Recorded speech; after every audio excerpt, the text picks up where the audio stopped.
怎么回事？夏宁满脸惊愕地瞪着眼前的青花瓷盆子，直接傻眼了。他家的瓷盆成精了。夏宁眨了眨眼，目光呆呆地看了看自己还在流血的左手食指，又看了看已经看不到任何血迹的青花瓷盆子。不知道是不是一时脑子发抽，他把流血的手指再次放在了瓷盆上，看着鲜红的血珠滴落在瓷盆的底面上，几乎是瞬间，血珠再次消失不见了。谁来告诉我，为什么瓷盆会吸血啊？这是怎么一回事啊？是要世界末日了，还是他的世界玄幻了？否则，他从农贸市场花10块钱买回来的一个旧瓷盆，怎么还会自动吸他的血呢？得到证实的夏宁久久难以回神，完全没想到啊，这世上会有如此离奇的事情。他家的鲤鱼瓷盆摊上大事了。然而下一秒，他却惊恐地瞪大了双眼，他没看错吧？太离谱了！就在刚刚，他竟然看到瓷盆底的那条红鲤鱼摆动了一下鱼尾，就好似鱼儿在水中畅快地游动一样。夏宁不由自主地蹙起了眉头，他好歹是一个写小说的，想象力跟脑洞自然很丰富，特别是近2年比较流行的一种带空间的玄幻题材小说。所以他眼前这个灰扑扑的瓷盆是宝物吗？但这可能吗？不管怎么样，试试再说。夏宁的心紧张的砰砰直跳，他目光不由在洗漱台上扫视了一圈，在牙刷、牙膏、洗面奶、香皂等几样物品中，选了一块洗得已经缩小的香皂。烧！嚯，很好，香皂完全没变化。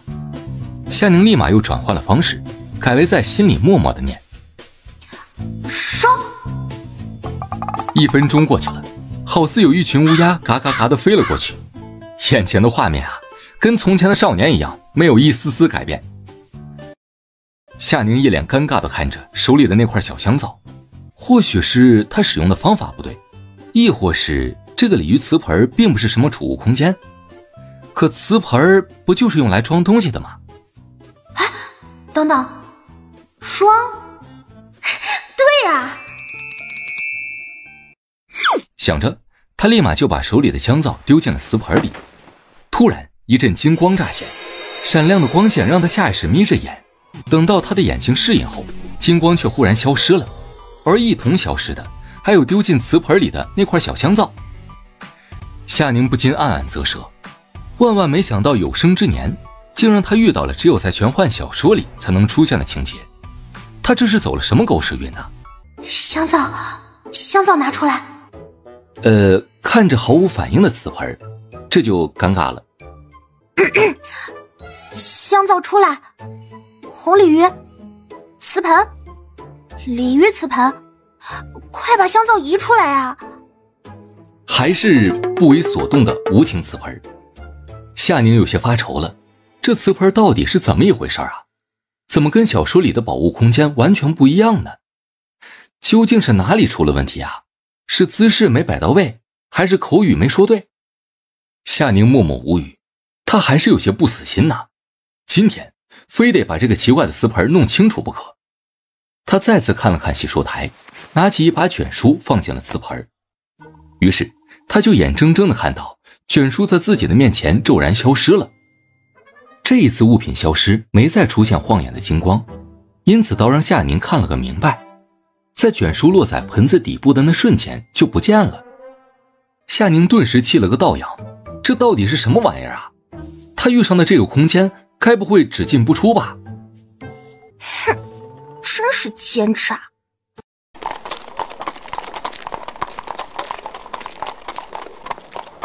二爷，到府了。大哥那边有消息了吗？1个时辰前收到了世子的信件，属下已放在书案上了。二爷，您回来了。今日家中可安好？今日府里并无要事发生，就二太太带着大小姐出了一趟门。府里的事你平日多留心点。小的知晓。你下去休息吧。是，二爷。宋少卿直奔屋里的书桌，顺溜地打开了木匣子，拿起信件就仔细看了起来。渐渐的，他好看的眉头蓦然皱了起来。大哥这信里透出来的讯息，宋少卿总感觉有些不对劲儿，也不知道大哥是否察觉。不行，他须得写信给大哥提醒一二。宋少卿摊开宣纸，开始给自家大哥写信，毛笔触在纸上，发出一阵沙沙沙的声音。咚！突然，安静的屋内蓦然有个异样的声音响起，就像是有什么东西落地时发出的沉闷声。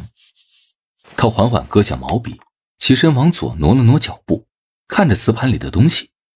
他眉头微挑，眼中带着几分疑惑。这是什么东西啊？他记得自己今早出门之前还特意到书房取了份文案，当时这个瓷盘可没有放置任何的东西啊。这是何物啊？宋少卿喃喃低语，这小块头上还沾着些许的水迹，从香味和外观来看，似乎是女眷们所用的小物件。这就更荒诞了，整个长安院除了2个粗使婆子，连个丫鬟都没有，又何来的女眷闺房之物呢？他正打算喊麦东进来，哪知道惊异的一幕发生了。这世上竟真有神仙存在吗？不然他为何亲眼看见瓷盘上凭空出现了一个从未见过的物件？是真的突然一下就冒了出来，他看得清清楚楚啊！他确信自己没有眼花，更没有神志不清。眼前这一幕真要是幻觉的话，那在他思绪停滞的这会儿时间也总该消散了吧。可此时这物件还静静地摆在瓷盘上，怎么回事啊？这不就是一个普普通通的青花瓷盘子吗？据宋少卿的观察，这突然冒出来的2样新奇物件都不像是他们东楚国会有的东西，也不像是西凉与北漠国会有的东西。这物件大约他1个巴掌长度，外观形状有些奇特，通身就是一根木质的小圆棍，但小棍的一头像是一个可以握着的手柄，而另一头则全是一根根的刺尖。但他伸手触碰了一下，这些黑色的刺尖竟是软的，没有弯曲瘫倒，每一根都直直地立着，且刺尖上还有一个小圆点，完全不会戳破皮肤。宋少卿暗暗一惊，这是何种材料啊？二爷，您喝点热茶。麦东，今日除了你，可还有谁进过我的书房？没有啊，整个长安院都是极守规矩的人，大家都很清楚二爷您的习惯，没您的吩咐，他们万万不敢随意踏足书房之地啊。这2样物件你可见过？二爷，这是什么物件啊？是西凉之物还是北漠之物？这么稀奇的物件，小的这还是第一次瞧见呢。好了，你下去吧。是。等房门关上，宋少卿再次陷入沉思。如今能肯定这瓷盘是个非凡的宝物，而他现在对这瓷盘有着一脑子的疑问，只是这瓷盘有何玄机呀？宋少卿一边思索，一边用指尖轻轻触摸着瓷盘。蓦然他脑中灵光一闪，冒出来一个大胆的念头，在这瓷盘的另一端会不会还存在其他的人？而这瓷盘则是一个法器。如果真如他猜想的那样，这瓷盘是一个传递物件的法器，那他是否也能把东西传递到另一端呢？他目光微微一动，毫不犹豫的就拿起了书桌上的白玉镇纸，放在了瓷盘上。就在他松开手的一瞬间，他的白玉镇纸瞬间消失不见了。宋少卿瞳孔一震，目光有些发直。果然如他所想，这瓷盘真是一个可以传递交换物件的法器呀。就是不知道这瓷盘的另一端又是何种情形了，是如他一般的凡夫俗子，还是传说中的琼楼仙池？宋少卿蓦然有了一种想要盘根问底的念头，于是他抽出了一张新的宣纸，再次拿起狼毫，在纸上如云流水般的写下了一段话。他小心翼翼地把信纸放在了瓷盘上，紧接着他再一次亲眼瞧见了信件在他的眼前凭空消失了。真是奇哉啊！宋少卿低声惊叹，这一番神奇经历真是让他惊诧万分，也让他对这世间万物多了几分敬畏之心。静静地等待了片刻，但瓷盘却始终安静如一，没有任何的异动。难道是仙人不得闲了？宋少卿见迟迟没等来对方的回应，就只好暂歇了心思，重新回到案桌前坐下，继续给自家大哥写信。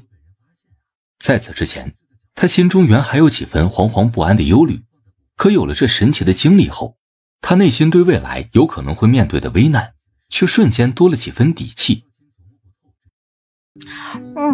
好甜啊！夏宁端着水果盘经过大床时，随意地往床头柜上扫了一眼，顿时被惊得呛住了。我没看错吧？夏宁急忙把水果盘放在了书桌上，几个快步来到了床头边。这看着瓷盆里多出来的东西，夏宁惊愕地说不出话来。他真的没看错，这瓷盆里冒出来了2样东西，但并不是他之前丢进去的香皂跟卷书。我的天，不是吧？想到之前自己的猜测，夏宁忍不住低呼了一声，难道真被他给猜中了不成？这鲤鱼瓷盆还真是一个时空传送器。想到此，夏宁忍不住伸手拿起了盆里的一块白玉物件。这真是白玉啊！夏宁眼眸不由放光，得益于他是一个古言小说作家的缘故，他这几年可是查阅了不少古代的知识。哇，有钱人呐！夏宁撇了撇嘴，有钱人的世界果然不是他这种穷人能够想象的。他轻轻地放下了白玉镇纸，转而拿起了另外一个折叠起来的纸张。这字写的可真漂亮啊！展信安好，冒昧来信，是一时晚生心中困惑不已，望您解惑一二。晚生东楚京城人士，近日收进一青花瓷盘子，惊奇发现其竟变出2样稀奇物件，晚生实乃不知其是何物，另敢问如乃仙人否？我这是被当成神仙了。读到最后一句时，夏宁直接被逗笑了，忽而他笑容一顿。这么说，这瓷盆的另一端并不是他以为的神幻世界。嗨，没有仙人，有个古人也不错啊，总比是一些妖魔鬼怪强吧。古时候的朝代我熟啊。等等，突然夏宁反应过来，东楚京城人，他所学的历史中有东楚这个朝代吗？为了求证，夏宁立马奔向电脑，一一对比后确认他没有记错，历史中确实没有一个叫东楚的朝代。难不成是平行世界，或是异时空的朝代？夏宁微微凝眉，越想他就越觉得可能，毕竟连瓷盆这样的时空传送机都存在了，倘若是平行世界或者异时空的话，那也没什么可奇怪的了。我是不是也该回个信啊？人家都这么开诚布公了，他怎么也该礼尚往来才对。夏宁埋首在书桌上，开始给自己的笔友回信。考虑到对方理解的问题，他也尽量用了繁体字。他一边写信一边忍不住傻乐，长这么大呀，他这还是第一次正儿八经的给人写信呢。而自己的这位笔友就牛叉了，直接跨越了地球不说，还相隔着一条名叫时空的洪流。很快他就写好了回信，带着2分新奇3分激动还有5分的期待之心，他缓缓地把信放进了瓷盆里。眨眼间信纸就消失了。夏宁的目光不经意看到一旁的白玉镇纸，眨了眨眼睛，他是不是该把这东西还回去啊？可是这可是古董啊，如果卖出去的话，怎么也得值个20-30万吧。算了，君子爱财，取之有道。夏宁的目光微微挣扎了下，还是把白玉镇纸放进了瓷盆里，紧跟着又快速写了一张纸条说明了下，就把信纸也丢进了瓷盆里。嘿，这可是从古代来的，也算是古董吧。可惜啊，这信件的内容却不能暴露出去，不然就凭着这张从古代穿越而来的信纸，多少也能卖上一笔钱。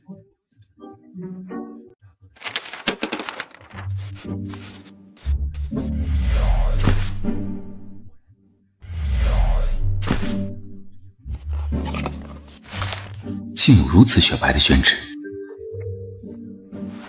你好啊，古代笔友，我不是什么神仙，我叫夏宁，是一个普通人。只不过我是一个生活在距离你很遥远的未来，这里是21世纪，一个在科技、医疗各个方面都十分发达的先进国家。虽说我们不在同一个时空，但至少与你相隔着上千年的时间吧，是不是很意外？我也有些意外，没想到无意中买回家的一个瓷盆竟然能穿越时空，相互传送物品。哎，听说你家也有一个很神奇的瓷盘，我猜这两者之间应该是有着什么必然的联系，所以才能相互传送东西。不论如何，这也算是一种缘分了，很高兴认识你。哦，还有啊，给你介绍一下，你收到的那2样东西，白色的小块头那叫香皂，是一种洗漱用品，可以洗脸、洗手、洗澡用。另一个呢是卷梳，是用来梳理长发的，还可以用卷梳吹卷发。这就扯远了。我之前不知道瓷盆有什么作用，所以就随便拿了自己的物品做尝试。这用过的东西我也不好意思再送人，你可以选择扔掉或是返回给我，我另外再送你一份见面礼。哎，要不你说说你喜欢什么，或者需要什么？我这边的东西种类非常多哦，完全超乎你的想象，不用有所顾忌。来自你21世纪的笔友夏宁。笔友，这个称呼倒是贴切。夏宁，听这名字似乎是位姑娘，且还是一个性子活泼的姑娘。光是从言语中也能感受到她明朗的气息。这般直率又落落大方的做派，倒是与东楚的姑娘有些不同。21世纪，相差了上千年吗？结果虽然超出了自己的意料，但他对如今的答案更满意。毕竟跟凡人接触，总比应对那些高不可攀的仙人更让人安心啊。那样发达先进的国家，又该是何等模样呢？看着信纸的宋少卿，这一刻不禁心生向往之意。不由得，他又拿起信件从头到尾的看了一遍。这次倒让他弄清楚那些文字中的符号有何作用了。想来这些符号是在语句之中停顿的作用。如果是这样的话，那倒是很合理。不愧是千年后的文明世界啊，这小小的改变就有大大的不同。接着，宋少卿又看起了另外一张信纸，内容一目了然。他不禁莫带笑意地合上信纸，随之十分珍重地把2张信纸放进了多宝盒子里。麦冬，二爷，你去我司库里挑几样适合姑娘家的玉剑，记住，要好一点的。啊？他家主子竟让他去给姑娘挑玉件，哪位姑娘啊？他作为贴身小厮，怎么完全不知道啊？怎么，使唤不动你了？不是，小的这就去。不过二爷，您这是要送给哪家小姐呀？小的也好挑个合小姐心意呢。不该问的就不要多问，你往最好的挑就是了。赶紧去。等麦冬出去后，宋少卿再次执笔给自己的笔友回信。二爷，小的挑了5个品级最好的玉件，您再瞧瞧。挑得不错，搁下吧。你去准备热水，稍后我要沐浴。宋少卿再次打发了贴身小厮。这瓷盘事关重大，他暂时不想任何人知晓。这无关忠心与否的问题，而是现在的将军府已经是烈火烹油，不宜再生出一丝丝的风波了。从安全考虑，最好谁也不透露。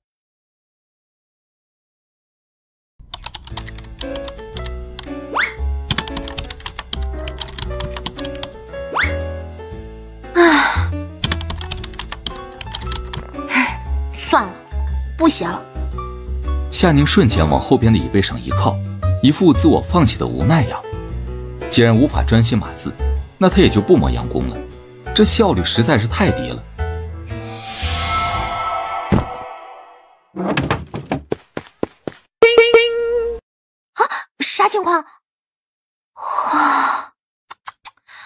还真是有钱人呢。看着信上的自我介绍，夏宁一阵啧舌。将军府的少爷，这已经不是一般的有钱人了，这身份在古代那妥妥的皇权贵族世家高门了。他之前还是低估了他这位笔友的身份了呀。接着看向后面的内容，夏宁忍不住笑了起来。没想到啊，他这位笔友会对他这边的世界如此好奇。信上后大半的内容几乎都是对21世纪的各种疑问，这好奇的语气都已经透出书信散出来了。看到信件的最后，夏宁微微愣了愣，目光不禁看向了书桌上的那几个木匣子。所以这几个造型精美的木匣子是给自己的礼物。宋少卿，夏宁低声念了一遍，这名字可真好听啊，光听这名字就有一种古代名门的贵气感。夏宁放下信件，这会儿也不急着回信了，他眼神热切地看向了书桌上的木匣子。天哪，我的妈呀，哟呵！看着一个个被打开的木匣子，夏宁一阵咋呼。直到最后一个木匣子被打开，他已经惊得找不到语气词了。他现在只剩下一个感受，大发了呀！夏宁满眼放光地看着眼前的5个木匣子，他还从未见过这么漂亮的玉件，何况还是一次5个颜色各不相同的极品玉件。夏宁倒吸了一口冷气，着实被自己笔友的大手笔给震撼到了。果然啊，有钱人的世界不是他能想象的。原本他还暗自窃喜有好东西可以收，如今这么一瞧，他顿时觉得这份见面礼有些烫手。这么丰厚的见面礼，他哪能消受得起啊？俗话说无功不受禄，这价值已经远超自己的能力范围之内了。就是把他银行卡上的钱都用来买见面礼，那也无法跟对方付出的价值对等啊。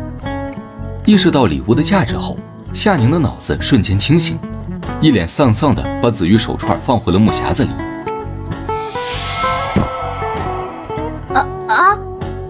这是又送来了一个。夏宁一脸疑惑，拿起小锦盒就直接打开了，发现里面装着的竟是他之前传送过去的香皂跟卷书。夏宁大大的无语啊，他这位笔友会不会太讲究了点？这归还的2手东西竟还特意用绸缎的锦盒装着送回来，反正他是自叹不如。老实说啊，他一个女人都没这么的细致讲究过，更何况这块香皂跟卷书加起来的价钱都还比不上这用来包装的小锦盒呢。夏宁顿感汗颜，但好在啊，自己用过的个人物品返还回来了。如果被宋少卿不是拿去做了什么的话，那就真的尴尬了。夏宁再次坐在书桌前，重新打开了一个 Word 文档。这次他不打算手写了，准备直接在电脑上打好了再打印出来。他可不想自取其辱啊，跟宋少卿飘逸的字体相比，自己写出来的字就跟狗爬似的，实在是没眼看呢。夏宁的双手在键盘上啪啪作响，对于笔友的好奇与疑惑，他着重做了下讲解，同时还把现代社会的一些基本情况也做了一番介绍。哎呀，我干嘛还自己啰里吧嗦的介绍啊？直接送他几本书不就完事儿了吗？于是夏宁在书架上认真挑选了5本与当代发展史有关的书籍。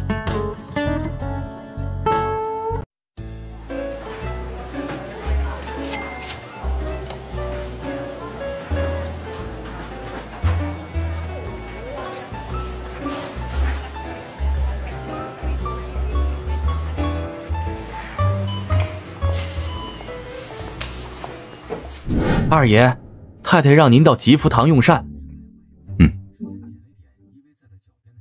往后没我的允许，谁也不许进入我房间。至于打扫，等我回来的时候再做。好的，二爷，小的知晓了。这小泼猴。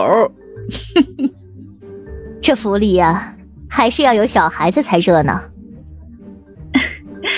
嫂子说的在理呢，这府里啊，就需要多点人气，孩子越多才越好呢。瞧瞧我家这个贪吃鬼，整天不是吃就是到处乱窜，真是没有一点姑娘家的娴静。他要是能有文熙一半的性子，我就知足了。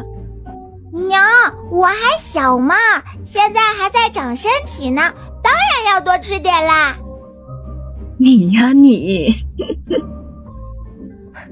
22，老话都说了，能吃是福，咱们银姐儿一看就是个有福之人，多吃点也没什么，只要身体健康，那比什么都强。娘，你说是不是这个理儿？没错，莹姐这般就挺好的。就是，就我娘没眼光。哎呀！宋少卿快步迈进堂屋，见到的就是一副家人和乐的画面。二哥，你回来了。坐在边上的少年郎最先看到宋少卿的身影，连忙起身问好。叶秋，百善吧。是，大太太。儿啊，有你爹他们的消息了吗？对呀，少卿，有你二叔他们的消息了吗？这次战役还有多久才会结束啊？放心吧，我今日已收到大哥的书信，他们都平安无事。如今战役已近尾声，相信很快他们就会凯旋归来。面对众人热切的目光，宋少卿神色自若地回道：如今家中都是一群老弱妇孺，他并不想告知他们自己心中的猜测，那只会让他们跟着担忧。啊，那就好，有消息啊就是好事儿。儿啊，我叫你过来是有一件事跟你说。娘，您请说。我有位好姐妹，就永安侯夫人，她娘家是安宁伯府，她大哥家有个小女儿，今年腊月就及笄了，长相秀丽，性子乖巧淑俊。我那姐妹私下跟我也透露了下，她哥嫂不介意你的情况，我觉得那姑娘的性子跟你也合得来，你看要不要安排相看一下？娘，那姑娘的身体怕是也有样吧？那姑娘我之前远远见过一两次，瞧着有些清瘦以外，不像是身体有疾之人。何况我那姐妹也从来未说过那孩子身体不好之类的话。娘，全京城都知道我身体有疾，与寿命有碍，谁会愿意把一个健康的女儿嫁给我这种命数不定的人？不许胡说！你虽是早产，但这些年已调理的差不多了。近2年除了偶尔发病以外，平常就跟寻常人没有任何的差别，怎么就命数不定了？儿啊，你别说这些丧气话，也别听外边那些人胡咧咧，他们就是见不得咱们护国将军府好，见不得你这么优秀。你如今都22了，也该娶妻生子了，你总不能这一辈子都不成亲吧？既然安宁伯府都不介意什么，你又何必自添烦恼呢？娘也不是马上让你就成亲，就是想着让你们双方先见一见，万一你觉得合适呢？娘，您别操心这事儿了，我现在无意成亲，我的身体情况咱们自己清楚。这些年来身体是好了不少，但御医也说了，这病根是天生就带着的，根本治不好。不管安宁伯府抱着何种心思，咱们都别费心思了，以免两家闹得不好看。何况咱们长房又不是后继无人，你就放宽心，好好的把成哥教养成才。宋少卿不想让自家母亲为自己的亲事再劳心伤神，这一次他也不想敷衍应付，而是很认真地说了说自己的真实想法，希望他能就此打消这个念头。他的身体状况如何，没人比他自己更清楚了，他不想耽误别人，也不想遭人嫌弃，更不愿意有人抱着某些目的的接近自己，所以最好的方式就是他一个人生活，也落得清静。苏莲英哽住了，心里很是难受。行吧，一切都随你。谢谢娘，时候不早了，娘早点安歇吧。这么大的袋子要怎么传送啊？唉，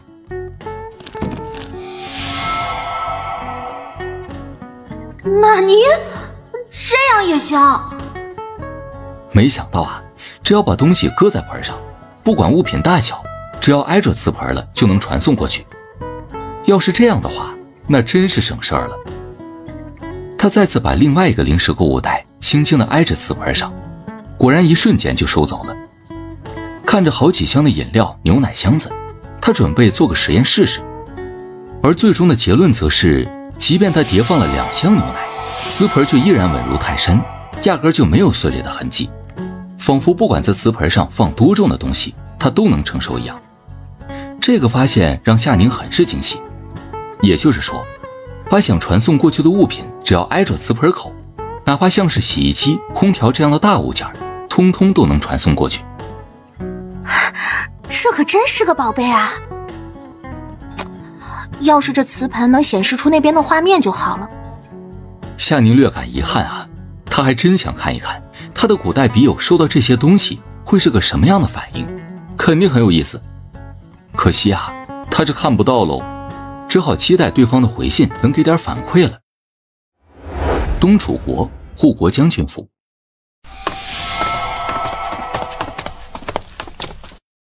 你不用伺候了，下去休息吧。啊！麦冬反应不及，这是啥意思啊？往常自己都会待到主子睡下了才会回房休息的，而现在这个时间就让自己休息了？今天的主子真是奇奇怪怪的呀。下去吧。是。等麦冬消失在石门后，宋少卿这才急匆匆地转身进入了自己的房间。还没走到床前，他一眼就看到床边的木架上满满当当的堆满了东西，差点就要被挤落在地上了。宋少卿几个跨步走到木架前，看着熟悉的几个木匣子，他不由皱了皱眉头。这不是自己特意送给夏姑娘的见面礼吗？怎么又被送回来了？是夏姑娘不喜欢吗？不经然间，宋少卿的目光落在了木匣子旁边的几个庞然大物上。这些东西看在他的眼里，真跟庞然大物差不多了。他从未见过形状这么奇怪的东西，顿时让他有一种无从下手的感觉。木匣子的右侧放着几个方方正正的，像是盒子之类的东西，只是体积要大很多，周身颜色花花绿绿的，上面还画着一些图案与文字，但很多文字他都不太能理解。估计这盒子里应该装了某些东西吧。还有2个像是布包的东西就更奇怪了，外面的颜色像是白色，又像是透明色，两侧的顶端还有2个大口子，正中间用绿色写了几个大字儿：福多多超市。这是何意啊？宋少卿也不费心思琢磨了，反正他是猜不出来的。于是他直接在一堆东西里面找到了他想要的书信。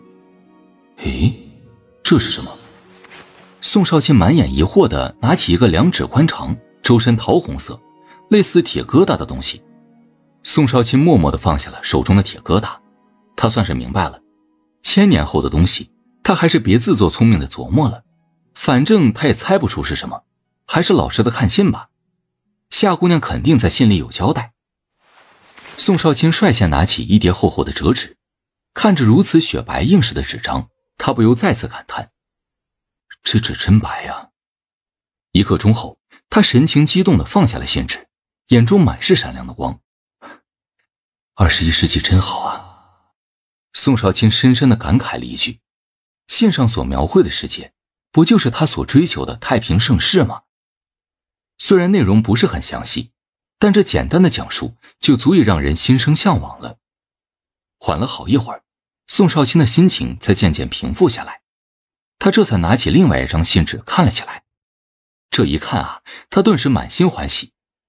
他匆匆放下信纸，再次拿起之前他以为的桃红色铁疙瘩。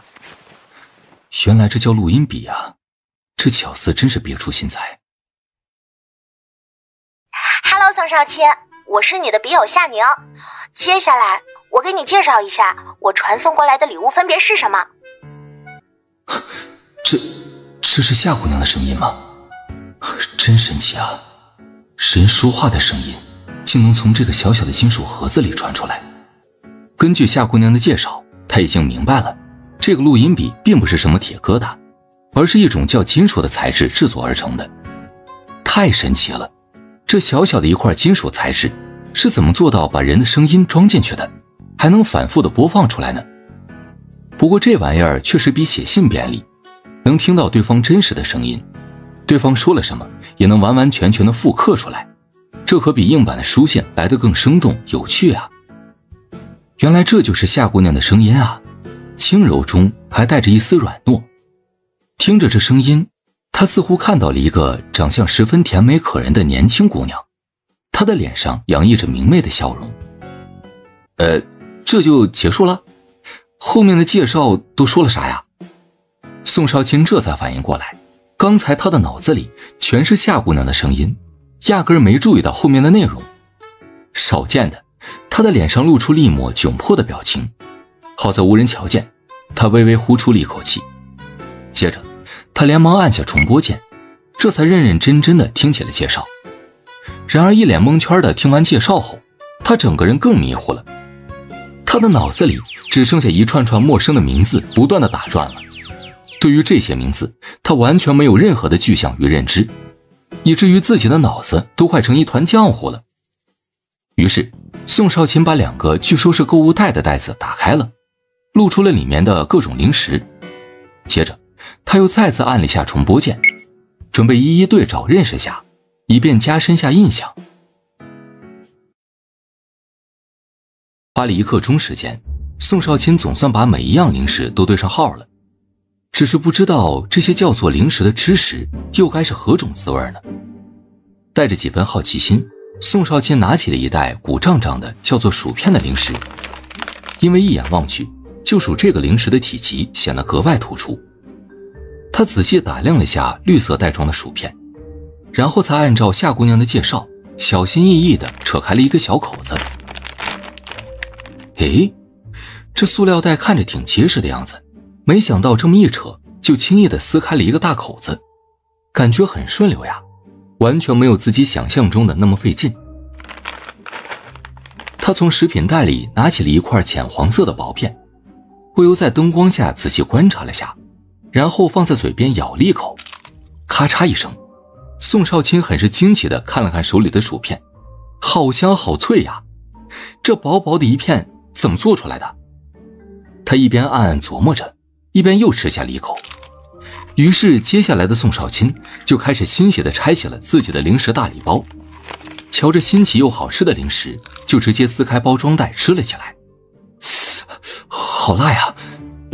这个牛肉干也不错啊，这奶糖是牛奶做的，还挺香的。棒棒糖，成哥他们应该会喜欢。鱿鱼丝是何物啊？这果冻软乎乎的，口感还真独特啊。宋少卿接连尝了不少的零食，看着不少被拆开的零食袋，他不禁有些汗颜。他从不知道自己竟也是一个贪嘴之人，这些年来就是喝再苦的药，他也不曾吃过零嘴去味儿，而现在他却吃得津津有味。不过嘛，这21世纪的零食确实比较独特，是他们东楚没有过的美味。此刻他倒是有些理解夏姑娘那话里的意思了，零食是快乐的源泉。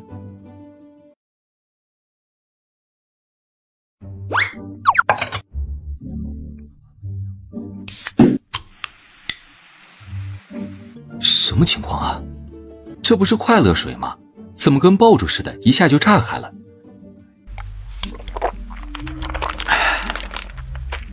当快乐水入口的那瞬间，他尝到了一股甜甜的味道，慢慢在品味时又带有一点点涩涩的，喝下肚时后感觉有股气从嗓子眼冒出来。宋少卿下意识捂住了嘴，脸上透着一丝窘意，这行为不太雅了呀。不过这快乐水喝起来感觉特别的爽快，很过瘾嘛。难怪叫快乐水啊，原来真有一种让人喝了就会很开心的感觉呀。21世纪真好啊。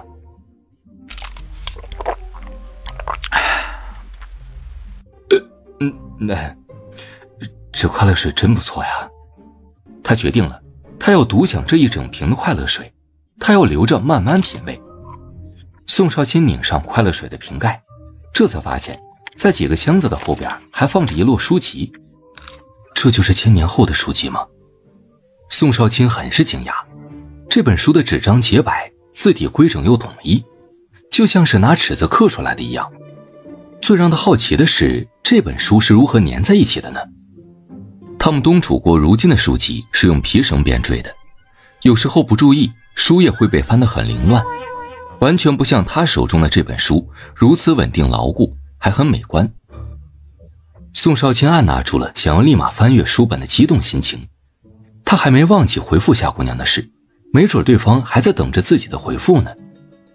他随即拿了那支录音笔，按照夏姑娘的介绍，开始了他人生中的第一次录音。片刻后，宋少卿一脸欣然地按下了结束键，然后万般郑重地把录音笔放在了磁盘上。至于被他忽略在边上的木匣子，宋少卿压根就没有多余的想法，十分利落地把木匣子放在了磁盘上。已经送出去的礼物又岂能收回来呀？啦啦啦啦啦啦啦啦啦啦！啊，干嘛呢？怎么又送回来了？看着熟悉的5个木匣子，夏宁一脸无奈，这是铁了心非要送自己不可的意思吗？这会儿他也来不及多想，连忙从瓷盆里抱起了5个木匣子，放在了旁边的桌子上。结果一转身，就瞧见他的录音笔从瓷盆里冒了出来。哟呵，他那位古代笔友这是用上录音笔了，太好了呀！莫名很期待听到宋少卿的声音，是怎么回事啊？夏宁拿起录音笔，还没来得及播放录音，就瞧见鲤鱼瓷盆里又多了一个墨蓝色的小锦袋。哎，这是荷包吧？他感觉荷包里似乎有东西，他不由解开了其袋子。当他掏出荷包里的东西时，顿时有些傻眼了。准确来说，他是被一片金光给闪瞎眼了。好人啊！不，这哪是什么笔友呀，这明明就是金主爸爸。之前送来了那么多的极品美玉不说，现在又给自己送来了金子，这到底是为了交他这个朋友呢，还是为了磨练自己的意志力呀？在金钱面前，他真没什么定力啊。这一刻，他可耻的心动了。夏宁扭过头，不再看荷包，转而拿起录音笔就点了播放键，试图想转移一下自己的注意力。你好，夏姑娘，我是宋少卿，非常感谢你送我的见面礼，我十分喜欢，特别是快乐肥宅水，果真如你所说，喝了以后会很开心。清冽的声音瞬间回荡在房间里，夏宁愣愣地看了看手中的录音笔，这是他笔友的声音啊。这一刻，夏宁的脑子里只有8个字儿：如沐春风，温润如玉，是他喜欢的公子音啊。夏宁此刻十分庆幸对方说的是京城官话，也就跟现在的普通话差不多，否则他真要抓瞎了。正当他沉醉于对方的声音时，突然听到宋少卿询问自己快乐水为什么会爆开的问题，夏宁顿时不厚道地笑了起来。是他的锅呀，他当时介绍的时候忘了提醒宋少卿，可乐的瓶子是不能摇晃的，那画面肯定很好笑。你送我的书籍我很喜欢，我对千年后的世界确实有着诸多的疑惑与好奇，如今有了这些书，必然能解答我心中的疑惑。捆绑书籍的湛蓝色绸带很漂亮，我会好好的收藏。不过夏姑娘是知道我喜欢蓝色，才特意用湛蓝色的绸带装饰吗？谢谢，用心了。这说的什么鬼啊？夏宁尴尬地扯了扯嘴角，他压根就不知道好吗？他只是觉得这个颜色的绸带比较适合古代贵公子的气质而已，真的就是随手而为。他哪知道对方正好就钟爱这个颜色呀？现在听他这么一说，他都不好意思了。至于那5个木匣子，我是真心想要赠送于你，你不用有所顾虑，也不要觉得有所负担。像这样的遇见，我思库里还有很多，真的不值什么。相比你送我的礼物，那些遇见就更不算什么了。我也不知道你那边遇见方不方便点卖成钱，所以我又准备点金子。我想金子应该更方便你出手，这只是我的一点心意，请你一定要收下。我们两边的世界不同，对我来说，你送来的东西更是有钱也买不到的好东西。如果你实在觉得过意不去的话，那往后你就多送一些后事之物给我就是了，也不拘是什么，好吃好玩有趣的都行。听到这里，夏宁忍不住咽了口口水，他没听错吧？他笔友真把这些金银宝玉送给自己了。既然笔友都这么诚心诚意了，那要不就收下，要是再退回去，岂不是伤了人家的好意？嘿，我这么善解人意，当然要帮助别人排忧解难才对。没错，就是这样。一番自我肯定与说服后，夏宁欣然决定接受宋少卿的心意。夏宁觉得宋少卿的话也有道理，两边的物价不一样，不能按照自己的衡量标准来定义。这么一想，夏宁的底气瞬间增长了不少。嘿嘿，发财了。那就先买这7颗大金瓜子吧。夏宁激动地打开了木匣子，找到了他之前一直心心念念的紫玉手串，利落地戴在了自己左手腕上。啊，真好看，穿得我的手都白了呢。夏宁满脸欢喜，来来回回地把玩了好一会儿。坦白说啊，这还是他人生中正儿八经拥有的第一件首饰，没想到竟然是来自古代笔友赠送的，想想都觉得有意思。想到宋少卿，夏宁立马收敛住自己的情绪，差点把他的金主爸爸给遗忘了。他拿起录音笔，十分真挚地感谢了一番，再提及了一下喝可乐的注意事项，最后又询问了下他的喜好以及日常所需之类的，这样他才好知道该买些什么东西送过去。放下录音笔后，夏宁不由扫了一圈房间，他才收了别人一笔大礼，怎么好空手回去呢？于是他把屋里的抽屉、茶几都翻找了一遍，终于找到了一个合适的礼物——防身手电筒。东楚国护国将军府。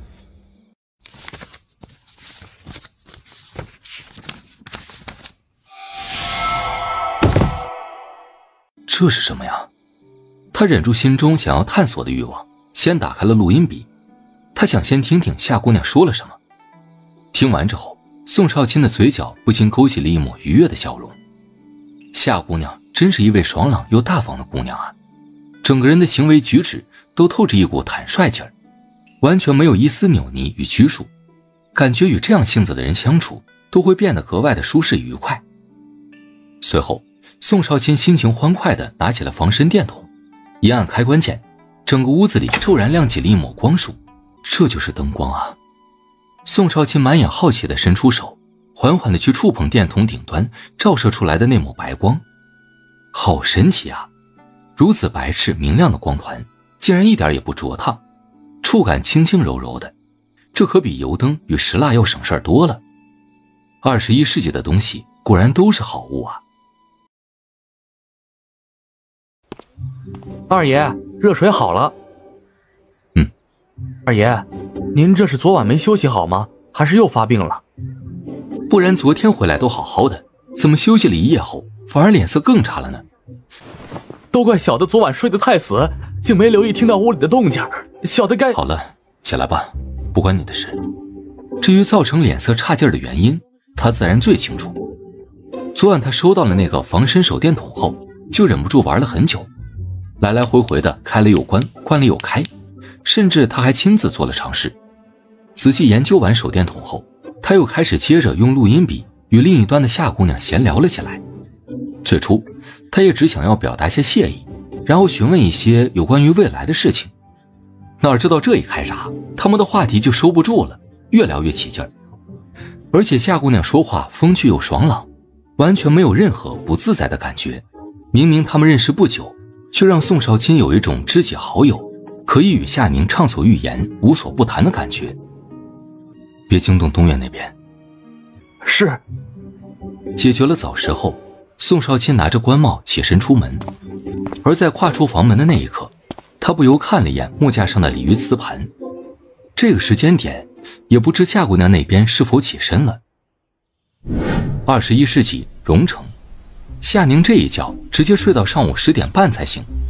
他刚起床就看了眼鲤鱼瓷盆，没想到这么一瞧，瓷盆里还真有东西。他欣喜地拿起小纸条摊开看了看。早安，夏宁。我要开始工作了，白天不待在府里，晚间再与你聊。夏宁乐了乐，这人还挺会现学现卖的嘛。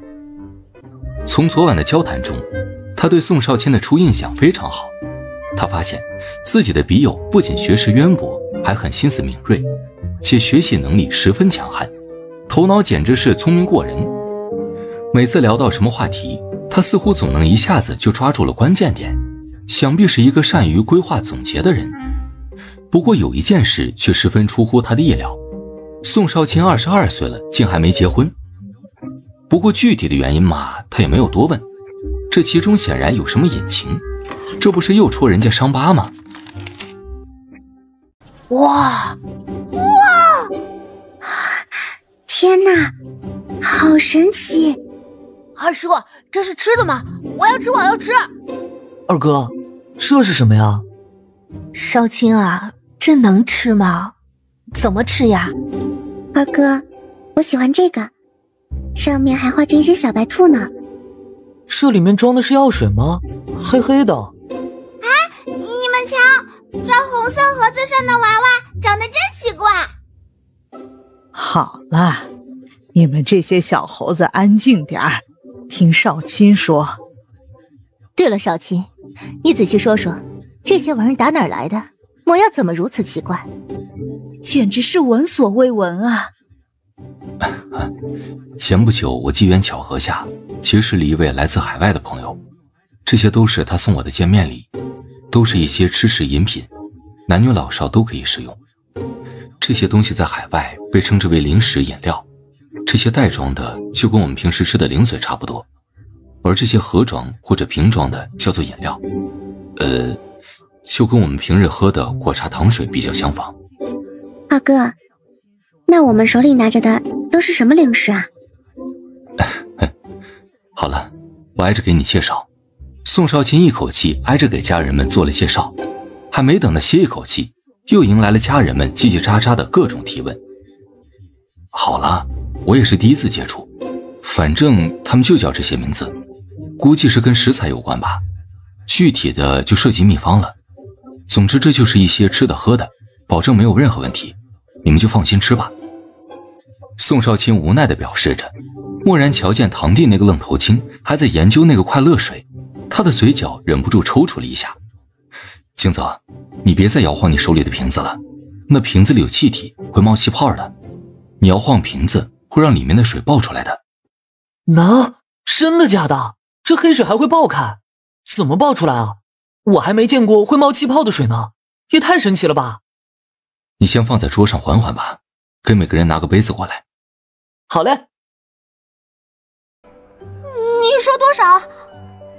这样品质的金瓜子，我们店可以给出8万一颗，这是我们最高等级的报价了。8万！夏宁微微瞪大眼，原谅他这个土包子，以前从来没接触过金子。此刻呀，他真被这个价格给惊着了。这么一颗金瓜子儿，就能抵上他费心工作8个月的稿费，真扎心了。夏女士，这颗金瓜子能卖到这个价，也是因为你的金瓜子品质以及工艺比较独特。如果只是一般的金瓜子，肯定不值这个价了。我们店里的鉴定老师傅说了，你这颗瓜子做工及纯精度都有些特殊，品相十分好，是目前市面上没有的样式，有很高的收藏价值，因此我们才按照藏品的最高价格报给你，自然与一般的金价不一样。是吗？夏宁神思不属地应着，他现在只有一个感触，好在自己没有瞎卖呀，不然就亏大了。这金瓜子可比自己想象中的还要值钱，是他低估了。那夏女士，你这颗金瓜子还卖吗？卖。不卖，他怎么养得起娇贵的宋少爷呢？好的。店长脸上的笑容更灿烂了，能收到品质这么稀有的金瓜子儿，他这个月的奖金又稳了。等等！店长的笑容直接僵在了脸上，心里不禁有些忐忑了，不会又后悔了吧？我这还有。夏宁把荷包拿了出来，他刚才算了算， 7颗金瓜子他就能入账56万，56万啊！而他买的那套精装房总价就是50万，现在这7颗金瓜子就比自己一套精装房还值钱啊！这对比有些惨烈了。一套房子的钱，他还要辛辛苦苦码字还上10年的时间呢。我想问问啊，如果一次出售7颗金瓜子，那价格还能再涨点吗？7颗金瓜子吗？那跟刚才检测的金瓜子都是一样的品质？我保证一模一样，所以这价格你再抬一抬。这个，夏女士，8万1颗已经是最高价了。要不这样，我给所有的金瓜子拍张照片发给我老板，向他请示下如何？行。10多分钟后，夏宁迈着欢快的步伐走出了黄金店。夏女士，慢走，以后还有这等品质的好货可以再送来我们店哦。好嘞，有机会我再来。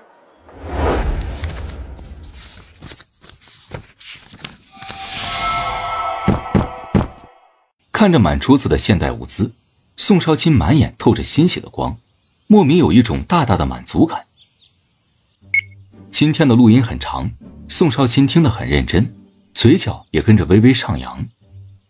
夏宁在录音中讲了他今天出门卖了金瓜子的事，还特别强调他卖了60万的高价，语言极其的欢快，还不好意思地表示他拿到钱就开始霍霍的事儿。然后就是侧重介绍了下他给宋家人买的礼物，甚至表示如果他们喜欢的话，以后还可以继续给他们买。夏宁说的很琐碎，但宋少卿听的却很开心，很喜欢。得知这些物资都是夏宁特意为家人挑选的，他的心尖一阵泛软，倍感动容。特别是听到夏宁也为他专门准备了一份礼物，他的心情就更愉悦了。放下录音笔后，宋少卿就迫不及待地想要拆礼物了。这是琉璃杯。宋少卿忍不住拿起一个杯子在手里细细打量，他发觉夏宁送他的琉璃杯要比贡品的琉璃杯要好上许多，不仅在厚度上要结实一些，且在工艺制造上也要比贡品的琉璃杯更精致。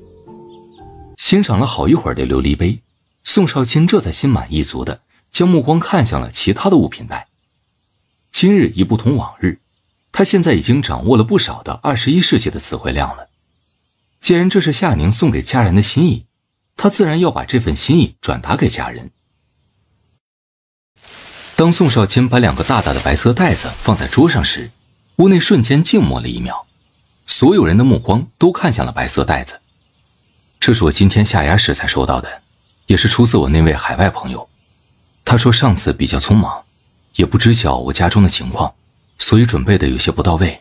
如今得知我家中的情况后，就特意为大家准备了一份礼。闻言，众人顿时一脸喜色，倒不是大家眼皮子浅，喜欢谋好处贪便宜，实在是因为海外来的东西太新奇了。哎呦，少卿啊，你这朋友也太客气了。早上的那些零食已经很好了，全是咱们以前没吃过的美味，我们都托了他的福，长了一回见识呢。可不是，这又让你朋友破费了。你那位朋友如今居住何处啊？你看，要不改天请他到府里来，我们也好表示下谢意。对呀，少卿，咱们总不能光收却什么都不表示吧，不然我们哪好意思一再收别人的礼哟。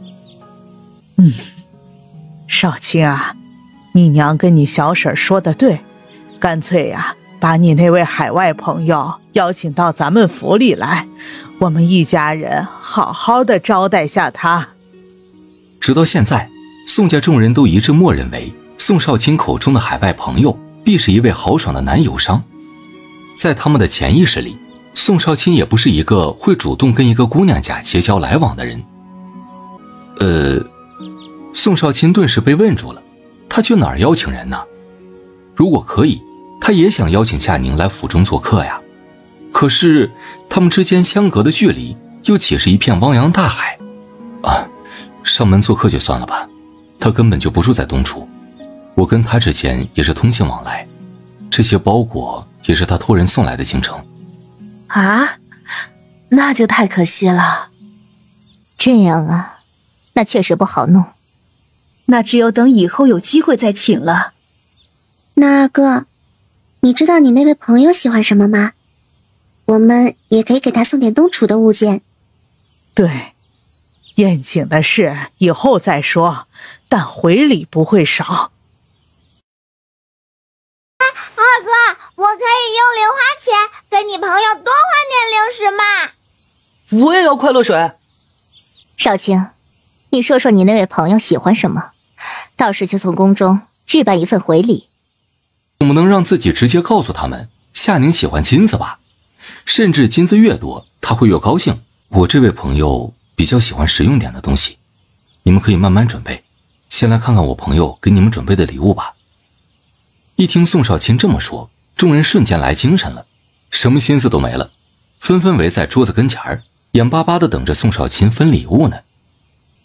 这叫香奈儿口红，是女眷用来涂抹口脂的，据说里面有6种不同颜色，具体的你们女人家应该比较懂，就自己研究吧。口红？一听是装扮用的，4个女人瞬间神采奕奕，纷纷接过了礼盒，开始研究了起来。哇！看着微微一拧就冒出来的红色口脂，众人一阵惊赞。这叫口红的太好使了，拿在手里可以直接涂抹，一点也不沾手。天哪，原来口脂还可以有这么多的颜色吗？这口脂做的也太精致漂亮了，这么小小的一管，完全能随身携带，太方便了。这个颜色的口脂好看。二哥，为什么没有我的？我不是女的吗？我也是女眷，我也要涂口脂。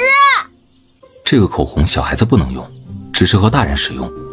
等你有你大姐姐这般大了，我再给你准备，如何？什么规定啊？欺负我是小孩子吗？那祖母怎么也没有呢？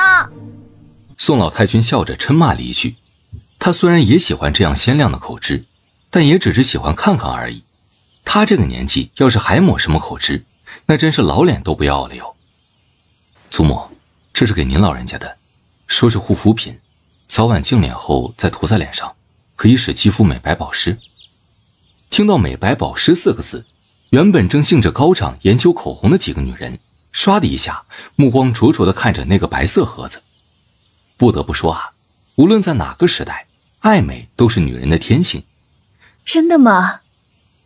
儿啊，这真的让脸上的肌肤变得细腻又白皙吗？应该是吧，反正我那位朋友就是这么说的。祖母，你净脸之后先擦这个护肤水保湿，再擦这个小瓶装的眼霜，说是可以淡化眼睛周围的细纹，接着再涂抹这个圆瓶装的精华露，最后就是这瓶乳液了。宋少卿对着女人家使用的这些瓶瓶罐罐的也是泛晕，但胜在他记忆力很好，完美的转述了夏宁的介绍。谭云，我刚才讲的你记住了吗？回二爷，奴婢记住了。那这些就由你收着吧，早晚伺候老太君使用。是。哎呦，这个礼物好啊，快拿我瞧瞧。宋老太君没想到自己也能收到这么好的礼物，整张脸都笑开了花。这礼物简直是送到他心坎上了呀。少卿啊，看着婆母那爱不释手的模样，宋母可不敢开口讨要啊，只能眼巴巴地看向自家的小儿子。老母亲也想要呀。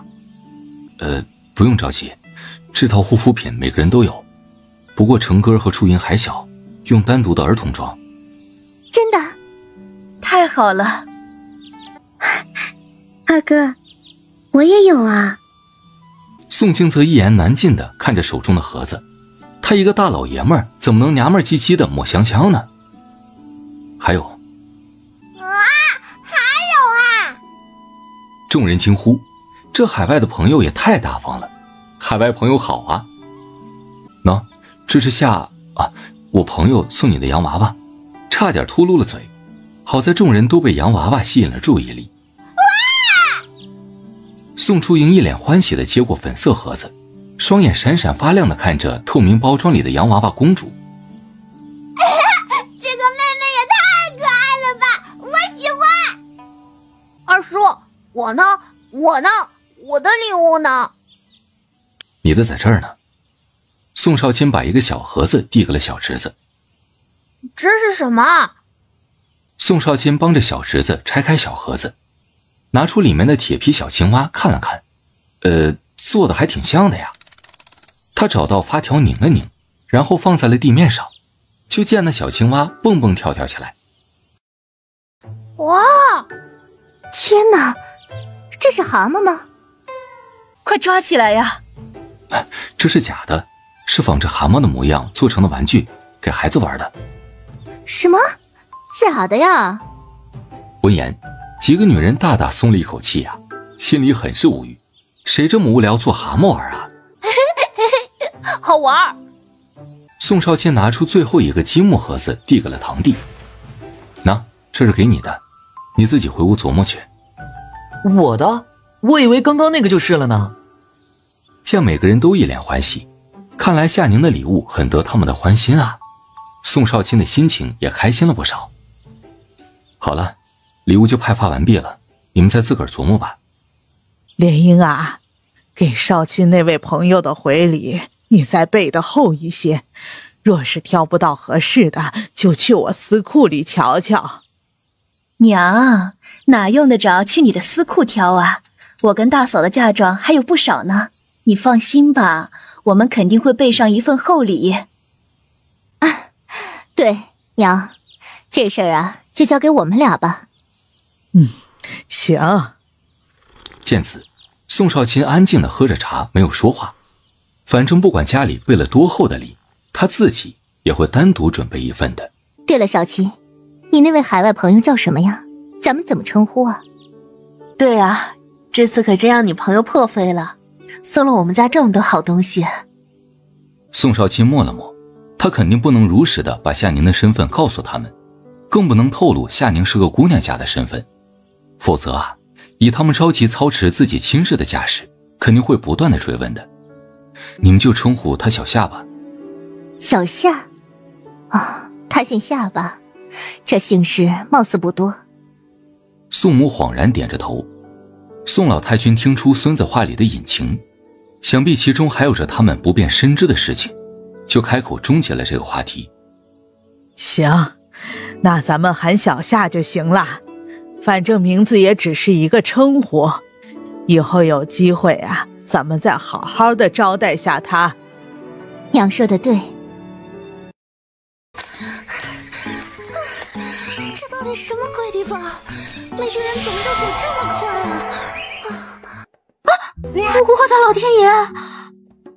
宋少卿这是把他家库房都搬过来了吗？夏宁玩笑似的随手打开了就近的一个箱子，眼神顿时发直了。可随着他仔细看了看箱子里的东西后，他觉得现在的自己没法冷静啊。地上堆放着7个大小不一的箱子，里面装着一整套极其漂亮的白玉瓷具，色彩雅致，做工精美。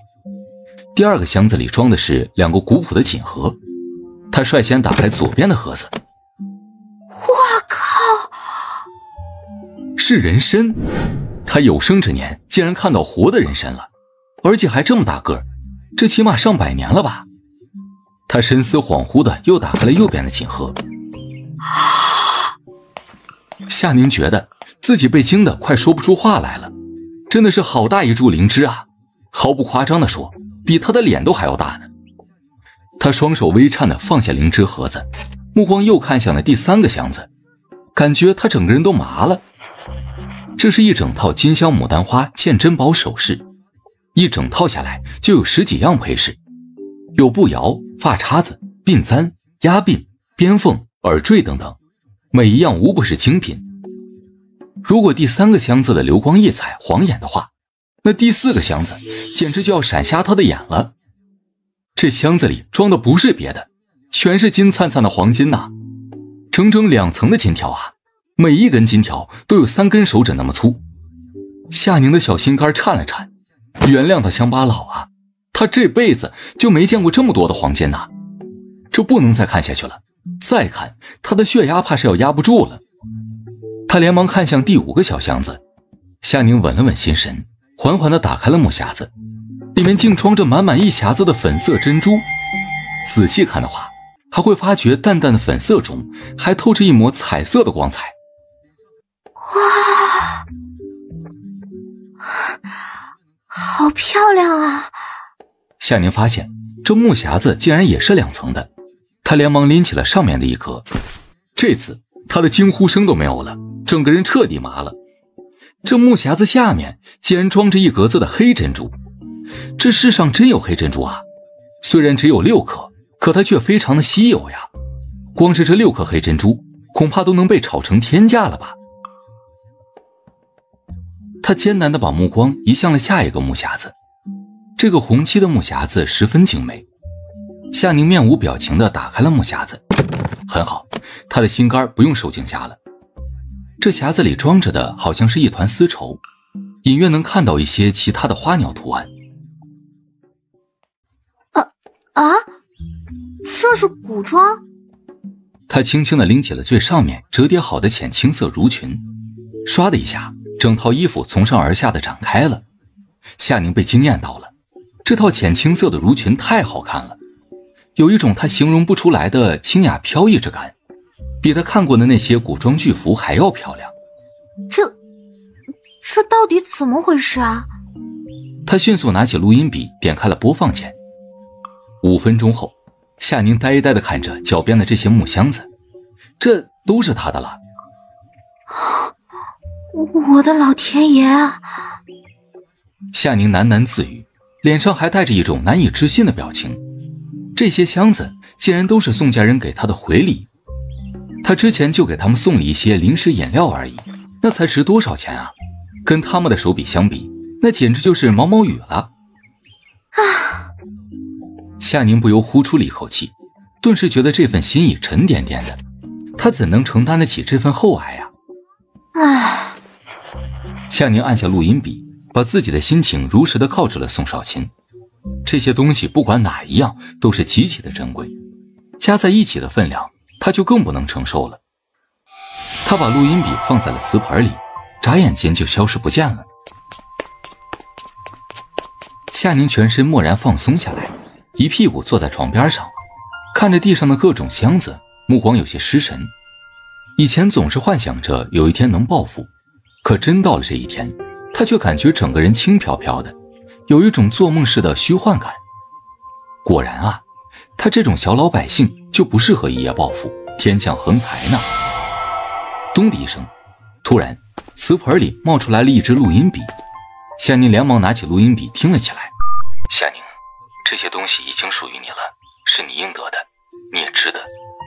你着实想多了，这些东西只是我家人的一份心意，心意这东西是无法用金钱来衡量的。你送他们的礼物，他们都极其的喜欢，这份心意与喜欢才是最难得的。而他们送给你的这些东西，也只是他们对你表达的一种心意而已。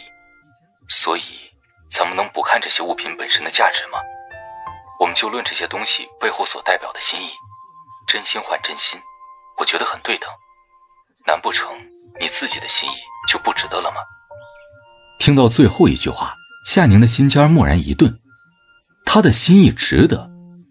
长这么大，他貌似还是第一次听到有人对他说自己的心意很珍贵，值得更好的对待。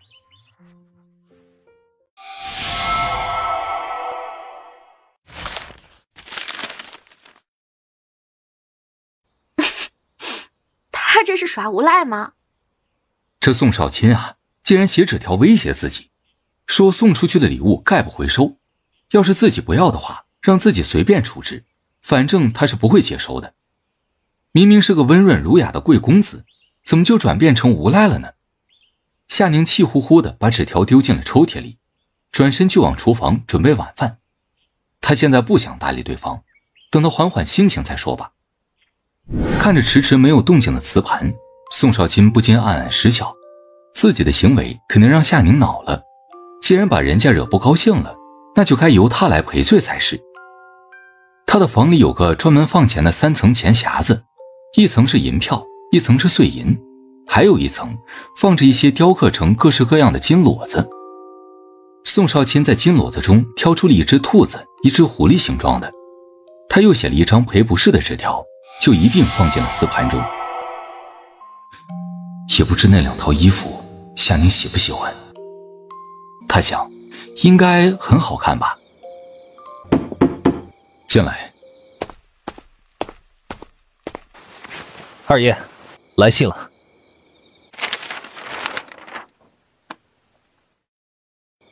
广白，你带上10个身手比较好的人，立马赶赴边关支援。我担心我爹他们可能会出事，你们路上记得隐藏身份，一有不对立即采取行动。记住，一切以安全为上。是，二爷。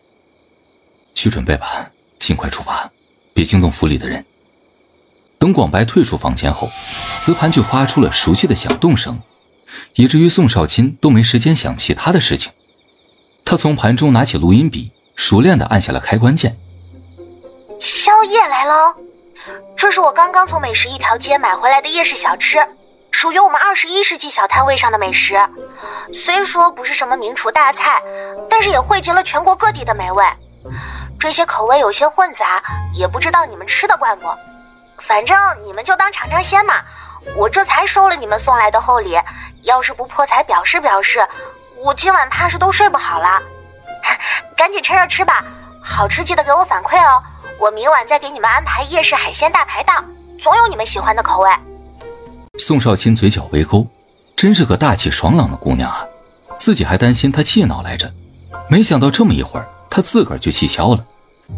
宋少卿正准备感谢一番，蓦然瓷盘中又冒出来了一个银色的录音笔，除了颜色不同，外观款式跟他手中的这个差不多。宋少卿，你搞什么呢？怎么又送我金子呀？之前那箱金子你还嫌不够闪瞎我的眼吗？别再送我金子了啊！再送我跟你急。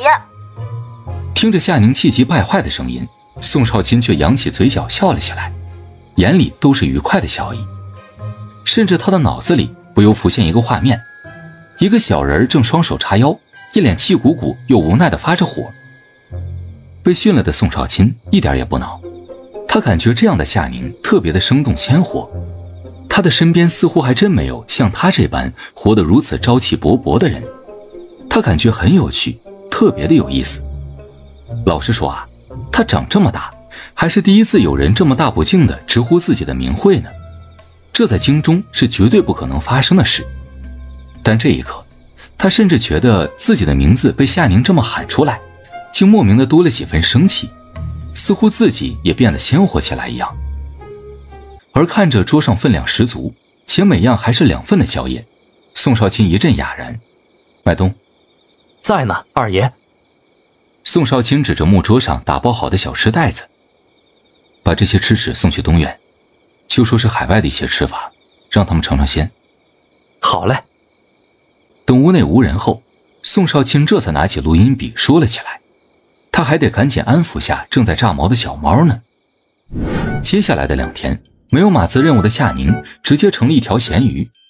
上午睡到10点左右他才起床，中午随便吃点，下午要么打理阳台的菜园子，要么躺在沙发上追剧刷视频，傍晚就开始与宋少卿聊天斗嘴，漫无目的的海聊，直至深夜。经过几天的笔友模式，如今的夏宁已经十分适应且习惯这种有人陪伴的生活了。早上问候后，白天各自做着自己的事情，等下班忙完后，就可以相互交流彼此的生活琐事了。至于之前宋家人送他的那些谢礼，他可不敢就这么随意的摆放在家里，所以啊，在前天的时候，他就打电话订了一个大保险柜，商家直接上门安装。反正现在的他也不差这点钱，当天下午他就把那些东西收进了保险柜里。而宋少卿送的那2套古装，他晚上就试穿了，别说啊，上身的效果还真不错。其实他手机上还拍了不少穿着古装的臭美照片，不过他并没有传给宋少卿，要是就这么大大咧咧的把自己的照片传过去，那算什么事儿啊？对方会不会觉得自己很轻浮，或者太臭屁了？姑娘家得矜持呀。再说了，宋少卿也没有给自己传送过他的画像，自己要是巴巴的送过去，想想都觉得难为情啊。反正他们就是笔友，那就继续保持神秘面纱好了，谁也别知道对方长什么样。你声音怎么听着有气无力的？是没吃饭的缘故，还是生病了？放心，我没病，只是躺着不想动，准备过会儿再吃饭。那是为何？既然躺着不想动，确定不是身体不适吗？你可别讳疾忌医呀。我真没病，你不知道女人每个月都会有那么几天身体不适吗？宋少卿耳根子泛红，坐在椅子上缓了好一会儿，脸上的热意才逐渐退散。麦冬，你去小厨房让他们弄几道清淡又滋补的膳食。现在？就现在。你再看看小厨房有没有炖燕窝，倒是送一双过来。是。天哪！宋少卿竟然给他送来一桌晚饭。妈呀！夏宁咽了咽口水，他有生之年竟然还能吃到古代高门大户的膳食。咚！看着瓷盆里冒出来的录音笔，夏宁暂时忍住了食欲，拿起录音笔听了起来。夏宁，这是我院里的小厨房做的几道膳食，既然不想动，那就多休息。你这几日身体不适，饮食上最好清淡点儿，你也别动手了。这几日的膳食你想吃什么，我让小厨房给你做。听完录音，夏宁的心口有些泛酸，似乎很久没人这么细微的关心过自己了。不过被人关怀备至的感觉真好呀。二爷，何事？有消息传来。这一看，宋少卿的神情瞬间大变，脸色直发沉，他一把握紧了手中的信纸。二爷，大哥失踪了。什么？世子爷失踪了？怎么会呢？世子爷不是跟在将军身边的吗？怎么会是？二爷，有事禀报。小的去瞧瞧。麦冬赶忙走了出去。宋少卿刚把手中的信纸销毁，就见麦冬一脸急色的走了进来。二爷，小六子说前头来了一批侍卫，领头的是宫里的公公，说是来给咱们将军府宣旨的。守门的人见他们来势不对，就差人来问问。不好！突然，宋少卿似惊觉过来，低喝了一声，脸上不禁闪过一丝忧色。他立马转身去到内室，拿了一个木匣子出来，就丢给了麦冬。麦冬，你让小六子尽量拖延下时间，就是我突然身体不适，恐要稍等片刻才能前往前院接旨。总之，先拖住他们。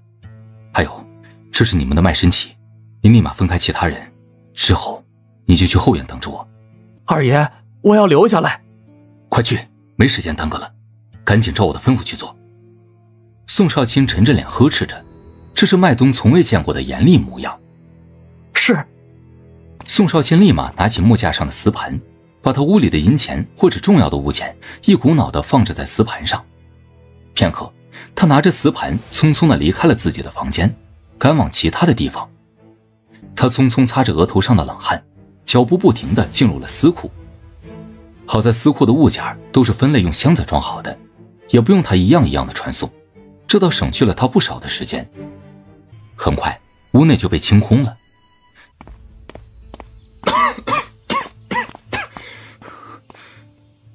儿啊，到底是什么事儿啊？怎么突然来圣旨了呢？娘，没时间了，你把库房的钥匙给我，然后让小沈把贵重的东西整理出来，尽快送到东院来。少卿，娘，放心，有我呢。现在那些人已经进院了，没时间了。宫中的钥匙跟我的司库钥匙都在这儿了。好，小沈那边就交给你了。娘，二哥。云溪，你赶紧去吉福堂，让祖母把贵重物品整理出来，我稍后就过来。啊！别发呆了，快走，按你二哥说的做。见母亲跟小妹走出了东院，宋少卿也不敢耽搁，直奔东院的库房。看着满屋子堆放的箱子，货架上摆放的物件。这次宋少卿没有选择全部搜走，而是有选择性的挑了更实用的金银珠宝。至于那些书画瓷器什么的，他直接略过。库房还是要留些东西才比较好，倘若整个库房都空空如也，那反倒容易引起怀疑，生出其他的事端。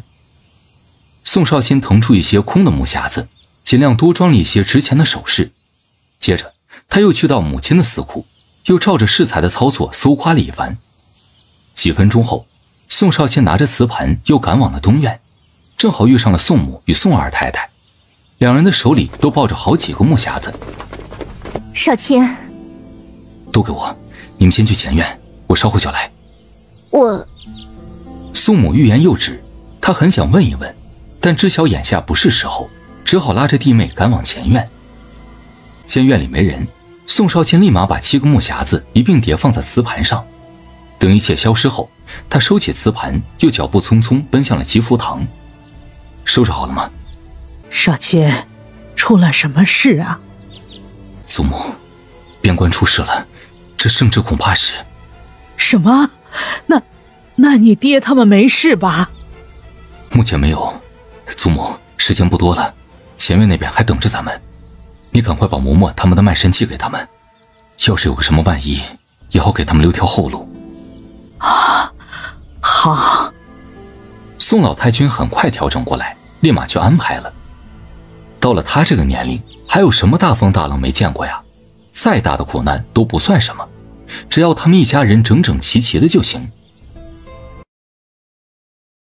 二哥，好了，你们先出去。见此，宋云熙只好憋住满心的疑惑，跟着嬷嬷往外走。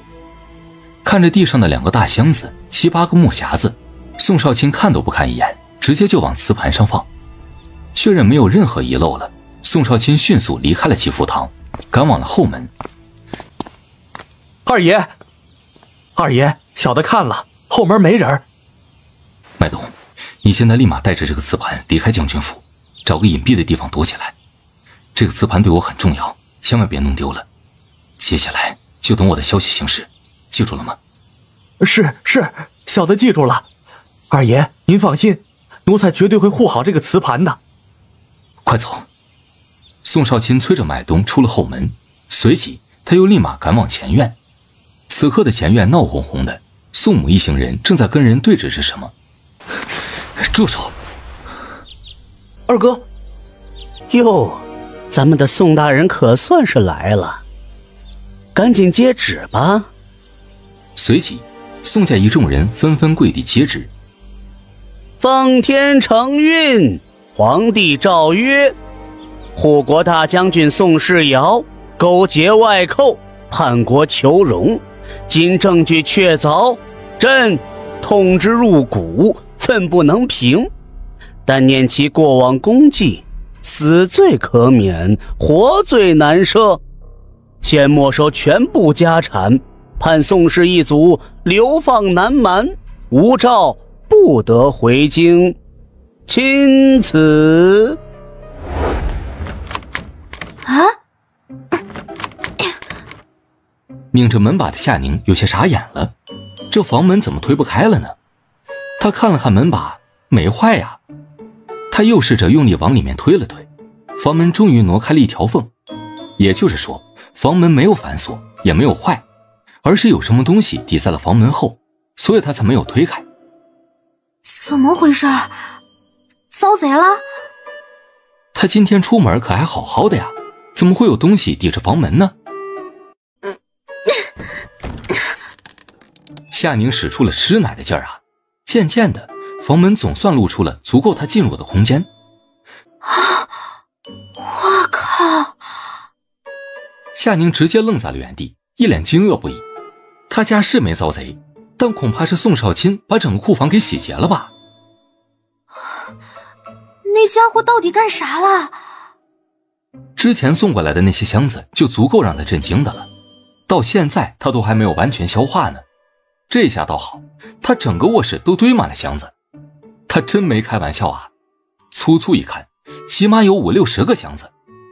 从房门口到落地窗边都是箱子，甚至连他的大床上都堆着好几个红漆箱子呢。夏宁就近打开了面前的几个大箱子，一开箱啊，就差点闪瞎他的眼，全是金灿灿的金子呀。他又接着看了看旁边的箱子，满满的一箱子珠宝，闪烁着一阵阵的流光溢彩。见状，夏宁的一颗心砰砰直跳，突然生出一丝不安。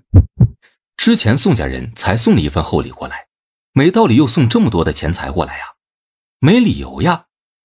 即便宋少卿出手很大方，但也不至于送出这么多的珠宝吧？这阵仗是洗劫了多少库房啊？夏宁感觉有些不对劲儿，宋少卿这举动太奇怪了。突然，他右眼皮一阵猛跳，心里的不安更强烈了。不会是宋少卿那边出什么事儿了吧？夏宁越想越是不安，为了证实心中的猜疑，他打算把所有的箱子都查看一下。他费劲地推开跟前的木箱子，腾出可以落脚的空隙后，他挨着打开了周围的几个木箱子。果然不出意外，箱子里全都是金银珠宝。10多分钟后，感受着满屋子的珠光宝气，夏宁彻底死心了。唉，不应该啊，到底发生什么事了？此刻，夏宁的心情既纳闷又担忧。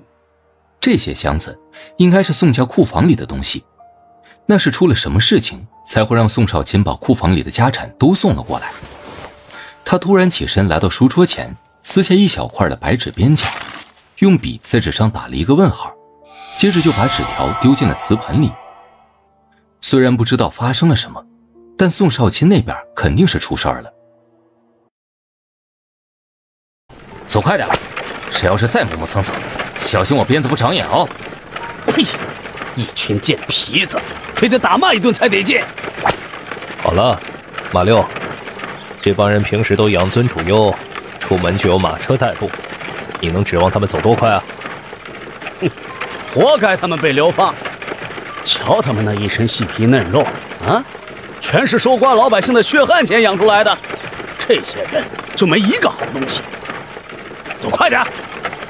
绰在队伍后边的宋家人也走得格外吃力。小泽，你还行吗？要不换你大伯母来背，你歇一歇吧。我没事，我还能走。宋金泽咬紧牙关，费劲地背着自家二哥。自从那日宣读了圣旨后，他们宋家就被抄了家，完全没给他们一点心理准备及反应时间，他们就被一帮侍卫抓进了大牢。之后他们一家人在牢里整整关了3日，可在昨晚，二哥却被官差带走了，直到今早才被官差拖着送了回来。彼时，二哥浑身都是血印，显然是被人动了酷刑，因承受不住满身的伤痛，才导致整个人陷入了昏厥之中。可恨的是，这些官差根本不给他们任何的伤药，也不给伤员调整的时间，就催赶着他们出了京城。眼下，作为顶梁柱的二哥倒下了，宋家的男二就剩他跟成哥了。可7岁的小侄子能成什么事儿啊？倘若自己再撑不起来，那这一家子人可怎么办呢？白氏牵着小女儿吃力地走在身后，瞧着儿子压弯的背脊，他眼里满是疼惜之色。可如今这处境，却让他说不出任何自私的话语。祖母，你还好吧？再坚持下，我们就能休息了。啊，我没事。哎呦，苗金，你放我下来吧，成哥可以自己走。你行吗？你现在还小，会伤着身子骨的。我可以，我能自己走。哎呀，官爷，歇一歇吧，咱们是真走不动了。就地休息。每家安排1个人来领口粮。都排好队了。我去领早饭，你们抓紧时间多歇歇啊。此时的宋家人连说话的力气都没了，纷纷瘫坐在地上喘着气。很快，苏莲英就拎着一个粗粮小袋子回到了宋家的休息地，给每个人发了一个粗粮馍馍。快吃吧，吃了等会儿才有力气上路。众人看着手中硬邦邦的黑馍馍，一时之间竟然有种无从下口的感觉。都吃吧。娘，好硬啊，我吃不下。成哥儿，乖啊。含在嘴里，慢慢的嚼，等它软化了就能吞下去了啊。苏莲英发完了馍馍，就来到了二儿子的身边，他伸手摸了摸他的额头，顿时脸色一变。哎呀，不好了，少卿发热了。这可怎么办呀？我们身上啥也没有。娘，我刚瞧见不远处有条河，我去给帕子沾点水。好，你快去快回，注意点啊。大伯母，我去求求那些官差，他们身上肯定有药。宋清泽一脸担忧，说完就往押差休息的方向跑去。儿啊，你可要撑住啊！突然，不远处传来了打骂的声音，只见好几个高壮的押差围着一个人拳打脚踢。小泽！白氏见儿子被打，也顾不上软绵无力的身体，急忙冲了过去。哥哥，别过去！很快，白氏搀扶着满脸淤青的宋清泽回到了休息处，还没等苏莲英上前查看侄子的伤势，却被他反手塞了一小包东西在手里。刚才趁乱的时候，有人偷偷塞给我的，说是止痛药。衙差给的，可靠吗？众人一阵沉默。如今少卿的情况都这样了，只能试试了。但愿有效吧。苏莲英很是忐忑不安，可目前他们也没有多余的伤药，只能祈祷这包止痛药能稍微减轻下少卿身上的伤痛。二哥肯定没事的。快，赶紧吃，要上路了。赶紧的，出发了！再磨蹭，小心鞭子伺候。苏莲英掰下一半的黑馍馍，塞到了宋清泽的手中。小泽，你还要背着你二哥，你多吃点啊。娘，你吃，我这一半馍馍给小泽，我胃口小，也吃不了这么多。小泽，你别跟我争，只有你吃饱了才有力气背二哥。如今咱家就属你一个劳力了，你必须攒足力气才行。听着大堂姐的话，宋清泽默默地拿起了半个馍馍，大口地吃了起来。我们宋家不会就这么倒下的，我相信老大爷万万不会做出通敌卖国的事来，这其中肯定有什么隐情。只有咱们好好活着，才有洗清真相的那一天。对，莫瑶他们肯定会没事的。见家中长辈满怀信心的样子，紧紧拽着儿子小手的徐婉清心里的彷徨也跟着消散了不少。眼下至少大家都还好好的，只要活着就会有希望。他还要等着孩子爹平安的回来呢。走吧。于是宋家人收起脸上的神情，相互搀扶着跟上了流放的队伍，缓慢的前行。4天了，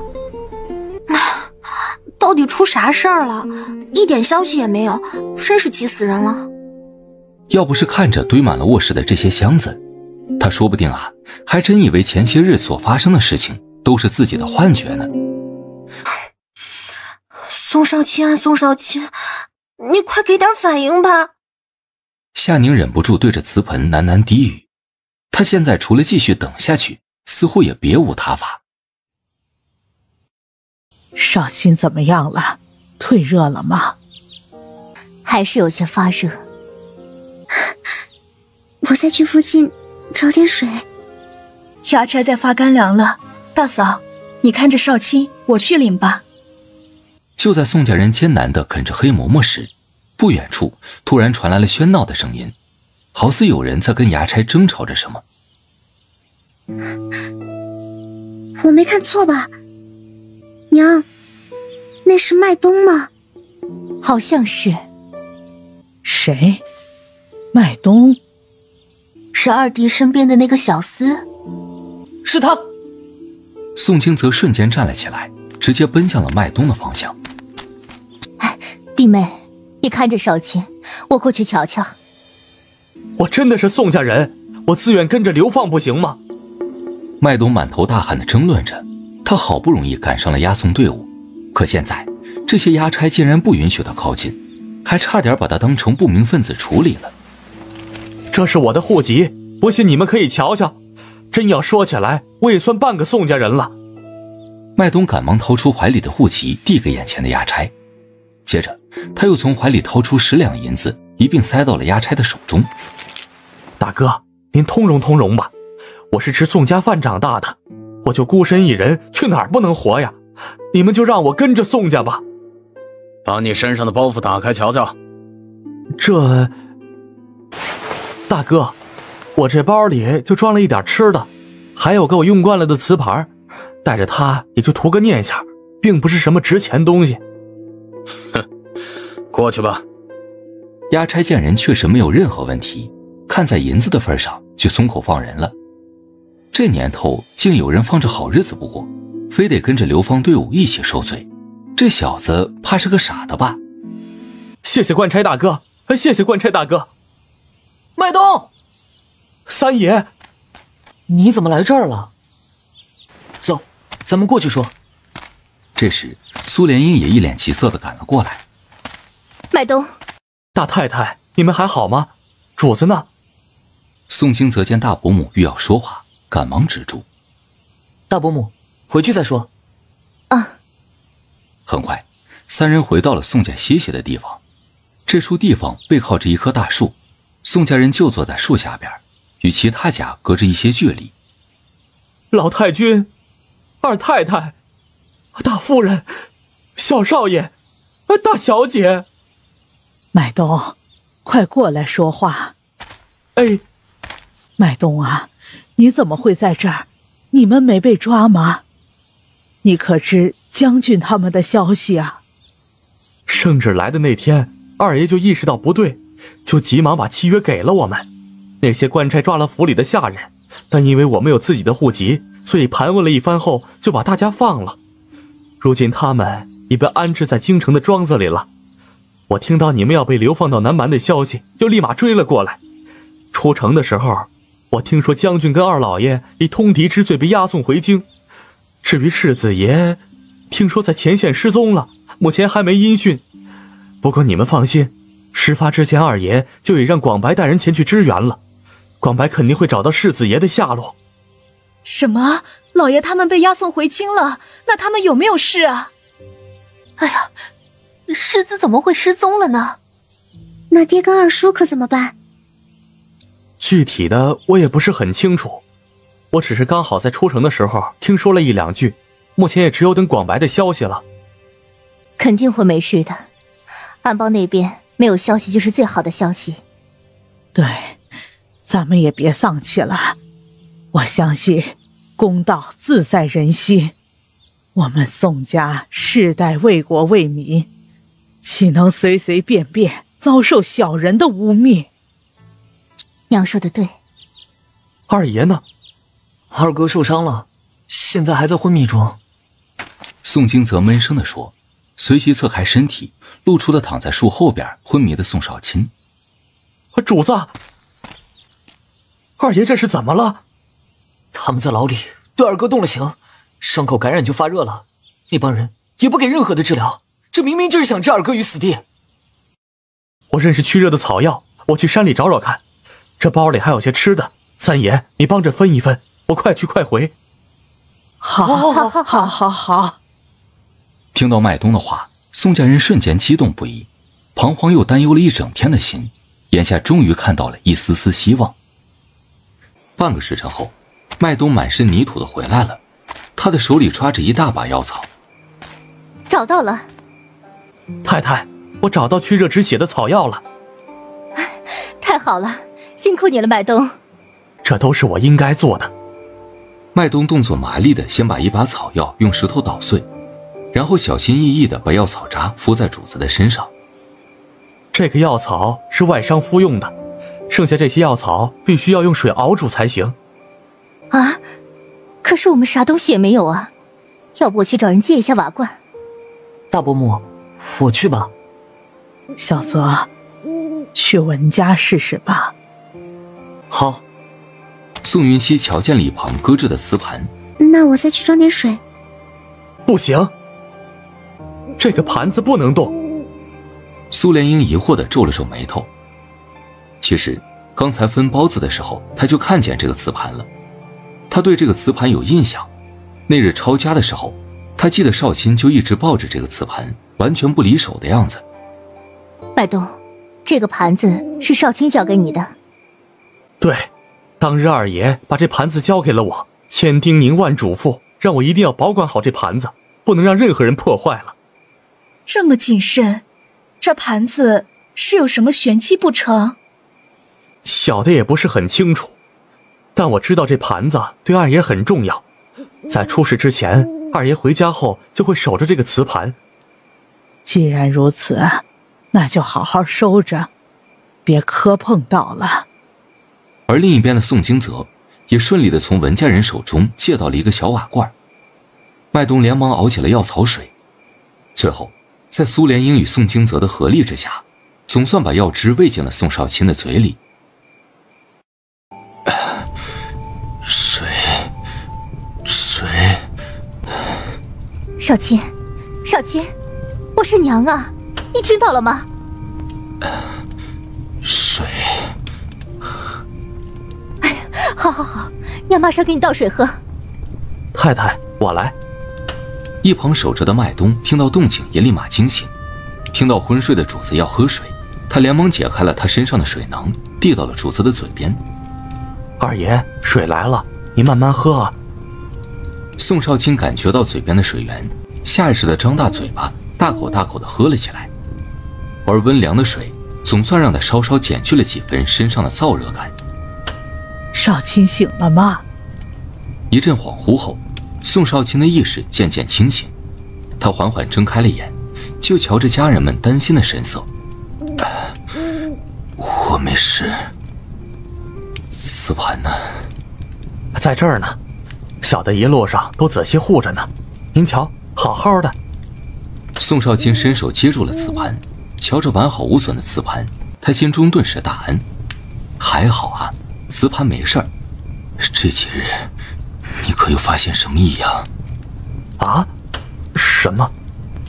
就是这个瓷盘，你这几日带在身上，可发现有什么异常现象？比如多了什么东西？麦冬紧皱着眉头，苦苦回想。见主子如此严肃又重视的样子，这顿时让他有些紧张了，担心是不是自己粗心大意错过了什么。这几日他天天都抱着这个瓷盘，并没有发觉这瓷盘有什么不妥之处啊，任何异样都没有吗？宋少卿轻蹙着眉头，这不应该呀。哦，我想起来了，前2天我兜里突然多了一小块碎纸，我也不知道从哪儿冒出来的，但我见碎纸上也没有写字儿，就随手丢掉了。闻言，宋少卿反倒安心了，果然夏宁有找过自己。二爷，那碎纸条……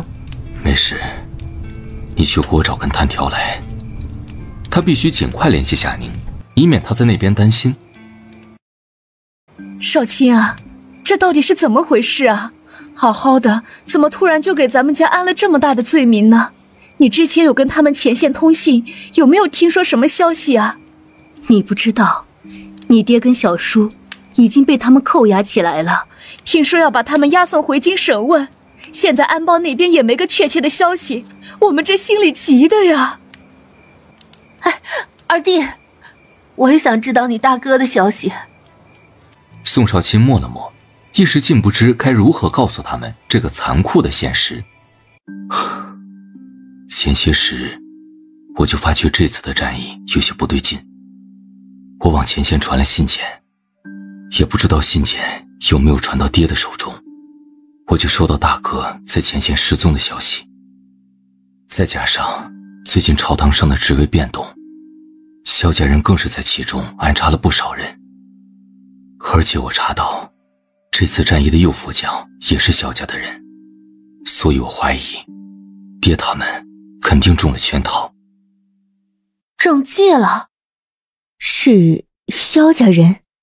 怎么我们一点动静都没听到啊？他们为什么要这么做呀？对呀，我们宋家一向光明磊落，从来不做落井下石之事，也很少插手闲事。这么做对他们家有什么好处？那可是折损了我们东楚的将士呀！功高盖主吧。宋家众人瞬间哑了，脸上的表情很是复杂，似难以置信，又好似终于恍然大悟了一般。这个看似荒唐的理由，或许真的是他们宋家落到这般田地的原因啊！做得太绝了！是啊，我们宋家世代忠君为国，哪一次打仗不是第一个冲上去的？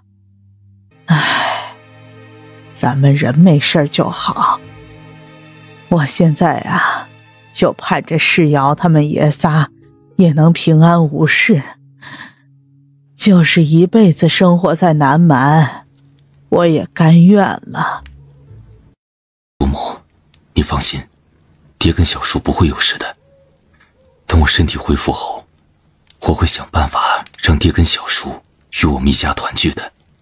好好好，不着急，眼下呀，你身体要紧。你们快去休息吧，明日还要赶路呢。对，快休息了。随后，众人纷纷选择了个舒适的睡姿，渐渐陷入了睡梦中。见大家都睡下了，宋少卿这才拿起适才麦冬递给他的炭条。宋少卿从自己的里衣边角上撕下了一小块白布条，他握着柴火棍，学着21世纪的写字方式，在白布上缓缓写下：安，少卿。宋少卿，你个死鬼，终于回消息了！夏宁激动地丢下手机，迅速凑到瓷盆跟前，整张脸都快贴到瓷盆里了。没看错呢。夏宁连忙拿起瓷盆里的白布条，也就巴掌大小。只见白布上写着3个略显粗糙的大字：安，少卿。这一刻，夏宁久久悬着的一颗心总算落地了。没事就好。夏宁立马拿起录音笔，一阵疯狂输出后，就利索地丢进了瓷盆里。他现在是满满的好奇，这几天到底发生了什么事，而且事情似乎还没有得到很好的解决。不然以宋少卿的出身，他怎么可能用这么破烂的布条给自己传递消息呢？瞧着上面的字，他用指尖抹了抹，这不是草木灰吗？这混得有点惨啊。可眼下他也不知道那边是个什么情况，也不好做什么，只能先等一等宋少卿的解答了。东楚国，漆黑的夜空中，月光倾洒在一片荒郊野岭之处，空地上燃烧着几个柴火堆，火光发出噼啪的声音。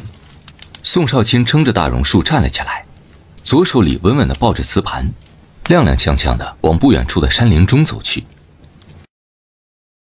抱歉，夏宁，让你跟着担忧了好几日。你猜的没错，我家确实出事了，只是说来话长。几分钟后，听完整个事件起因的夏宁不由皱着一张脸。这也太惨了吧！不过啊，宋少卿真的很聪明，这反应夏宁绝对打100分。换成是他的话，估计那会儿还稀里糊涂的呢。如今看来，也多亏了他把重要的财物都转移了过来，还把瓷盘做了妥善的安置，不然他俩呀，可真要相隔两地了。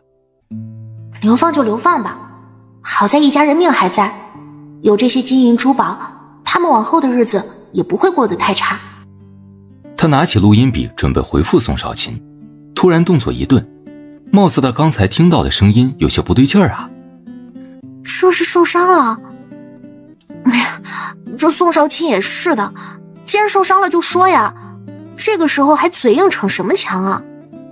夏宁赶忙来到了客厅，找出了自己备用的家庭医药箱，也不知道他伤得怎么样了，严不严重啊？要是伤及内脏，他这点药可不管用啊。夏宁乱七八糟的拿了一大堆药，不管了，先吃着试试看吧。东楚国，就在宋少卿昏昏欲睡之际，突然感觉怀中一沉，他睁开眼一瞧，发现怀中多了不少稀奇古怪的东西。他率先拿起录音笔听了起来，这才知道怀中的这些东西是什么。宋少卿再次感叹于夏宁的心思细腻。他快速地回了夏宁，再次把录音笔传了过去后，这才开始按照夏宁的说明，分别吃了退烧止痛药，而外伤需要用红药水，就只有等明早让麦冬帮忙了。很快，录音笔又冒了出来。只是外伤吗？那还好，我这边能搞定。现在时间晚了，你还受了伤，就赶紧多休息吧。明早我再给你送物资。就这样啦，晚安。晚安。宋少卿对着漆黑的夜色轻声应道，随即就收起了怀里的东西，缓慢地返回原地。少卿，你感觉如何？娘，你别担心，我好多了。睡了一觉后，感觉身上也有了些力气。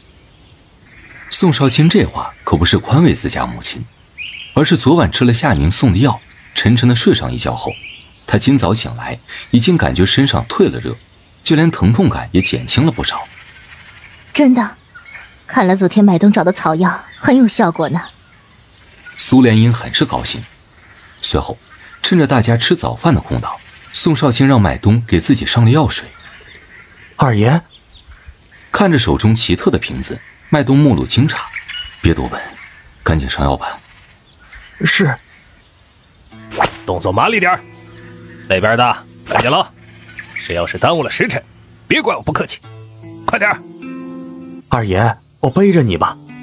暂时不用，我还可以走。少卿，你可别硬撑啊，实在不行我们可以轮着来。对啊，二哥，我身体好着呢，就是背上你一整天都没事。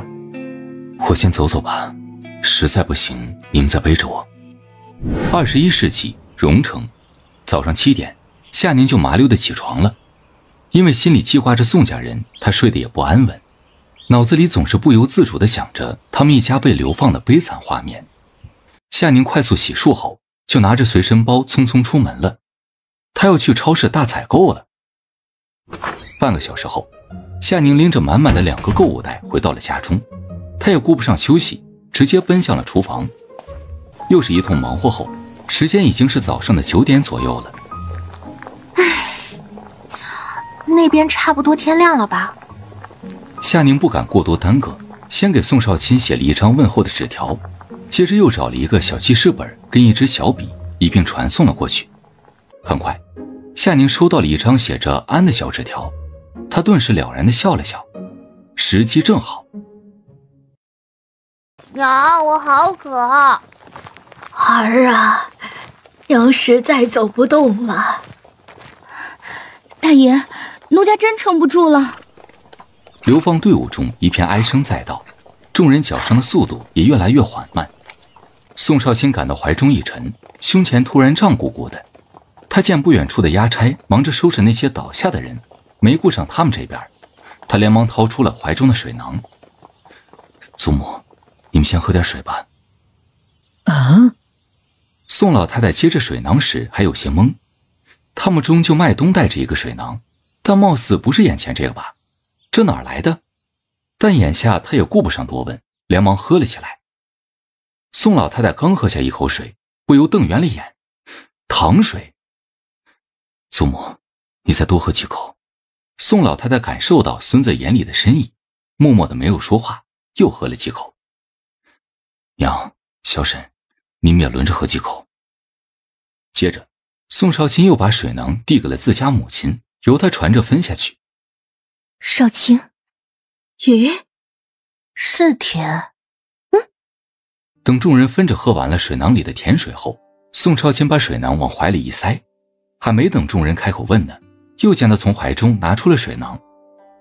祖母，你再喝点。宋老太太这下也蒙圈了，她不是才刚喝过了吗？这是啥意思啊？可看着孙儿的眼神，她又接过了水囊，却顿时感到手中一沉，她心中大惊，这是刚才的水囊吗？宋老太太错愕地看着手中的水囊，心里感到很难置信。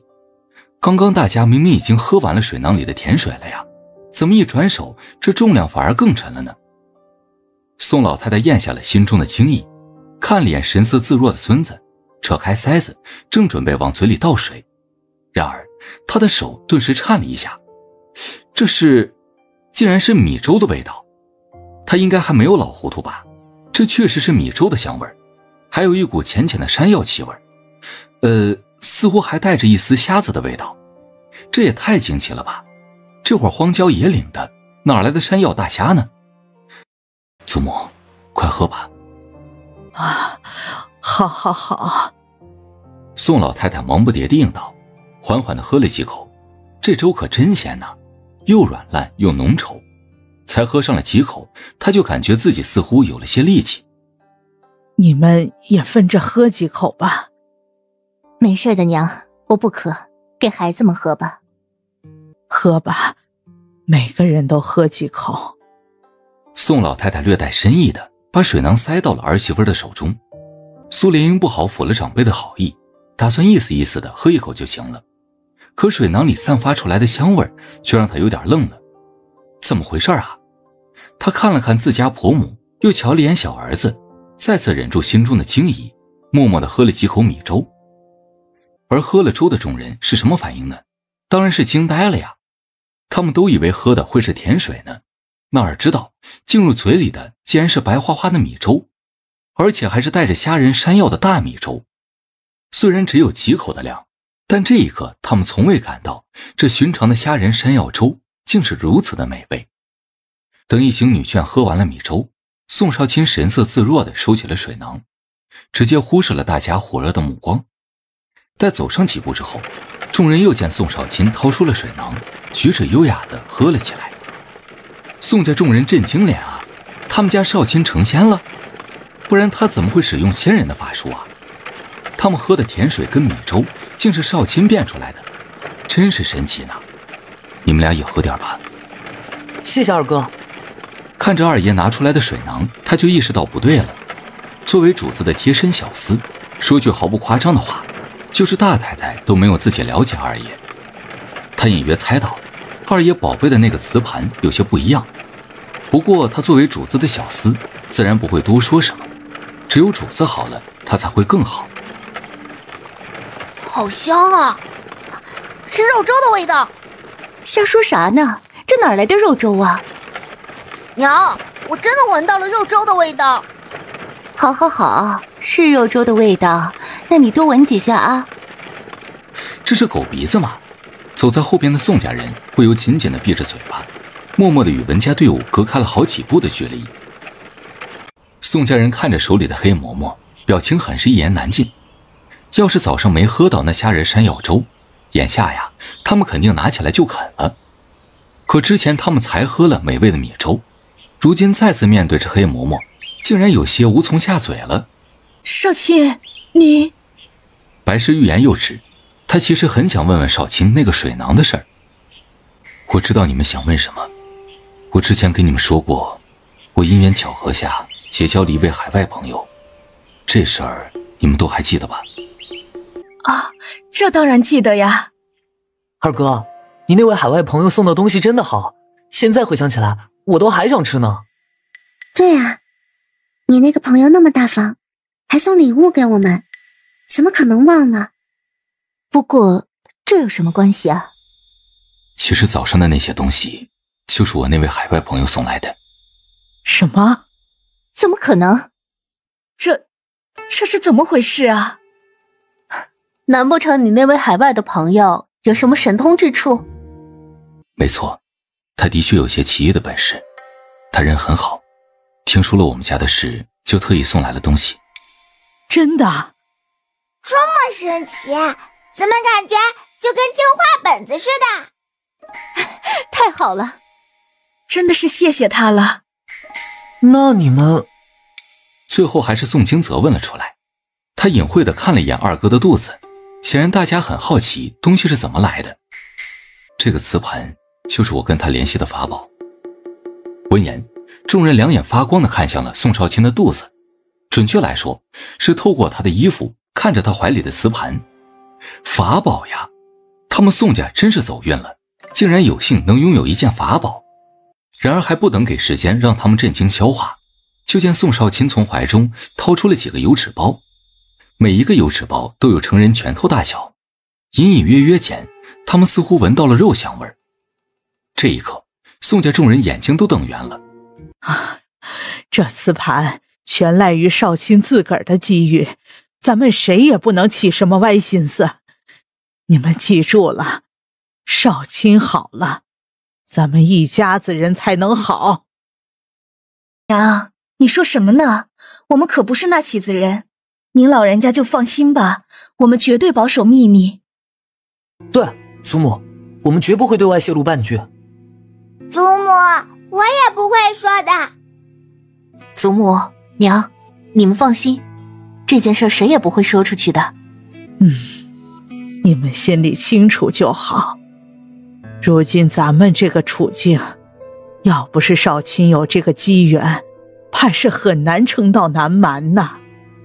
好了，咱们快吃吧，时间不多了，别多问，偷偷吃就是了。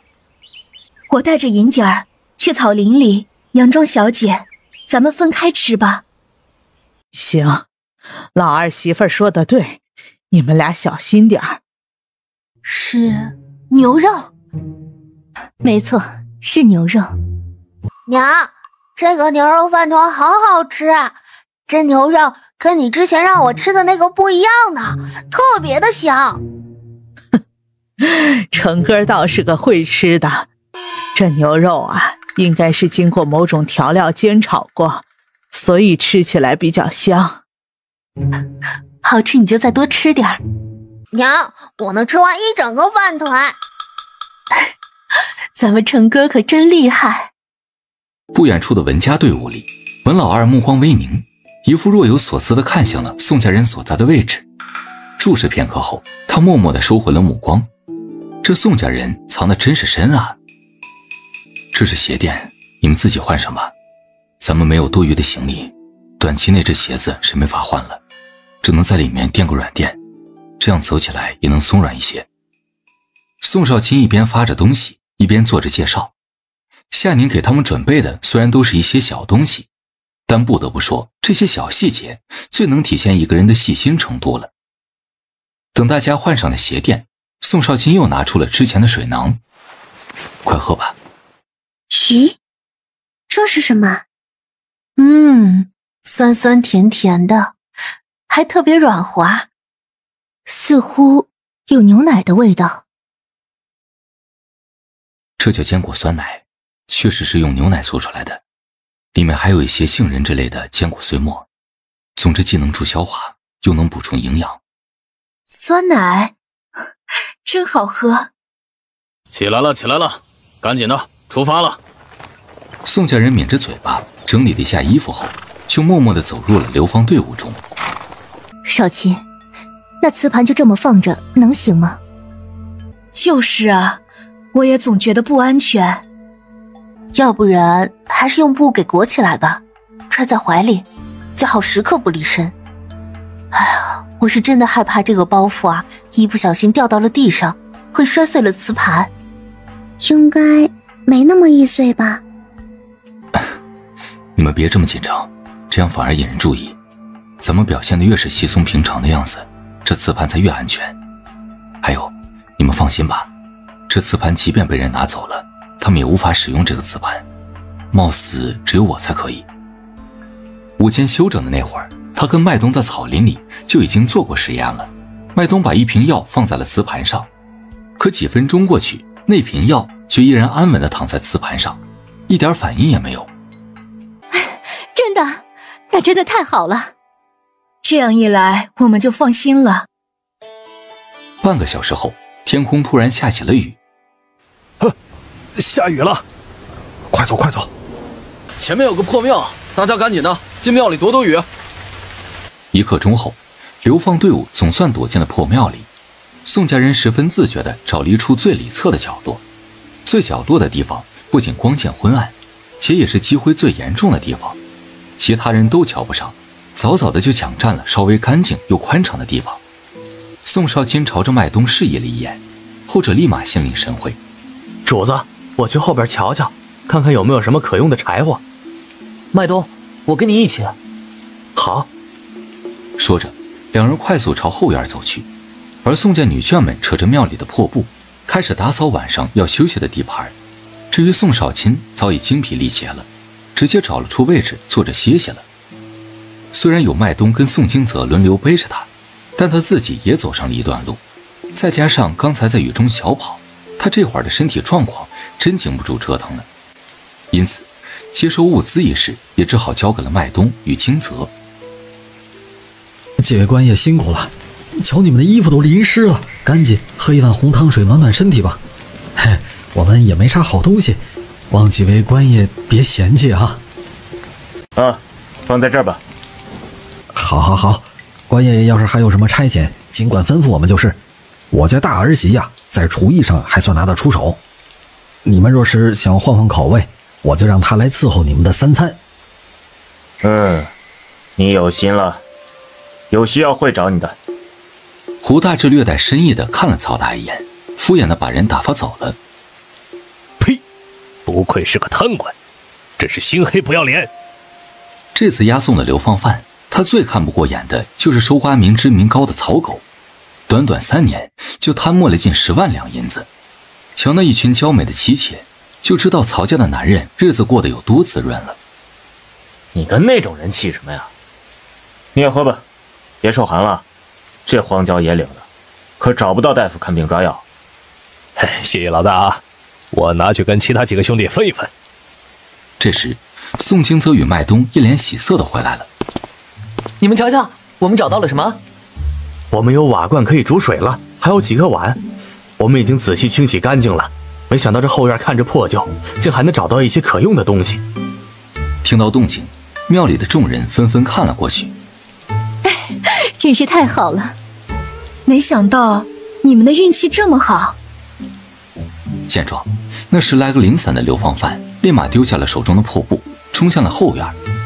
大伯母、娘，火堆生好了，你们赶紧烤衣服吧。此时已经是晚间的8点左右了，夏宁正舒适地躺在沙发上晃着脚丫子，一边悠哉哉地吃着鸡肉饭团，一边刷着国风类的手工视频。他准备向这些研究古代手工品的大佬们多学习一下，没准到时候可以帮到宋家人呢。叮，熟悉的轻响声。晚好，夏宁，谢谢你为我们准备的吃食，很美味，很好吃，我的家人都很喜欢。现在我们已在破庙里，今晚将会在这里过夜了。我这边正下着大雨，你那里的天气如何？夏宁像是瞬间被电流袭上身，心尖上泛起了一阵酥麻。在这安静的夜色里，听着这缓缓如春风般迷人的声音，简直是直击人心呐。这一刻，他算是深刻体会到什么叫耳朵怀孕的感受了。谢谢你为我准备的伤药，我如今已经好多了，真的多亏了你的相助，让我们在今日行走的路上免受了不少的苦楚。我的家人也让我代他们向你表示感谢。还有前几日我传送过去的那些箱子，你也别光放着，喜欢什么就直接拿，不用与我客气，就是花光了也无所谓，我这边再想办法给你送一些过去。我们之后的餐食还需要你多多受累费心了，你看着挑一些值钱的珠宝去典当换些钱，不能光给我们做好吃的，你也要吃好一些。我这会儿是偷偷出来给你发的录音，差不多也该进去了。拜拜。夏宁忍不住笑出了声，突然觉得他很可爱，怎么办呢？原本听着前面的话还挺感动的，就是那种有人能懂你的付出，且还能回应你的好，让你清楚地感知到自己并不是单一的直线，这种双向回应的感觉真的很让人内心温暖。想着宋少卿那边听录音可能不太方便，他连忙找出了自己的耳机，又跟着写了一张说明纸条，就与录音笔一并传送了过去。饭团既然已经吃好了，那就再送点蛋花汤过去吧。光吃饭团还是有些干，得多补充点营养才行。说着，夏宁就冲进了厨房，手脚麻利地为宋家人打了一锅浓香的蛋花汤。东楚国郊外的破庙，宋少卿刚回到庙里的住处，就感到胸前的衣襟有动静。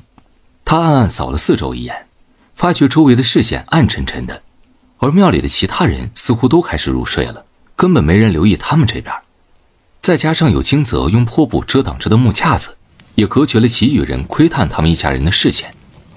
他放心地掏出了怀里的东西，借着柴火堆的昏暗光线，发现手里是他从未见过的东西。他又拿起纸条瞧了瞧，不禁嘴角微扬。这耳机好呀。你们都还好吧？淋了雨一定要及时的保暖，可别感冒了。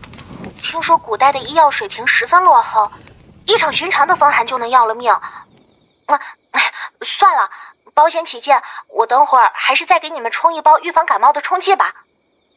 听到这里，宋少卿心间一软，他感觉自己的一颗心突然被柔柔的温情溢满，整个胸腔中涌现出了一股令人陌生的心悸感，却又让他忍不住沉入其中。总之啊，这是一种十分新奇的感觉，更是他这22年来从未有过的体验。但奇异的是，他一点也不排斥这种感觉。我这边的天气很晴朗，秋高气爽的。我今天在家打了一天的杂，真的是拆包裹拆得我手软。我家的客厅都被我改造成杂货铺了，保证让你们这一路衣食无忧。你之前送过来的那些箱子还堆放在我的房里呢，上次你们送我的那些礼物就已经足够了，用不着动那些箱子里的东西。放心吧，我夏宁吃什么也不会吃亏的。昏暗的夜色中，宋少卿微微笑了笑。夏宁这般性格明明就最容易吃亏，真是傻乎乎的。突然他感到平放着的双腿一沉，原来是瓷盘上多出来2个水囊，难道是夏宁说的感冒冲剂？宋少卿拧开水囊的塞子，放在鼻翼间嗅了嗅，是蛋花汤。他连忙挪动了位置，把水囊交给了自家母亲。赶紧分着喝了吧。苏莲英的手里猛地被塞入了一个水囊，还有一些懵，就听到了小儿子的话，心里瞬间闪过了然。小夏这是又给他们送喝的来了。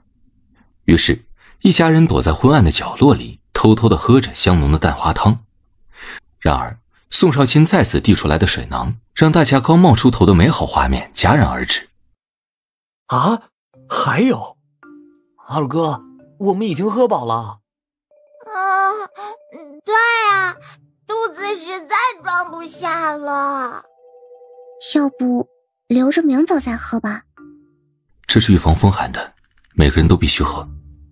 预防风寒的？那这个必须喝了。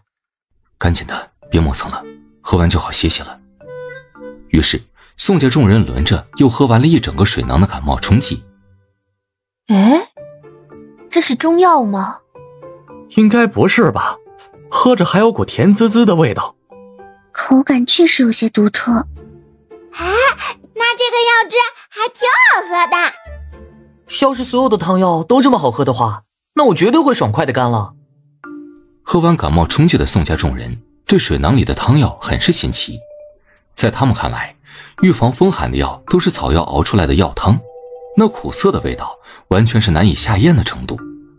但万万没想到，喝进嘴里的药汤跟他们预想中的味道完全不一样，口感还挺好的。这一刻不禁让宋家众人对海的那边产生了浓浓的好奇。海的另一边到底有着一个什么样的国度呢？为什么那边的东西都如此新奇？他们有生之年能否有机会去到那样神奇的地方吗？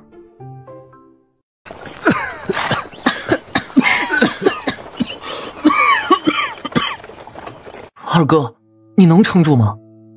宋少卿缓缓摇头，没事，我现在还能走。自从服用了夏宁送来的那些伤药，他真的感觉身上好了很多。那就好。相比宋家的悠然，走在前边的文家人此时啊，就如那热锅上的蚂蚁，着急得不得了。文家最年幼的2个孩子竟齐齐发热了，现如今小脸都烧得红彤彤的一片。这可怎么办呢？用湿帕子再捂一捂吧。没用啊，温度越来越烫了。哎呀，我可怜的小孙孙呢！哎呀，不能再等了，再烧下去，2个孩子怕是要没命了。爹，我去求求那些衙差。说着，文家老大就冲出了队伍，朝着赶队的衙差苦苦一番祈求。然而衙差无动于衷不说，甚至还挥起了鞭子抽打着文家老大。这一变故让整个队伍都不由停了下来。大哥，文老二冲上前挡住了衙差的鞭子，赶紧搀扶起了自家兄长。滚回去，继续赶路。衙差凶神恶煞地朝着文家兄弟俩挥打着鞭子，手上的动作毫不客气。怎么回事啊？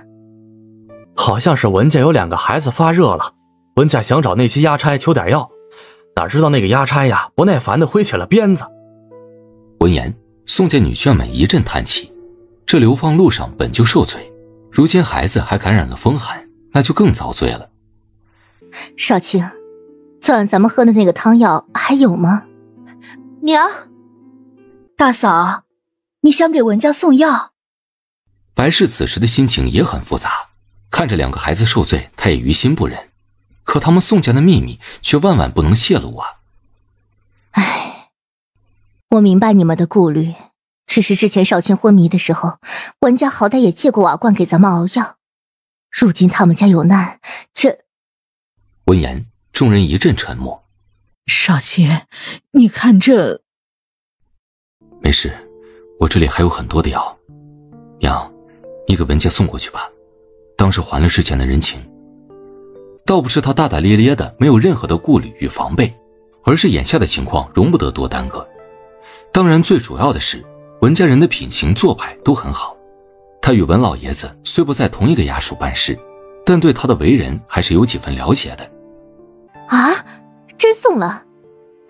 宋少卿从包袱里掏出了一个小纸包，这是夏宁今早为他们预备的药丸，担心他们今天在路上万一有个什么感冒症状，就好及时的服用，说是退烧效果特别的好。对此，他倒不担心这药丸会泄露什么，除了他，谁又认识呢？行，我送过去。文大太太，这是可以退烧的药片，先给2个孩子服用1片，如果还没有退烧的话，再喂1片。杜明真瞳孔微震，退烧药，是他想的那样吗？拿着。苏莲英直接把小纸包塞进了对方的手中，就回到了宋家人的身边。杜明真呆愣地看着苏莲英离开，似乎还有些没回过神来。明真，文良，孩子们有救了。怎么回事啊？刚刚宋大太太给我的，说是可以退热的药片。真的？文良一脸惊喜，他不由侧头看了看后侧的宋家人，满眼都是感激之色。他是真的没有想到宋家竟会赠药给他们，这无疑比雪中送炭还要来得珍贵。在这儿呢。那赶紧给孩子们喂药。爹娘，有药了，宋大太太给的。这宋家给的？没想到宋家还有药。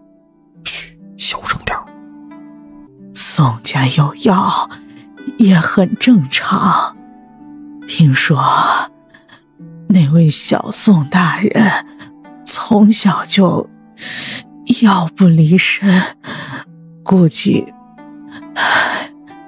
这身上背了些吧。应该是那个小厮带来的吧，我看他来的时候有背着一个包袱，他不是犯人，押差应该不会为难他。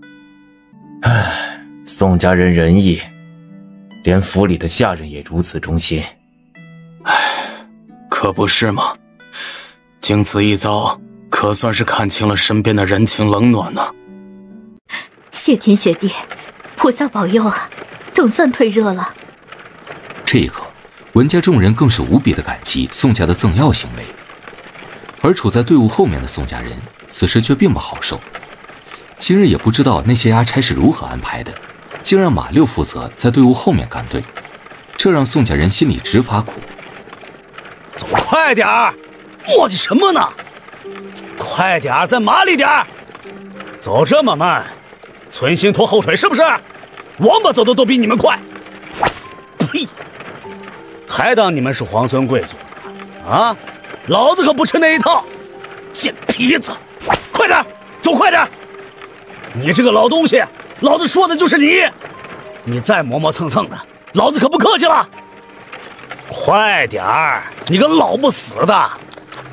坐在马背上的马六神情悠哉地甩着手中的马鞭，看着前方满身狼狈的宋家人，他的脸上扬起了一抹十分鄙夷的嚣张笑容。这狗东西！青泽，二哥，这个人实在可恶。放心吧，总有机会，不急之一时。我看祖母已经到了极限，你赶紧去背下祖母。哎，我马上去。趴在麦冬背上的宋少卿，目光深邃地扫了一眼身后的马六，神色不明。果然，午间休息的时候，马六又在事实上为难了宋家。官爷，这数量是不是不对呀？我们家有10个人呢，5个黑馍馍子咋够吃啊？其他家不是也照旧1人1个的定数吗？麦冬忍住心里的怒气，脸上努力地堆起了讨好的笑容。虽然他们现在不缺这点吃食，但明面上总要装装样子呀。官爷，你行行好，再多给几个吧。这都走了大半天的路了，不吃东西怎么行呢？你算个什么东西？这里有你说话的份吗？不是，官爷，这点馍馍真不够吃啊！你就滚！你个狗东西！哎呦，不够吃？你配吃吗？你可不在咱们流放犯人的名单里，没把你丢在这荒郊野岭就已经很不错了，竟还嫌干粮给少了。既然嫌少，那就别吃了，给老子滚远点！说着，马六再次上脚想要踹对方几脚，哪知道麦冬机灵的滚了一圈，拿着黑馍馍跑开了。呸！臭娘养的！不远处的曹家见此场景，忍不住幸灾乐祸地笑了起来。护国将军府又如何？身份再高贵，现在还不照样低声下气的求人，还比不过他们曹家呢。而文家人则面露忧色，那个马六显然不是个善茬，这才流放几天呀，就开始作践人了。麦冬，你没事吧？那狗东西踢你了？没事，三爷，我反应快，就挨着点皮毛，我那都是装的。走吧，咱们先回吧。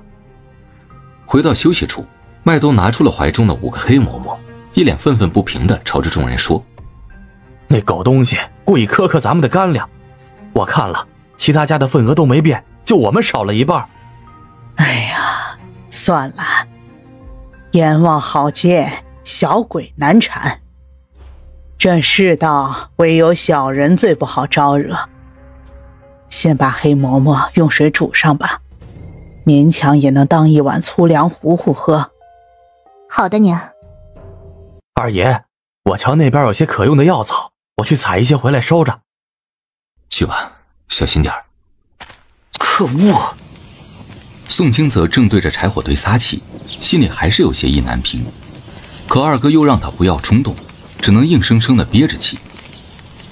清泽，扶我去草林边。闻言，宋清泽立马顾不上生气了，连忙搀扶着自家二哥朝着山脚边的草林走去。他知道他家二哥肯定又要拿好吃的出来了，那个狗东西想饿死他们没门儿，他们不仅不会饿死，还会吃得饱饱的，气死他。我靠，这也太可恶了！听完录音，夏宁忍不住也骂起了脏话。不行，我得给大家多准备点好吃的。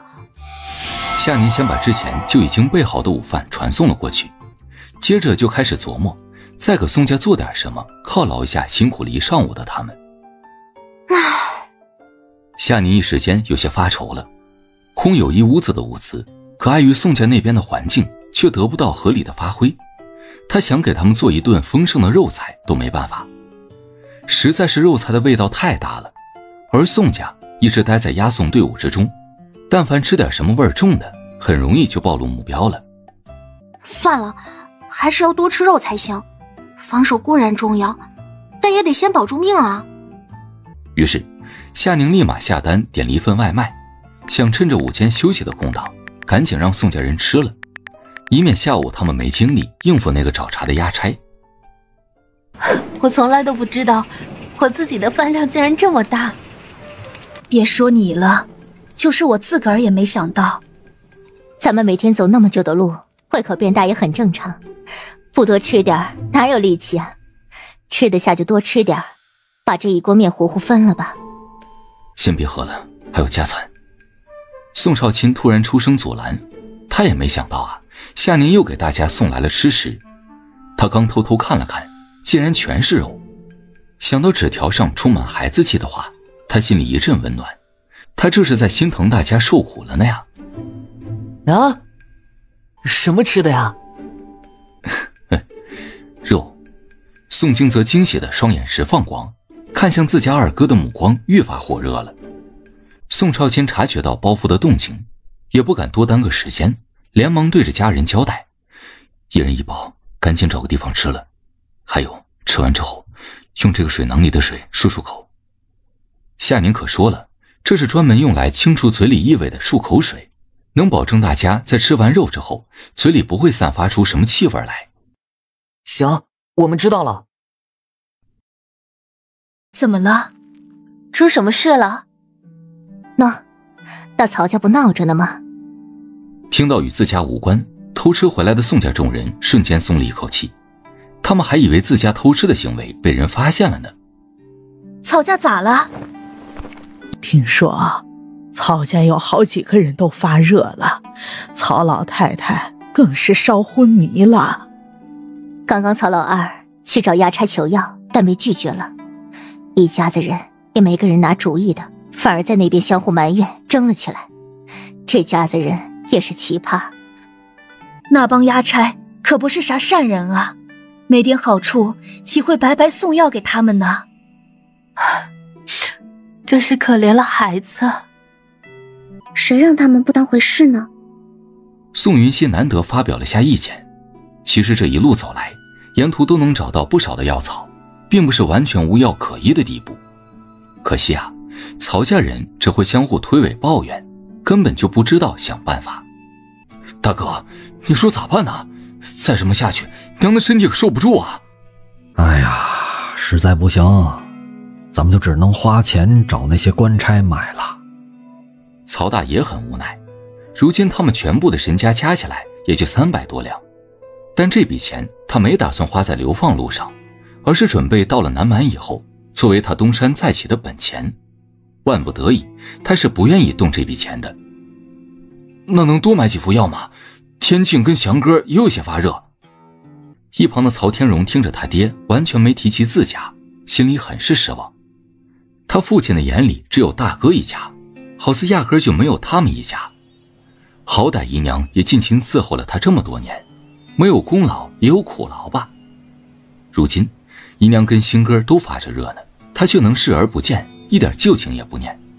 难道嫡庶之别就那么重要吗？这一刻，曹天荣的心里蓦然生出了一股滔天般的愤恨。没过多久，曹家兄弟俩黑着脸回来了。怎么样，买到药了吗？买到了，但只有2颗退烧药丸。什么？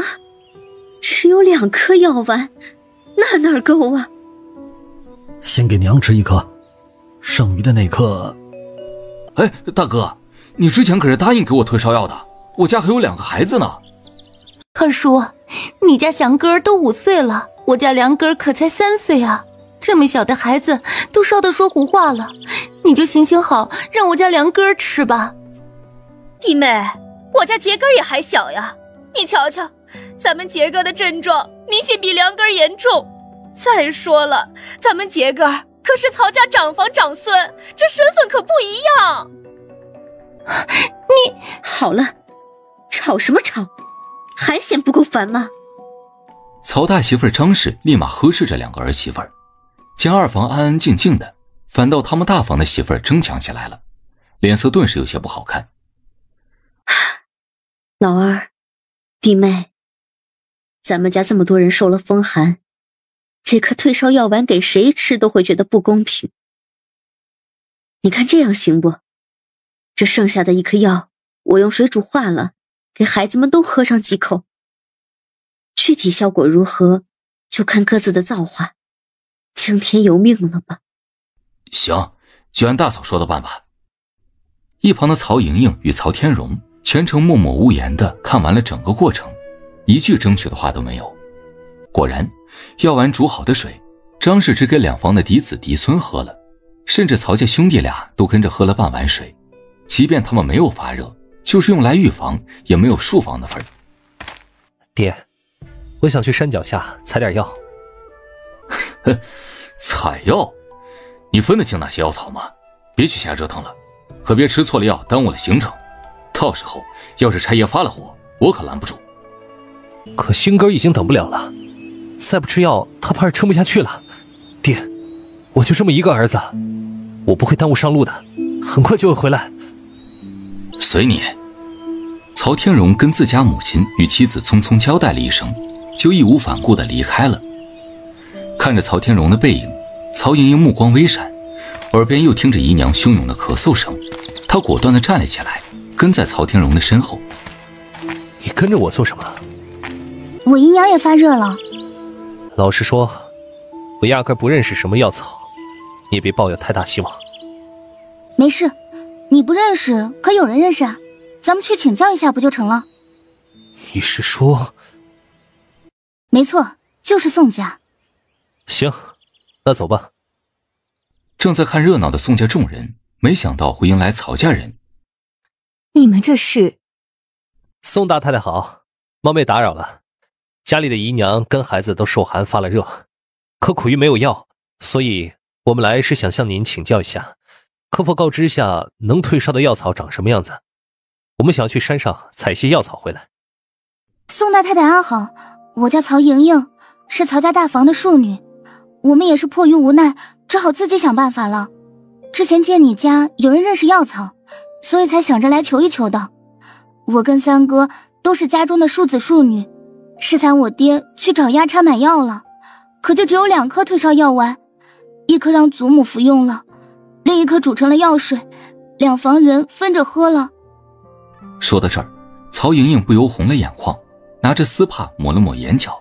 没有受寒的人都能分到几口药水，独独我们书房什么都没有，可怜我三哥家的儿子才4岁，躺在那里却无人在意，所以求宋大太太行行好，让我们认识下那可以退烧的药草，这份恩情我跟三哥来日定会相报。哎，使不得使不得，快起来！苏莲英反应快，惊得一把抓住了曹莹莹的手，及时把人拽了起来。曹姑娘，你不用如此，就是一些草药而已，万万担不起你如此的大礼。如今大家都是流放之人，能帮衬的地方我们自然也愿意。谢谢宋老夫人。麦冬啊，你那儿还有新鲜的药草吗？给他们一份，让他们对照着去采吧。还有呢，老夫人，我刚好又采了一些回来。别说，那处山脚边的药草还挺多的。曹三少爷，你拿好，退热就这2株药草，其他小的认识的药草也有限，目前就找到了这2味药。如果还是不行的话，希望你也别见怪。谢谢，小哥都绿了，能有药喝就已经是帮我大忙了，剩下的就听天由命吧。这个曹天荣倒不像是曹家人，为人还挺实诚的。唉，待猪出好笋吧。那个小姑娘倒是个有心眼的。反正啊，往后别过多接触，保持适当的距离就行。哪里呀？我看他也挺好的呀，还知道为自个儿姨娘找药，至少那也是个有孝心的呀。俗话说，知人知面不知心，谁知道他到底是不是个好的呢？就他刚才的那番做派，我就不太喜欢。娘说的对，娘老放心吧，就曹家人的德行，咱家也不会跟他们过多接触。祖母、娘，你们快跟二哥去吃饭吧，我们都吃好了。啊，对，我跟你们说，那可好吃了，香着呢。今日的午饭，他是真正的吃撑着了。那卤鸡腿可真香呀，卤牛肉的味道更绝。二哥，你一定要帮我谢谢那位小夏哥哥，以后还会再有吗？小夏哥哥，罪过罪过。怎么了？是不是受凉了？我没事，只是呛了下。别乱喊人。啊，我怎么就乱喊人啦？不是你说你那位朋友叫小夏吗？他既然是二哥你的朋友，那我叫一声小夏哥哥也没问题吧？难不成你的那位朋友年龄很大，我应该称呼一声叔或者爷？宋少卿听得嘴角直抽抽啊，脑海中甚至都想到夏宁拿着鸡毛掸子的画面。我之前有件事没跟大家说清楚，就是我那位海外朋友其实是位姑娘。你刚刚说什么来着？我没听错吧？二哥，你开玩笑呢？啊，所以我该叫小夏姐姐。小夏是个姑娘，多大年纪了呀？麦冬没吱声，却双眼放光地看向了自家主子，心里总算是明白过来了。感情之前送礼的姑娘就是这位海外的夏姑娘呀。好了，你们别咋咋呼呼的。少卿啊，你仔细说说怎么回事啊？之前不方便透露太多，所以……你这孩子，你不说清楚，我们还都以为那位海外朋友是个男的呢。瞧这乌龙闹的。老实说啊，他着实给惊到了，万万没想到自家这个沉闷的小儿子竟然会结交一个姑娘，真是大大的出乎了他的意料啊。就是嘛，二哥，我差点被吓死了。那二哥，夏姐姐多大呀？我们应该叫姐姐吧？你们也没问我性别呀。她叫夏宁，与我同岁，比我小几个月。22，那确实该叫夏姐姐了。夏姐姐可真好，给我们送来了那么多好吃的。二哥，我们有机会见到夏姐姐吗？应该没那个机会吧，她住的地方离我们很远很远，我们根本过不去。啊，那么远吗？苏莲英这会儿的心情很是心塞，一颗心啊就像是被人抛了下来，忽上忽下的。好了，赶紧吃饭吧，没多少时间了。苏莲英起身拍了拍身上的灰尘，既然没可能，那还有什么可说的？希望越大，失望越大。至于少卿的亲事，还是顺其自然吧。他现在想这些也无济于事，能不能把眼前的困难度过去还是个问题呢。对，你们赶紧的。白氏也催促起来，这美味的食物还是要趁新鲜才更好吃。还真让你们找到退热药草了。确定这破草能退热吗？就是啊，可别吃坏了肚子。万一这药草真能退热，那咱们之前买的药岂不是都白买了？天荣也是，既然你能找到药草，那就早说呀，咱们也就不用浪费那个钱了。哼，我看他就是没安好心，故意让我们花钱。先别说话了，让他把那药草赶紧熬了，先让吴姨娘他们试试看，如果真的有效的话，那咱们往后也能省上一笔钱了。对，嫂子说的对。还愣着干嘛？赶紧去呀！曹天荣握着拳头，愤怒地看着眼前这些所谓的家人。之前有药丸的时候，他们没一个人想到他们朔方，如今他辛辛苦苦地采了药回来，竟让自己把药分给他们喝，太过分了。哼，是不是很愤怒，很失望？怎么，你现在才看清了？这家人骨子里就自私凉薄，除了他们自身的利益，根本就不会顾及别人的死活，甚至为了利益能够不择手段。咱们这些庶子庶女又算得了什么呢？只不过是他们牺牲的棋子而已。这么一打岔，曹天荣的情绪倒是渐渐平复了下来。听着堂妹满是讥讽的语气，他平静地看了她一眼，然后拿着药草默默地转身离开了。真是个木头，难怪这些年来被二凤压得死死的，都这样了还不知道反抗，这般窝囊性子，活该受欺负。曹莹莹气得直跺脚，她想要脱离曹家，但以她一个人的力量肯定不行。所以他就想找曹天荣当自己的同盟。毕竟整个曹家也就只有他跟自己的处境相似。出发了，所有人赶紧的，该上路了。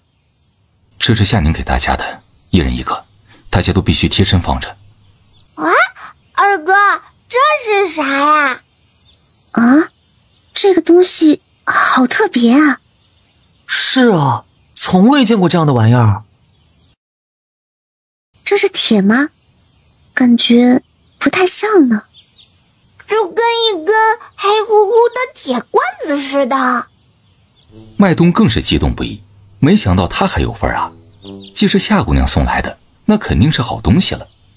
他这辈子跟定二爷了，要是能抱上夏姑娘的大腿就更好了。他可有太多的好东西了，眼馋死他了。别乱动！闻声惊得众人的手立马收了回来，均是一副后怕的样子。这玩意儿叫电击棒，是专门用来防身的。别看它跟个笔杆子似的，实则里面装有高压电。瞧见没有？这旁边有个按钮，这就是开关键。只要一按这个开关键，就能把人电晕了。这玩意儿是夏宁特意为他们一家准备的。他知道肯定是夏宁听自己说了马六为难他们的事，心里为他们担忧，才特意送过来的。啊，电晕？什么是高压电啊？电击棒，这名字可真有意思啊。这个详细说来就比较复杂了。你们可以想想，天上闪现的雷电，只要把这个电击棒出在对方的身上，立马就能把人电晕。就像是被雷电劈晕那样吗？没错，差不多就是这样。所以这个开关键没事你们别乱按，这玩意儿个头小，也比较容易藏在身上，一旦有什么危险，就能及时拿出来防身了。宋少卿对这个电击棒非常感兴趣，要不是时机不对，他真的很想透彻地研究下。没想到日常天气中的雷电居然也能制作成武器，太不可思议了。这么厉害？你放心，我们铁定收好。对，有了这么厉害的防身武器，以后就不怕歹人靠近了。替我们谢谢夏姑娘。这玩意儿怕是不便宜吧？让它破费了。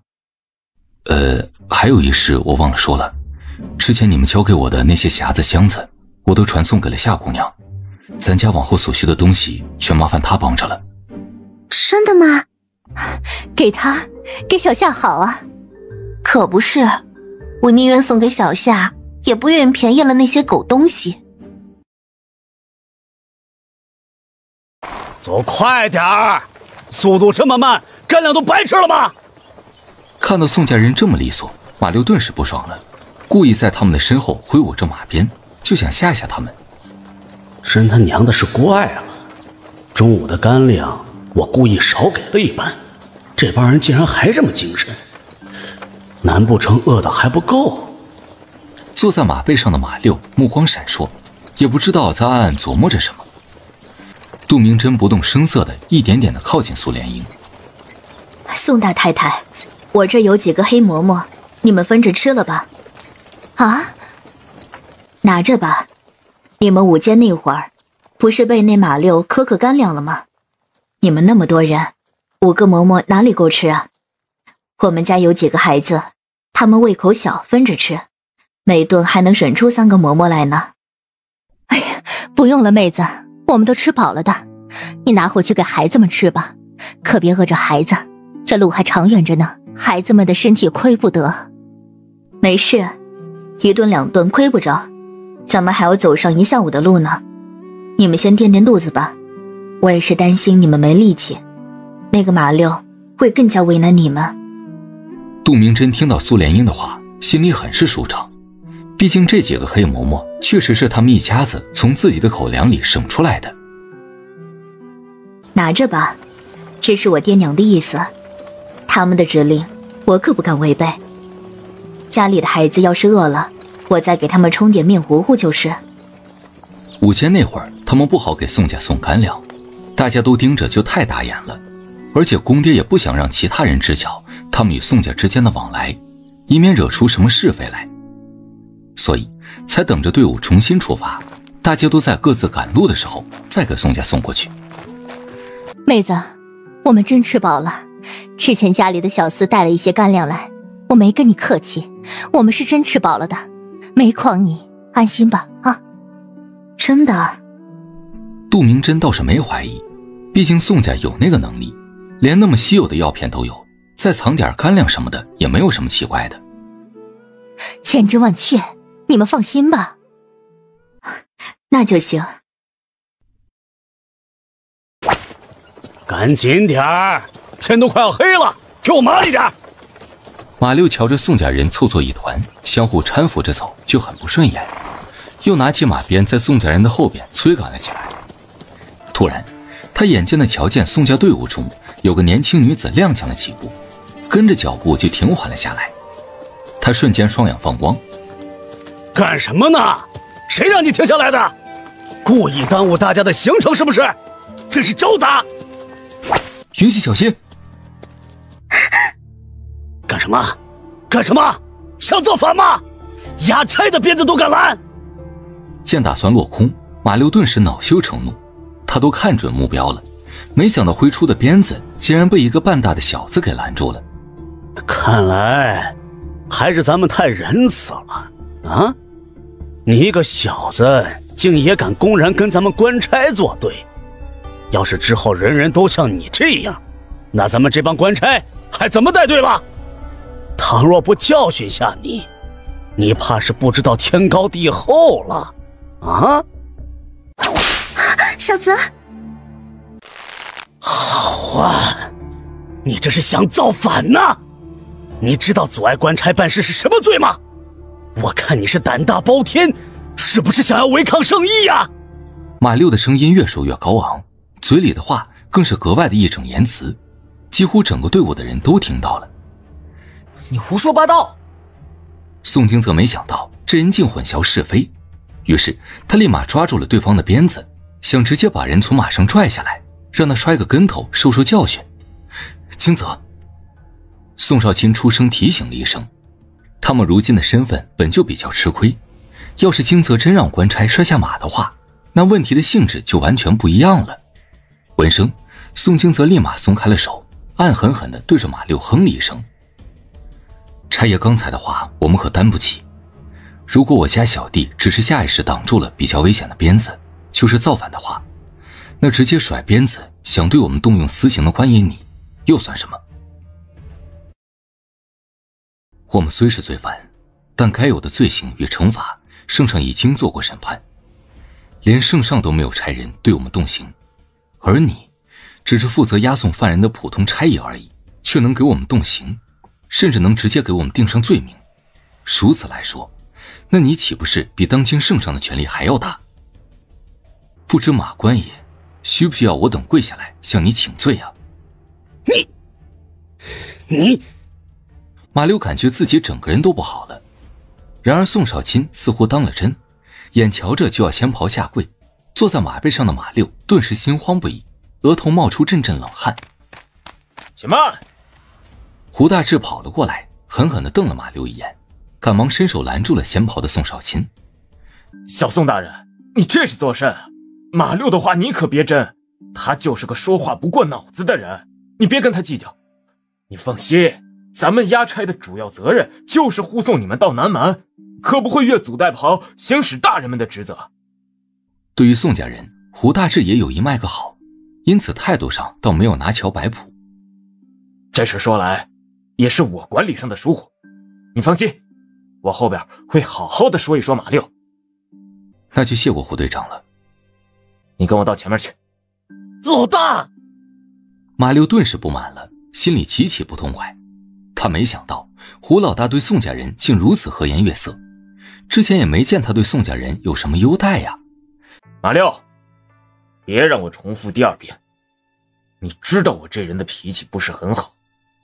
胡大志微眯着眼，看着马六的目光充满了审视。这个马六心思还真不少呀。他之所以把马六加进自己的押送队伍中，也是觉得恶人要有恶人磨。闻言，马六不得不憋着气，跟着胡大志来到了队伍前面。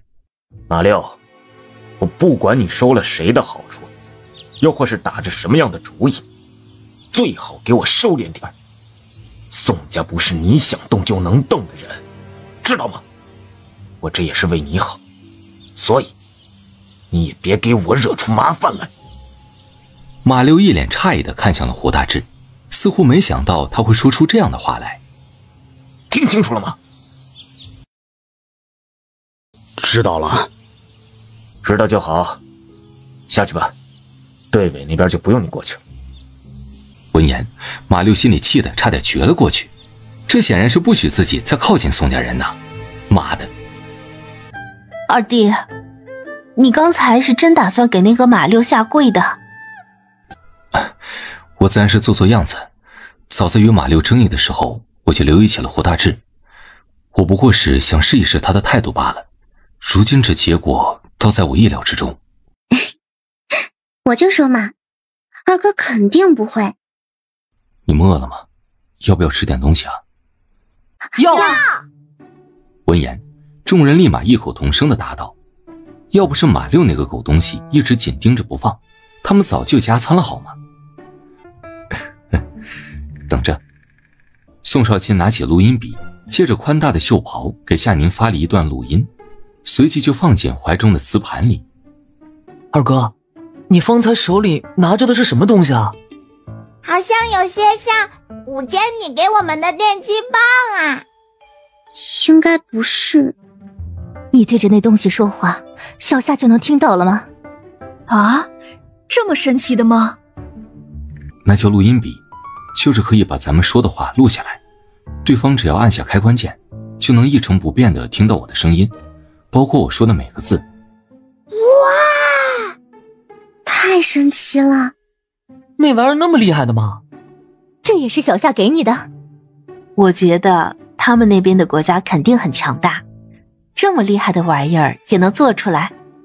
真想去夏姐姐生活的地方看看呢。你们要是喜欢的话，等我们安顿下来后，我找夏宁帮忙给你们也买一个。真的吗？啊，我们也能有。夏宁生活的地方的确很强大，有着很多我们从未听闻过的稀奇物件。等以后啊，你们慢慢就能见识到了。听宋少卿这么说，宋家众人就更期待了。21世纪荣城，可算是等到消息了。夏宁立马拿起录音笔听了起来，末了他露出了安心的笑容。宋少卿这家伙还挺能忍耐的嘛，这么快就把那个衙差给打发走了。加餐。夏宁立马去往厨房为宋家人准备下午餐点。算了算时间，他们都已经走上了3-4个小时了吧，想想都累人。厨房很多食材都是现成的，他动作麻利，很快就给宋家人打包了一份下午茶。小青，这是什么呀？啊，好可爱啊！我喜欢这个。这像是一种果子，但我还从来没有见过这般鲜丽的果子啊。这叫草莓，是一种水果，有着很高的营养价值。啊，好甜啊！饱满多汁，还清爽鲜甜。这又是什么？金灿灿的，还怪好看的。下边还有一个小碗呢。这叫蛋挞，是用鸡蛋面粉做的。吃完就把下面的那个锡纸交给我处理，那不是什么小碗，就是用铝箔纸做成的一个底托而已。反正是夏宁那边的一种工业产品。哎呦，那边的人太有巧思了，连名字都取得这么独特。这个好吃，好细滑呀，比蒸蛋可好吃多了。你们快尝尝。嘘，你小点声。这会儿那些人都累晕了，哪还有心思注意别人啊？好了，大家都别说了，赶紧吃吧。还有呢。没想到宋家人这么有能耐啊。曹莹莹低声嘀咕了一句，但她的声音刚好让大家都听到了。你们看着我干嘛？难道不是吗？方才那位官爷好像是押送队伍的领队吧？虽然他不常露面，但我有几次都看到他在吩咐指挥其他的押差，那他应该就是队伍中最大的官了。可他方才却亲自搀扶起那位小宋大人，而且我见他脸上的表情也很恭敬的样子，这说明了什么？哼，这宋家人真够狡诈的，表面上装的这么可怜，私下竟然买通了押差的领头。你为什么要那么说？宋家之前可帮过我们的，你方才那话，不是在给宋家招惹麻烦吗？我不相信你心里不明白。三哥，我不明白你在说什么。我方才只不过是说了下自己看到的感受，怎么就跟宋家招惹麻烦了？让曹家认识到宋家的厉害，不好吗？曹天荣深深看了曹莹莹一眼，最终道了一句：“你好自为之。”今晚咱们住驿站，大家都有序的进去，别吵吵闹闹的。一间大通铺可以住10个人，你们自行分配。我先跟夏宁打声招呼，你们都想一想，有没有什么紧缺的物品？借着这次入住驿站的机会，倒是可以让我们正大光明的拿一些东西出来。二哥，你这话是何意？你仔细说说呢？宋清则直接问。大家都知道咱家没行李，但谁也不能确定我们身上是否藏有银钱。再加上麦冬的到来，一切就更有可能了。之前不方便拿出来，那是周遭的环境不允许，总不能凭空就拿出来东西吧。现在有了驿站做遮掩，我们就装作私下找一组买来的，如此一来，我们多出来的行李也就过了明路了。对对对，二哥这主意好。太好了，买回来的物资总算有发挥的机会了。我先给你们准备晚饭，你们仔细想想近期什么物品比较紧缺，我立马就能为你们备来。准备什么食物好呢？火锅是吃不了了。烤肉干锅也不行。夏宁点开了外卖团团，开始搜索起了美食，让他现做肯定是来不及了，只好选择外卖让他们先吃上。好啦，晚餐搞定。夏宁，谢谢你送来的晚膳，太丰盛了，劳你费心了。夏姐姐，谢谢你送来的食物啊！哎呀，你让我说一句嘛，你们别拉我。哎呀，你瞎捣乱什么呀？你快起开！别！是宋家人吧？抱歉夏宁，方才说话的是我二叔家的堂弟堂妹，我没想到他们突然跑到我跟前说话，不过他们是想亲自给你道谢的。你送我们的吃食大家都很喜欢。对了，夏宁，有一件事要麻烦你，你能在箱子里找一些碎银给我吗？我打算等会儿找一族打点下，花点银钱，明面上总得做做样子。我记得我屋里的那个木匣子里应该还有些铜钱碎银，当时一并传送了过去，要麻烦你帮忙找一找了，实在是我们的身上都暂无分文。哎呀，我怎么把这么重要的事儿给忘了？身上没点钱可不行。于是夏宁开始在卧室里翻箱倒柜的找碎银子，其他的金银珠宝目标太大，流放路上带着也是一种祸患，还是找一些碎银子靠谱些。估计宋少卿也是这么想的吧。塞好了没？白氏催着正在用破布条堵塞门窗的儿子，没办法，桌上的饭菜实在是太馋人了。好了好了，快来吃饭了。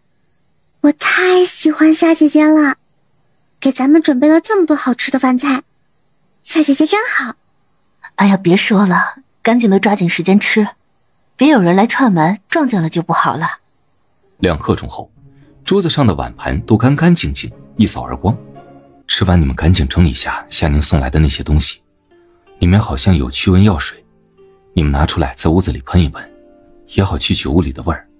我去找一族买点干粮之类的，再备点热水，大家都借此简单的梳洗下吧。那曹家这是在干嘛呢？宋少卿目光幽深地看着曹家人离去的方向。二爷，要小的跟去看看吗？小心点儿，打探个大意就行了。是，小的知晓。麦冬快速朝着曹家离去的方向追了过去，于是宋少卿只好自己找去了后院的厨房，找一族打点下让他们备一些热水，又换了一些馒头当干粮，就打道回屋了。然而走到半道，却突然被人挡住了去向。小宋大人好，我叫曹莹莹，冒昧打扰了，我来是有事相求。有何来意？说吧，别浪费我时间。曹莹莹嘴角顿时僵住，这人怎么回事啊？怎么总是不按常理出牌呢？宋少卿可不想浪费时间在这里看人发呆，他直接绕过曹莹莹，径直离开。等等！放手！宋二爷，我是真的迫于无奈才来找你的。方才我爹跟小叔想让我去伺候副领队，他们这简直就是卖女求荣。我也是清白人家的姑娘，岂能做出那般轻贱的事来？那我往后又有何脸面活下去？我是趁着他们不注意，偷偷跑出来的。说到此，他不由微微抬头，似偷偷看了宋少卿一眼，又满脸羞意地垂下头来，声音更低柔了。宋二爷，早在京城时，小女就仰慕你的才学了。然而我出身低微，根本就没有认识的机会。可没想到，如今你我竟沦落到同一个处境，所以，小女心悦于二爷。如你不嫌弃小女蒲柳之姿，出身低微的话，那小女愿意此生多常伴于二爷的身边，尽心尽力的伺候于你。手段不错，可惜选错了目标。宋二爷，我不知道你说的是什么意思，但我刚才那番话说的都是真的，如有一句假话，就让我不得好死。宋二爷，我是认真的，你相信我。你什么意思啊？你愿意常伴我身边，还尽心尽力伺候，怎么，你曹家大小姐不当，想要卖身我宋家为奴为婢？可惜啊，我家选用下人的要求比较高，不仅要脑子好使，还要耐打。什么？宋二爷，你误会了，我并没有要卖身的意思啊。曹莹莹暗暗心悸，这男人到底是真不懂还是装不懂啊？哦，我的意思是愿意嫁与你。你愿意，我就一定要接受吗？你算个什么玩意儿？我宋少卿可不是渣斗，什么东西都收。就你，为奴为婢我还瞧不上呢。我宋少卿即便身体有恙，也轮不到你在这里装模作样。你这般惺惺作态的样子，我看着就恶心。别在我面前自作聪明，你还不够格。记住，别再打我宋家的主意，否则我定让你知道什么叫后悔莫及。不信你可以试试。听到不远处有人走来，宋少卿瞬即收敛起脸上的冷意，神色温和，嘴角噙着淡淡笑意，一如既往那般温润淡雅的贵公子模样。曹莹莹彻底呆住了，看着眼前的男人变幻自如的样子，她浑身忍不住颤了颤。那警告的话语好似还回荡在她的耳边，不停敲打着她的心。蠢货！一想到自己被曹莹莹那种女人肖想惦记，宋少卿整个人都极其的不舒服。回到房间后，见家人还在纷纷好奇讨论着夏宁送来的东西，宋少卿自觉到大通铺的最边上坐下，再次拿出了录音笔，开始委屈巴巴地给夏宁说起了方才的事情。啊，宋少卿这家伙是在卖乖吗？怎么办？好可爱啊！听听这小可怜似的语气，多委屈啊！他仿佛看到了一只乖巧又可怜兮兮的小奶狗，正朝着自己摇晃着小尾巴。不过想到他讲的事情，夏宁又皱起了眉头，忍不住一阵吐槽：切，有没有搞错呀？不是说古代的女人很封建、很保守、很矜持、很害羞的吗？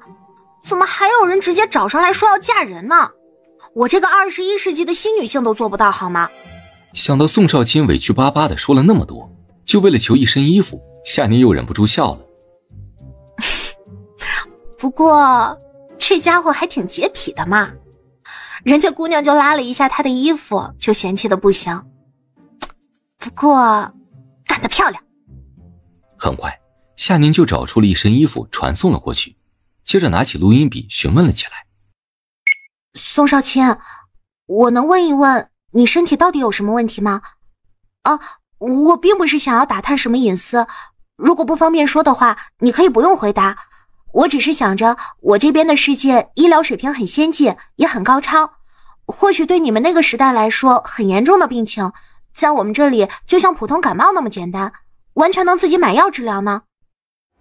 宋少卿拿到新衣服后，立马就把身上的外衣丢在了地上。啊，二哥，你这是干嘛呢？脏了就扔了。宋少卿拿起了录音笔，坦诚地告知了夏宁自己的身体状况。这次他说得很详细，也没有任何的避讳。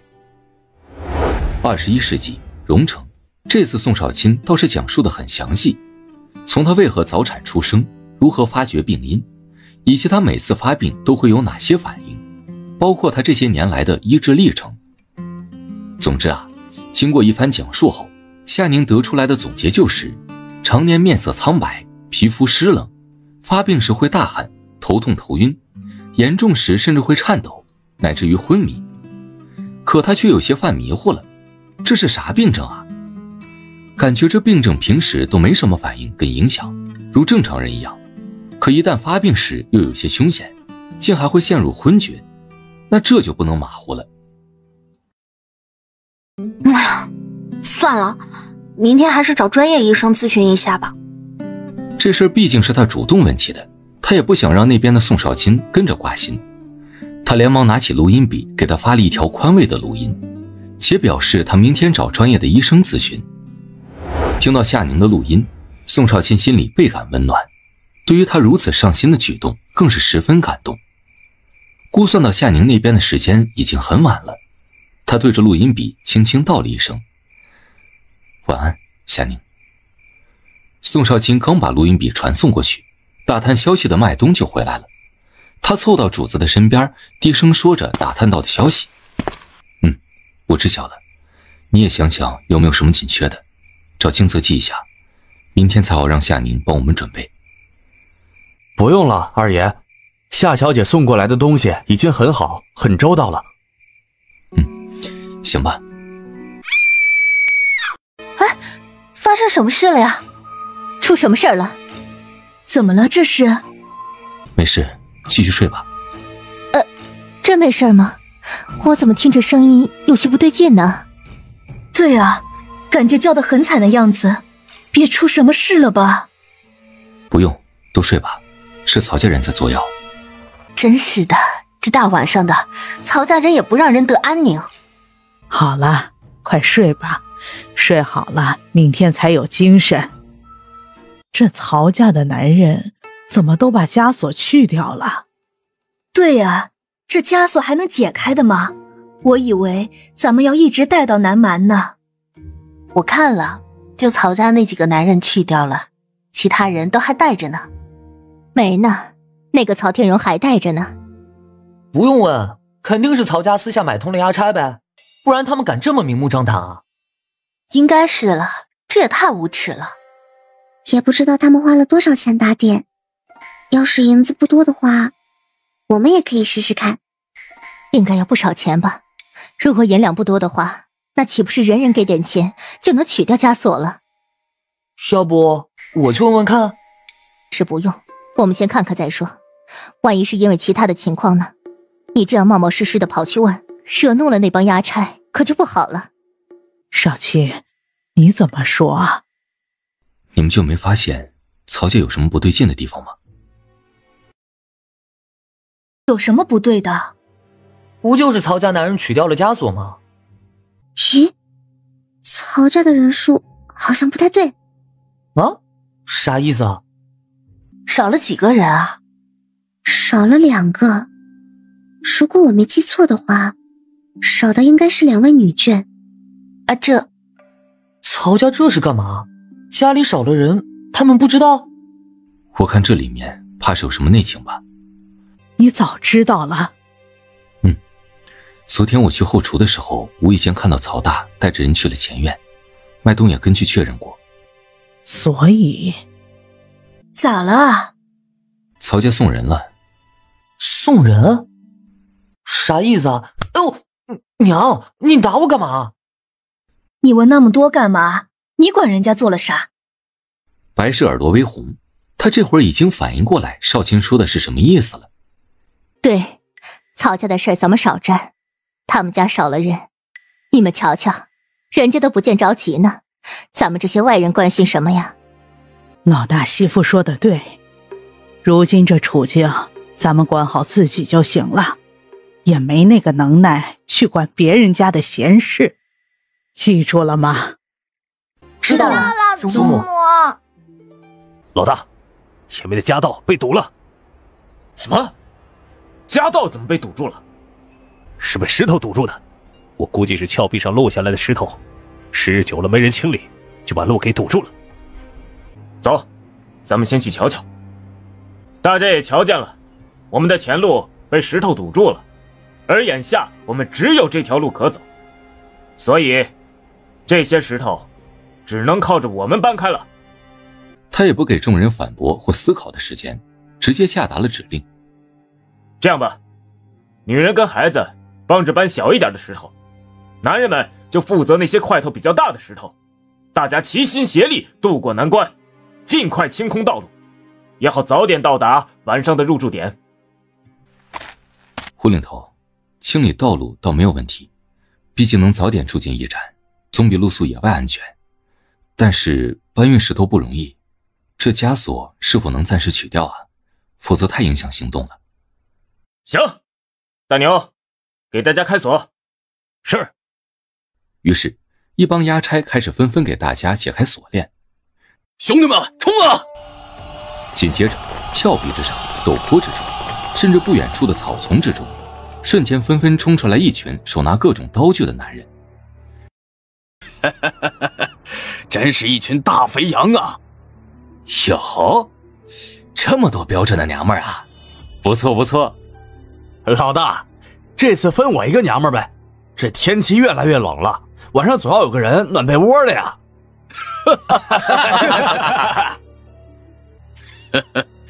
没问题，每个人都分一个婆娘暖被窝。哦，谢谢老大。放肆！岂有此理！你们这帮土匪真是胆大包天！朝廷的押差队伍，你们也敢劫道？不要命了吗？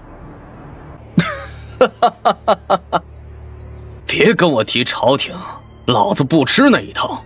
要不是朝廷不做人，连续3年加重税收，咱们这些老百姓又岂会吃不饱穿不暖，沦落成土匪流寇？老实告诉你，咱们抢的就是你们这帮朝廷的走狗。怎么样，你们是主动投降，还是要背水一战呢？不妨告诉你们，这方圆10几里荒无人烟，根本就没人能救你们。听到土匪头子的话，胡大志不禁皱起了眉头。没想到啊，这帮土匪竟是良民转变的。休想！尔等庶子不足为谋。我是官，你是寇，就凭你们也想让咱们投降？我劝你们还是赶紧回去做梦来的比较快。哼，既然你们不识趣，那就别怪咱们不客气了。兄弟们，给我上！不想死的，就给我一起抵御外敌！大牛、老赵，把多余的刀给其他人。男人们，把女人小孩围在中间。战役就在顷刻间爆发了，两方人员很快就打了起来，场面十分混乱，人喧马嘶。被围在中间的女人们更是吓得失声尖叫。麦冬与宋清泽背对背的靠着，麦冬甩动着铁链子袭击土匪，趁机打开电击棒给对方一下，立马就能让对方的身体颤抖不已，几秒后就晕厥了过去。而宋清泽则挥动着手中的军刀，一刀就能击倒一个。要是对方没彻底趴下，他再用电击棒补上一下，直至对方丧失战斗力。啊！救命啊！曹大兄弟俩完全没有战斗力，甚至连抵抗的勇气都没有。他们俩完全是被几个衙差推出来的。小兄弟，救命啊！你放开，松手啊！另一边的麦冬也被拉住了，两人又是一番拉扯。被曹家兄弟俩这么一弄，原本背靠着全力应敌的宋清泽与麦冬也不得不被迫分开了。松手啊！再不松手，别怪我不客气了。你松不松？直接反手掏出电击棒，就往曹大的身上用力一戳。大哥，你咋了？曹二刚惊疑地看着倒在地上的兄长，忽然感觉一阵刺痛起来，紧跟着曹二也倒在了地上。大哥饶命啊！等，咱们先别打了行吗？你们不是想要漂亮的娘们吗？啊，我们队里多的是，我们队里还有侯府夫人跟小姐呢，长得那叫一个好看呢。大哥要是喜欢的，尽管带走就是啊。除了侯门的，还有官宦家的夫人小姐，女人多的是啊，随便大哥你挑。哟，还有侯府的贵夫人跟小姐，哈哈，老子长这么大还没见过侯府的女人呢。走，带我瞧瞧。大哥，你瞧，那几个就是侯府的女眷，你瞧瞧那身姿，根本看不出生过孩子呀。大哥呀，瞧见那位穿浅青色衣裳的姑娘没？那个呀，可是侯府的大小姐，在京城是出了名的才貌双全。马六把人引到了女眷队伍跟前，直接指向了宋家人所在的位置，甚至还不留余力的跟几个土匪推销着宋家女眷，那眼里呀，简直是装满了恶意。马六，你胡咧咧啥？老太太，我可没胡说。你们宋家的女人个个都是姿容不俗，如今能被这几位大哥瞧上，可是你们家的福气。跟着几位大哥走，至少你们就不用再跟着流放，受那流放路上的苦头，以后更是不用待在南蛮那样的荒凉之地。这么好的机会错过那才叫可惜呢。我呸！这福气我家可受不起，还是你自个儿留着吧。我们宋家可不是贪生怕死之辈，就是流放我们也乐意。狗碎的玩意儿！大哥呀，我说的就是这几个女人了，你们快带走吧，再晚就不好弄了。你确定这几个女人最漂亮？我怎么瞧着她们脏兮兮的？大哥，你相信我，她们这是故意在脸上抹了泥土，就是为了遮掩她们的容貌。大哥，你想想，不然这么多人，为啥就她们几个脏兮兮的呢？我赶了好几天的队了，她们长得如何，我最清楚不过了。是吗？你确定？你要是敢骗老子，我砍了你的狗头！猴子、铁牛，你们去把那几个娘们抓出来。哪知道两人还没挨着对方的衣角，就连续响起2道惨叫声，就见两人浑身一阵抖动，紧跟着就直直地倒在了地上。狗子、铁牛，你们对我兄弟做了什么？快说，不然我杀了你们！你想知道，我可以告诉你。大哥，小心有诈呀！这个人极其的狡猾，最擅长糊弄人了。退后！说完，他就朝着土匪冲了过去，同时快速打开了手电筒，直接把灯光射向了土匪的眼睛。就在这时，宋少卿直接拿起手电筒，对着土匪的头就是一顿猛砸。夏宁说过，这个手电筒的顶端有特殊的设置，支出来的铁齿能对人体造成一定的伤害，而头则是人身上最薄弱的地方。哎，小心！突然响起了母亲的惊恐声，宋少卿反应极快地侧头躲开了马六挥来的大刀，还不忘把电击棒对着高个子土匪滋了一下，先彻底把这个隐患解决了再说。眼看着马六的第2刀又回了过来，宋少卿顺势一鼓就避开了刀尖。就在宋少卿起身准备全力应对马六之时，就愕然发现他竟然转头把刀挥向了宋家女眷。马六彻底气急败坏，竟拿着大刀朝着几个宋家女眷一阵乱砍。而徐婉清抱着孩子速度有些慢，眼看着那刀就要落在他的身上了。而千钧一发之际，宋少卿直接拿手电筒挡住了大刀。马六顿时勃然大怒，一个用力反手推开了宋少卿的阻挡，又以极快的速度砍向宋少卿。宋少卿想要把马六转移到其他的地方，以免伤到自家人。他顺势朝右边躲开，想要继续往陡坡的方向跑，却不料被马六的刀尖划伤了手臂。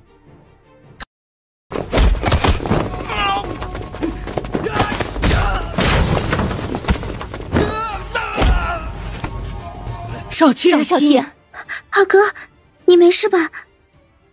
啊，二哥，你流血了。少卿，你伤在哪儿了？我没事，就一点小伤。糟了！紧跟着，他连忙掏出了怀中用布包裹着的瓷盘，他小心翼翼地打开包布，看着完整无损的瓷盘，他总算松了一口气。然而就在这时，他猛地瞧见左手沾着的鲜血竟然一点点地被瓷盘吸收了。这……宋少卿惊讶地看着眼前的画面，同样惊愕的还有宋家众人，他们瞪着眼睛看着这诡异的画面。正当他们想开口询问少卿时，却发生了更加离奇的一幕。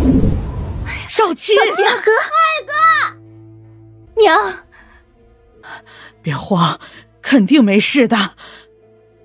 宋老太太到这会儿都还没缓过神来，他家孙子竟然眼睁睁地消失在了他们眼前，真的是眨眼之间就消失不见了。人呢？哪儿去了？哎，黑鲤鱼动了吗？然而还没等他仔细看清楚，突然瓷盆迸发出了一道耀眼的光团，夏宁下意识地退后了好几步，挡住了自己的眼睛。短暂的几秒后，白光又迅速消散，夏宁这才放下了双手，结果却不期然地对上了一双清冽的眼眸。夏宁吓得差点灵魂出了窍呀，下意识地想要后退远离，哪知道太紧张了，绊了下脚，结果扑通的一下，直接一屁股坐在了地上。可这会儿他完全顾不上摔疼的屁股，只想知道自己的家里怎么会出现其他人呢？这仔细一瞧，夏宁再次傻眼了。男人？他家怎么会有男人呢？这人竟穿着古装？古装啊！而且这男人还格外的年轻俊美，比他看过的任何古装男主还要温润儒雅。最重要的是他的年龄、着装竟莫名的与他那位古代笔友相符合。宋少卿。而正处在无比震惊与蒙圈当中的宋少卿，听到这熟悉的女声，猛地抬头看向了对方，眼中迸发出了从未有过的惊喜。夏宁，是你吗？宋少卿万万没想到会有奇迹发生啊！前一刻他明明还在荒郊野岭之地，正惊讶于自己的瓷盘会吸血的事儿，下一秒就突然出现在了一个极其古怪又陌生的房间内。是我，真的是你啊！你怎么过来的？你真是吓死我了，我还以为家里有歹徒闯进来了呢。你没事吧？抱歉，我不是有意的。他是真没想到啊，有生之年竟然能见到自己的知己笔友。啊，不用，我没事。夏宁见宋少卿想要搀扶自己，连忙摆了摆手，而抬起的手蓦然一顿。他忽然想起，貌似刚才自己还用手拍了拍屁股，这么不雅的动作应该没被他瞧见吧？你怎么了？摔疼了吗？我没事，我只是太惊讶了。您老人家要是想安排咱俩见面，好歹事先给点提醒啊，要么给留点收拾的时间也行啊。这搞突袭什么的也太不道德了。谁第一次线下见网友像他这样邋遢呀？我也很惊讶，没想到我们还能见面呢。我以为我们只能靠磁盘交流，传送东西。听到他这么说，夏宁也顾不上自己的那点小心思了。哎，到底出什么事了？你是怎么过来的？我用了这么久的磁盘，之前还仔细研究过，居然都没发现这磁盘还可以传送活人。你是怎么发现的？今早我们出发没多久，就遇上了一帮土匪，他们提前做了埋伏，堵住了我们的路。无奈我们只好跟他们打了起来。接下来，宋少卿就把来之前发生的事情一五一十地讲了一遍，包括他跟马六对打，然后他发现自己的磁盘吸了血的事。你是说，你把手上的血不小心染到磁盘上，然后就冒出来一道光，就来到这儿了？对，就是这样。我甚至都没反应过来，眨眼的瞬间我就换了一个地方。宋少卿现在想起仍然觉得不可思议，原以为两个世界之间隔着比千重山万重山还要遥远的距离，哪知道在眨眼间就能相见了。哎，我怎么就没想到呢？哎，我真是……你这是做甚？好好的怎么拍打起自己的头呢？这脑袋是随意能敲打的吗？傻了怎么办？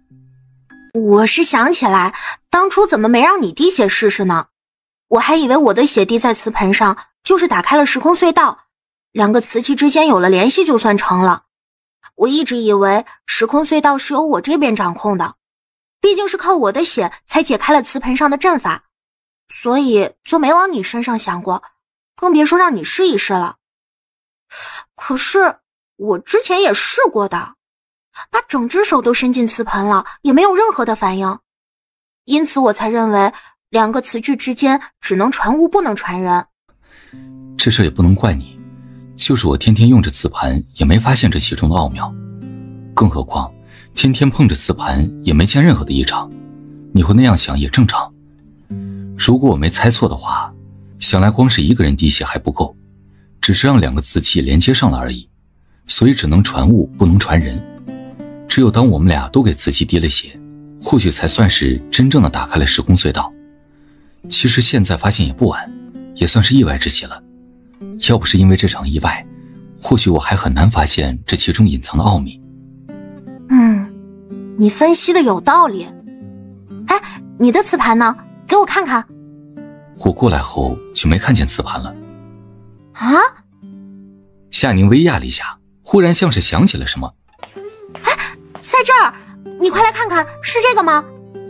宋少卿走到夏宁的身边，瞧着柜面上一上一下合在一起的磁盆跟磁盘，一脸讶然。还真是配对的呀，成双成对。不知为何，宋少卿的脑子里突然闪过这4个字。他买回来的磁盘跟夏宁淘回来的磁盆是一对的，有这么巧合吗？还是说他跟夏宁之间其实也有着某种缘分？想到此，宋少卿的耳根蓦然泛了红，他不由侧手看向身边的人，目光里满是轻柔。磁盆底下这个托盘就是我之前跟你说的磁盘，我最初买回来的时候以为它就是一个盘子，可听了你的讲述后，我就意识到它并非是个盘子，比起磁盘，它更像是某个磁具的底托。如今看来，我之前的猜测没有错，他俩就是一对的。这也太神奇了吧！你说，他们俩如果原本就是完整的一套，那怎么会流落在2个不同的时空呢？或许是上天刻意的安排吧，想让他们各自寻找有缘人，让这有缘人能够千里姻缘一线牵。或许吧，不管什么原因，能够让人穿越时空就是一件好事。夏宁大咧咧地笑了笑，心里还一阵暗喜。如此一来，他不是也能穿越时空了吗？穿越时空呀，这样的机会可不是人人都能遇到的。想想，别人只能在小说中过过瘾，而他呢，却能亲身体验下穿越时空的感觉，多炫酷呀！他要是能来去自如地穿梭在2个世界之间的话，说不定就能靠着两边的物资倒买倒卖，从此发家致富，走上人生的巅峰呢。沉浸在自己美梦中的夏宁不由翘起了嘴角，嘴角露出了明灿灿的笑容。你说的对。说完，宋少卿上前一步，打算把自己的磁盘拿起来，哪知道这合在一起的磁盆跟磁盘竟然分不开了。见宋少卿拉扯了老半天也没分开磁盆跟磁盘，夏宁简直看得心急。我也来试试呢。说着，他直接上手就抓住了磁盆的两端。然而正当他憋着气打算使出他的洪荒之力时，合在一起的盆盘竟然闪现出了一道极其耀眼的光团。两人迅速转过头避开了白光，但却一致的没有松开手。而不等夏宁与宋少卿感叹惊讶，就见手中的瓷盆跟瓷盘竟直接脱离了他们的手，缓缓地升到半空中，而瓷盆跟瓷盘仍然契合在一起，立在半空中不停地转动。这是……忽然，在半空之中游动的2条鲤鱼化作了2道金光，分别飞向了处在惊愕之中的夏宁与宋少卿。在2人完全猝不及防之际，瞬间流窜进入了2人的身体里。怎么回事？他低着头仔细瞧着刚才金光消失的胸口，他完全没想到还会有这么离奇的事情发生。红鲤鱼，你快出来啊！咋回事啊？我身体不会有事吧？夏宁，你看。夏宁抬头一瞧，再次傻眼了。怎么回事啊？这瓷盆跟瓷盘怎么还越变越小了呢？照这速度下去，他们的盆盘岂不是要变没了？那没了瓷盆跟瓷盘，宋少卿还怎么回到他所在的时空呢？怎么办啊，宋少卿？这瓷盆和瓷盘不会消失了吧？没事，咱们先别着急，再等等看，或许这瓷盆跟瓷盘另有安排也说不定啊。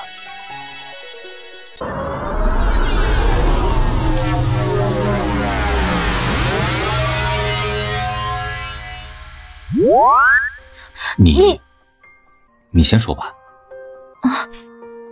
怎么说呢？我好像隐约间感知到了一些东西。我也一样，应该是咱们得到了一些传承吧，是瓷盆跟瓷盘反馈给我们的一些信息。如果说他之前的想法只是一种猜测的话，那么经过这一系列突变后，他心中就越发肯定，他与夏宁之间必然有着不可分割的联系。哦，感觉是这样没错。啊，你瞧瞧你的手呢？闻言，宋少卿爽快地撸起了衣袖，露出了自己的左手。好神奇啊！难怪我之前滴血的时候只瞧见了红鲤鱼摆动尾巴，原来是这么一回事啊！现在回想下，当时我的血好像就是被这黑鲤鱼吸收了。看来往后咱们就要绑在一起了。哎，那岂不是你想回去我也要跟着，等我想回来的时候你也要跟着了？你这才反应过来吗？啊，不是吧？夏宁傻眼了，这是非要让他走上时空倒卖的路子吗？见夏宁如此，宋少卿不由笑了出来。只有他们俩才能在这时空隧道之中来去自若，且只有他们俩在一起的时候才能开启时空隧道。这代表的含义还不够明显吗？只有他跟他，不是跟谁谁谁，他们就是命中注定的缘分啊，谁也少不了谁。也许只有当他们在一起了，才算真正的完整。你笑什么？你倒好，穿越时空还附带一个保镖。你可以换个角度想想，你去到东楚国我会陪同，你回到了自己的世界我也全程陪着你，所以你不会吃亏。即使夏宁还没那个意识也没关系，他明白自己是什么心思就好，反正他有的是耐心，连老天爷都在给他们制造机会。夏宁一时被这绕来绕去的关系给弄迷糊了，到底谁陪谁呀？哎呀，不管了，他俩都绑在一起了，无论谁来谁去，反正他们俩都会待在彼此的身边。哟，这就是有随身空间的体验吗？想着被收进瓷盆空间里的白色耳机，他不由在心里默念着。拿出白色耳机。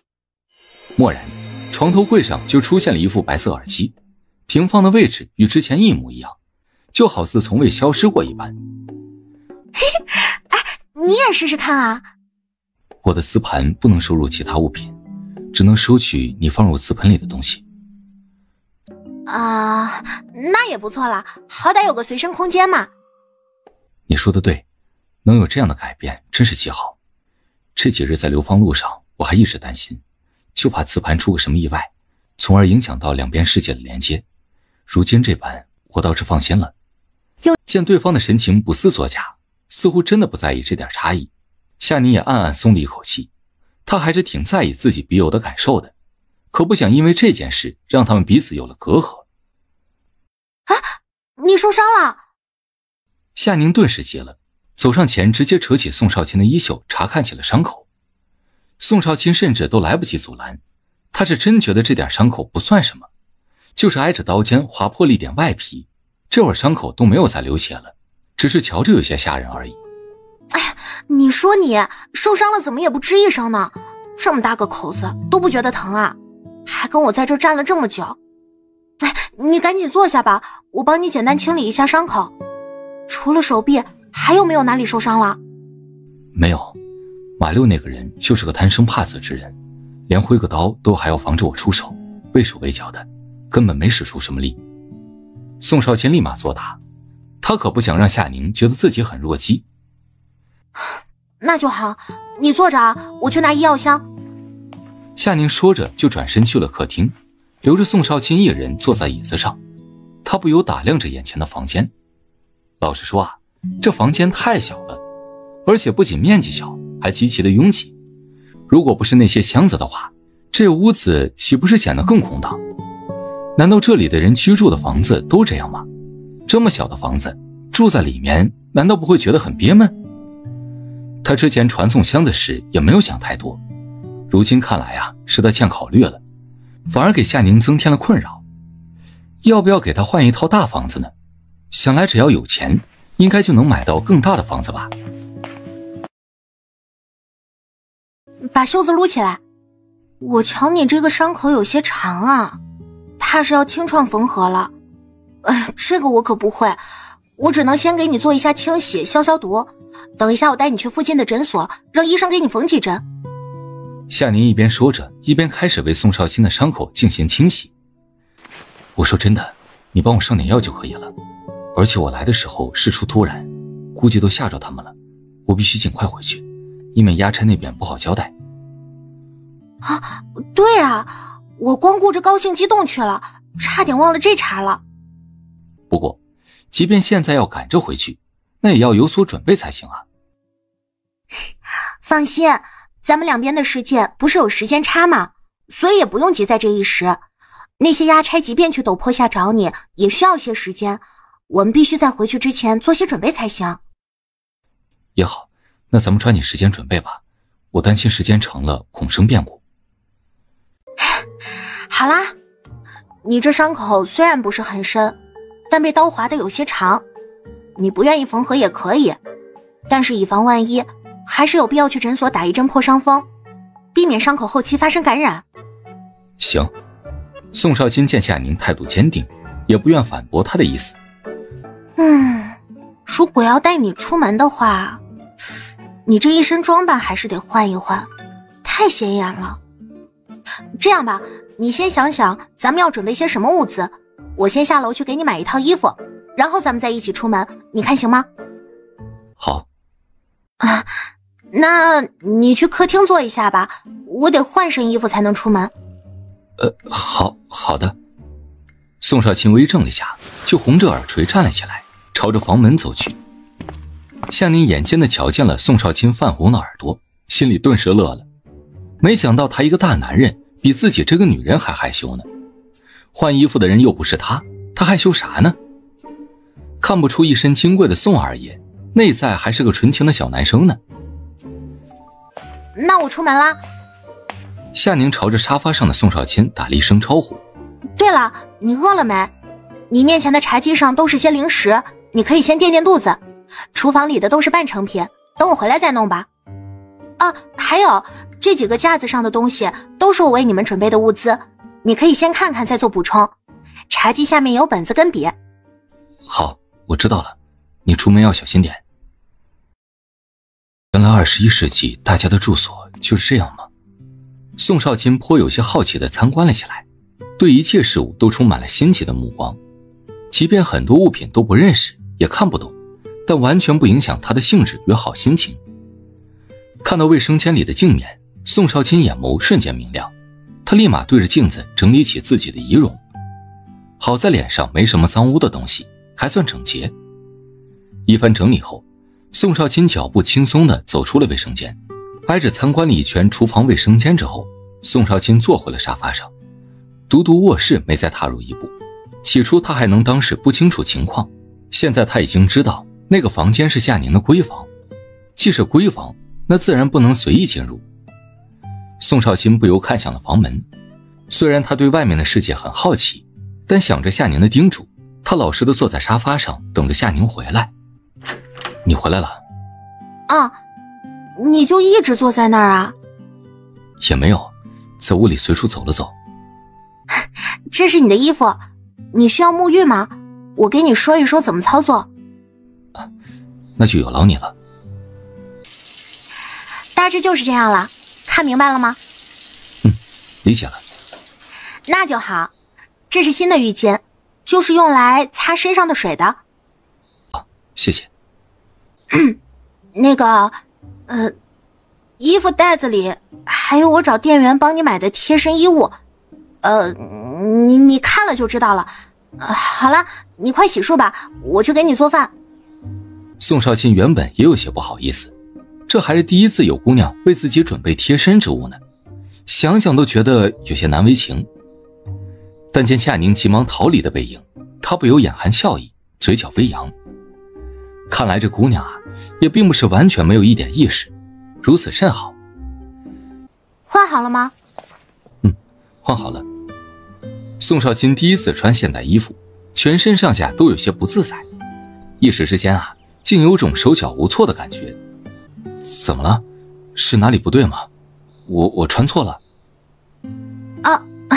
没有，我只是没想到你穿这一身衣服还挺好看的，走出来就跟我们这里的男大学生差不多。是吗？听到夏宁的夸奖，宋少卿暗中欢喜。如此说来，自己的长相在他眼里应该能加分吧？没事吧？这第一次乘坐电梯可能会有些不适应，但多坐几次就习惯了。没事。宋少卿努力镇定的回，实则双脚还有些微微的发软呢。真是太神奇了，要不是走出房门，他还不知道自己竟然待在那么高的半空之中。他们人也能住在那么高的地方吗？那么高的房子是怎么建造出来的？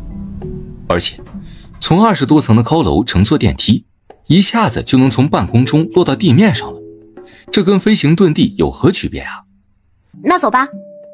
夏宁也体贴的没有多问，他心里也明白21世纪的一切会给古人带来的震撼有多大，他肯定需要一些时间来适应跟消化。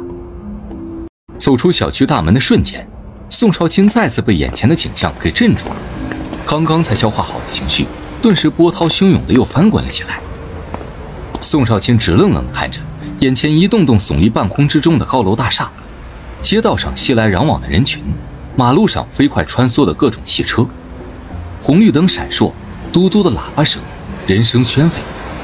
这繁华又喧闹的街道场景一幻一真，让宋少卿不由一阵恍惚。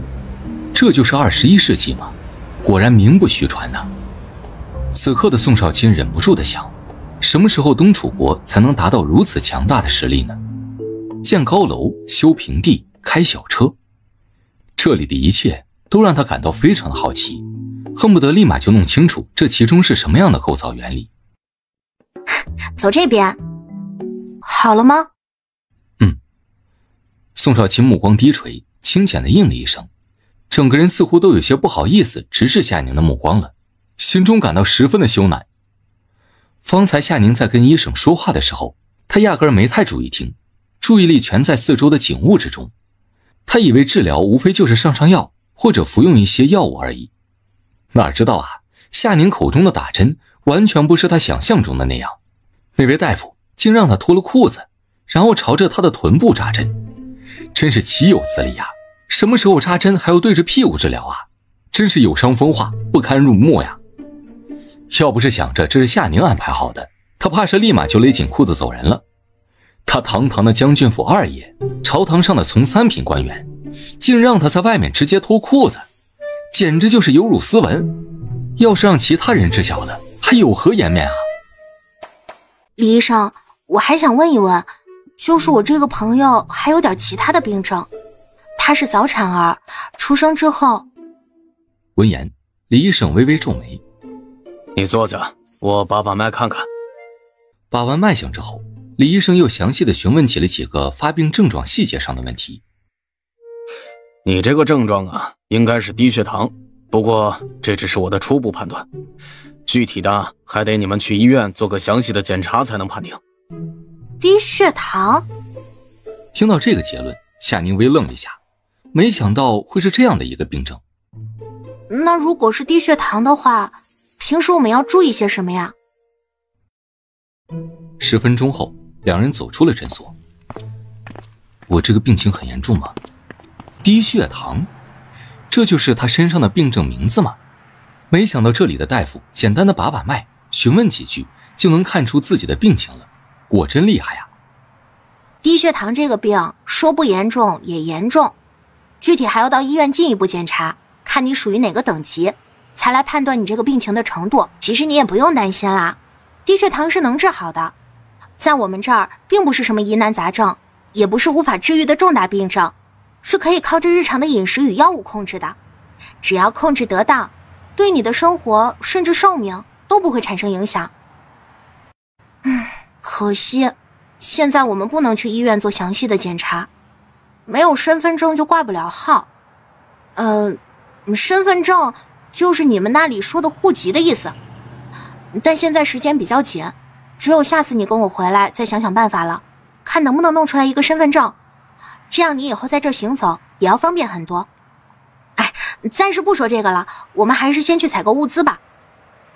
没事，我不着急，这么多年都过来了，如今能弄清楚我这是什么病就不算白费。走吧，我们打个车去批发市场。夏宁带着宋少卿站在街边上，直接拦了一辆出租车。上车吧。宋少卿对于在马路上跑来跑去的汽车感到十分的新奇，见夏宁带的乘坐汽车，满脸新奇地跟着夏宁钻进了车后座。坐在车上的那一刻，他突然感觉整个空间十分逼仄沉闷，连脚都伸不开，只能老实地保持坐着的姿势。这小汽车坐起来还没他的马车更舒适宽敞。你想想还有没有什么需要买的？你想的比我周到多了，方才买的那些也足够了。不过还有一样必需品咱们还没买。什么？防身的武器。我忘了告诉你，在咱们这边威力较大的武器普通人压根儿就买不到，只能买一些刀具类的防身工具，还有就是我之前送你们的那些防身小科技。抱歉，那就买一些其他的防身工具吧。在他的计划中，武器是必不可少的物资品，处在那样的环境下，他们只能靠武力镇压，这也是最简单粗暴的方法。行，那我们再去其他区瞧瞧。还有要买的吗？夏宁嘴上虽然这么问着，但双手就捂着银行卡，一脸肉疼的模样。就这么2个多小时，他们竟然花了将近30万，卡上的金额瞬间缩少了一半啊！没有了。宋少卿肯定地表示，瞧夏宁这心疼花钱的样子，他要是说还有的话，怕是立马就能让他暴躁起来。那好，那我们现在就去仓库吧。瞧着夏宁拿在手里的手机，宋少卿的眼里充满了好奇与求知欲。你感兴趣？这个手机的确是有很多的功能，日常生活中非常的实用。你要是喜欢的话，等晚点我们收完货，我带你去买一个。可以吗？拜托大哥，我手里的钱可都是你的，你想买什么就买什么，别说是一个手机了，你就是想买10个都没问题，跟我还顾虑个啥？不能这么算，那些金子既是我送给你的谢礼，那自然就是你的了。如今你为我们也花费了不少钱，我这心里也很过意不去了。不过听到夏宁最后一句话，他心里还是很开心的。嗨，这钱本来也是你给的呀，花在你们身上也是应该的。再说了，你们送了那么多好东西给我，我现在都不缺钱花了。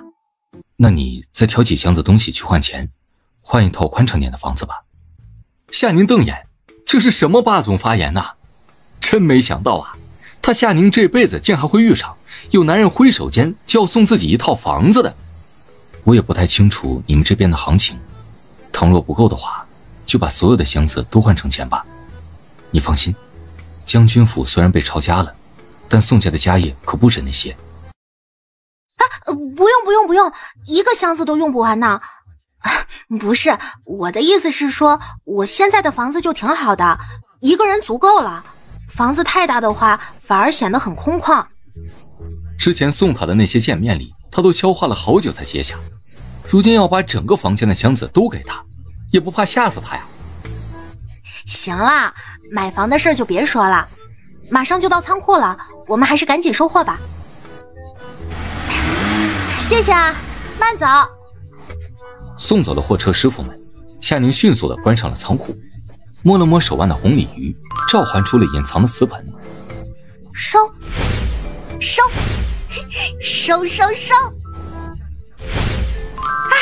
搞定，咱们走吧。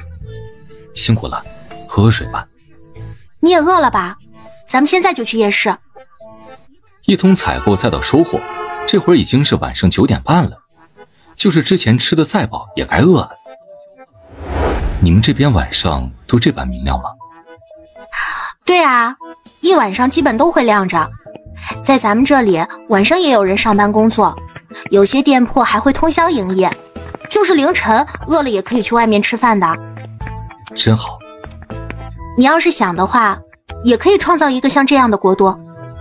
闻言，宋少卿怔住了，脸上的神色不禁有些恍惚。由他来创造吗？累死我了。见宋少卿还在整理物资，他不好意思地开口说：宋少卿，你也歇一会儿吧，那些东西不用整理了，等会儿我直接收进瓷盆空间里。还有，你看咱们什么时候过去啊？我也准备准备。之前你说过这边的时间流速要快一些，此时咱们这边也是深夜，东楚国那边应该到傍晚了吧？你歇息吧，咱们也不用急着赶回去。这个时辰他们没找到人的话，肯定也会休息，等天亮了再行动。没事，咱们还是早些回去吧。现在你过来了，我们也不清楚那边是什么情况，以防万一，我们还是早些过去比较好。见宋少卿还想再劝，夏宁抢先说：我只是太久没走这么远的路，坐着歇一会儿就没事了。你也别忙活了，坐着歇歇吧。你确定？我确定以及肯定。好吧。我不会古代的那些发型，就这样行吗？很好看，这身衣服很适合你。真的吗？好看就行，那我准备好了，你呢？我也准备好了。夏宁打开手机的手电筒，随即关上了屋内的电源，瞬间整个屋子漆黑一片，只独留一束光团亮着。手给我。宋少卿心尖一颤，伸出了自己印有黑鲤鱼的左手，缓缓握上了对方温软的小手。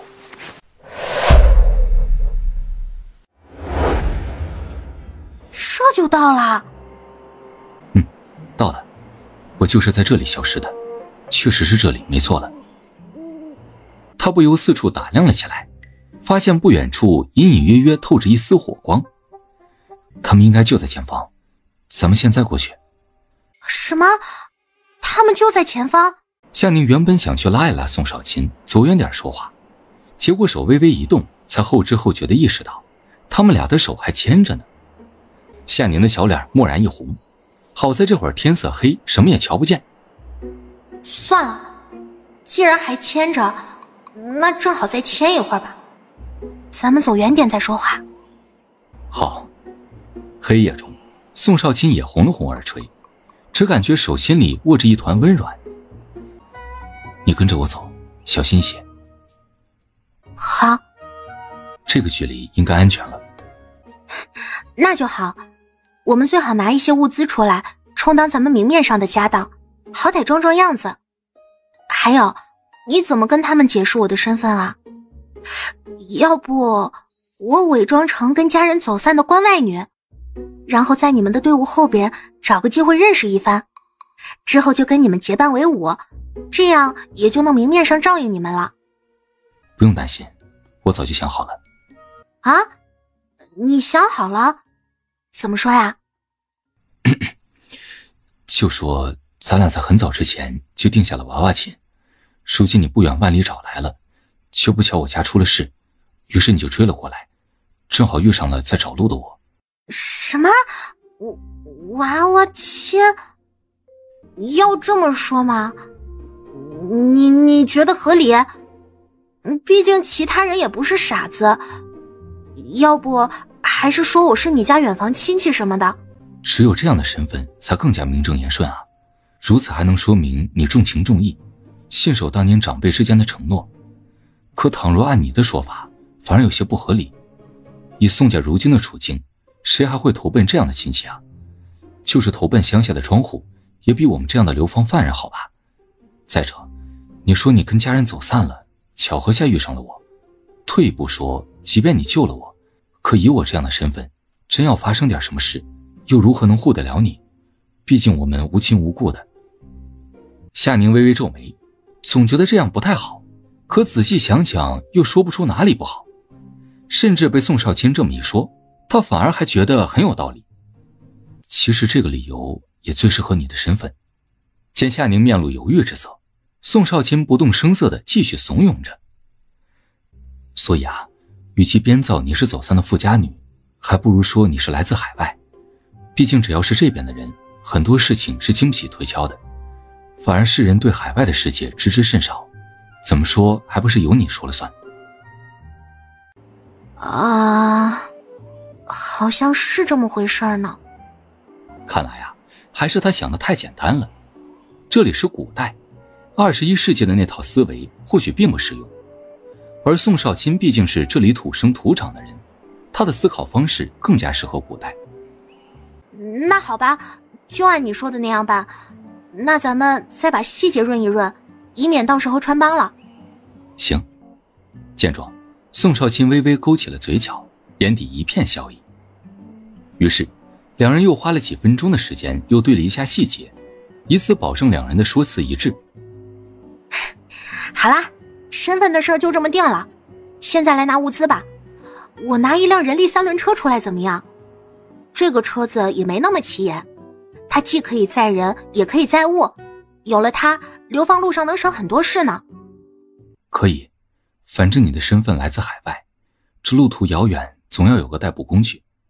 世人对于海外充满了各种想象，这3轮车的确有些出众，但如果是从海外而来，那就好说了。只要夏宁没意见，他想做什么他都支持。那就好。听到对方也赞成自己的想法，夏宁瞬间高兴地翻起了物资。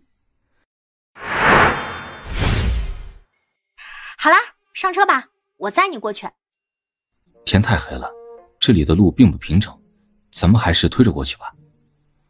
宋少卿看了看漆黑的前方，很是不放心让他骑着3轮车过去。其次，他一个大老爷们儿，怎么好让他一个姑娘家载着自己呢？这人力3轮车他明天就开始学起来，以后就由他来骑车载着夏宁。也行。我来推吧，你跟在旁边小心些。宋少卿直接上前抓住了车头。好，走。谁？是我，宋少卿。谁？就在这时，宋少卿推着3轮车走到了夹道口，完完全全地暴露在了众人的视线之中。你没死？押差瞪大眼睛，很是意外。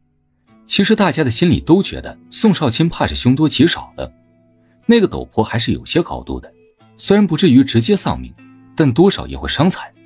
没看那个马六到现在还没有醒过来吗？而且在找到他的时候，他的脑袋还流了不少的血，8成是摔下山的时候磕到头了。少卿，少卿，少卿，让一让啊！二哥，二哥，二哥，你没事吧？你真是吓死我了！没找到你人，我还以为你出事了呢。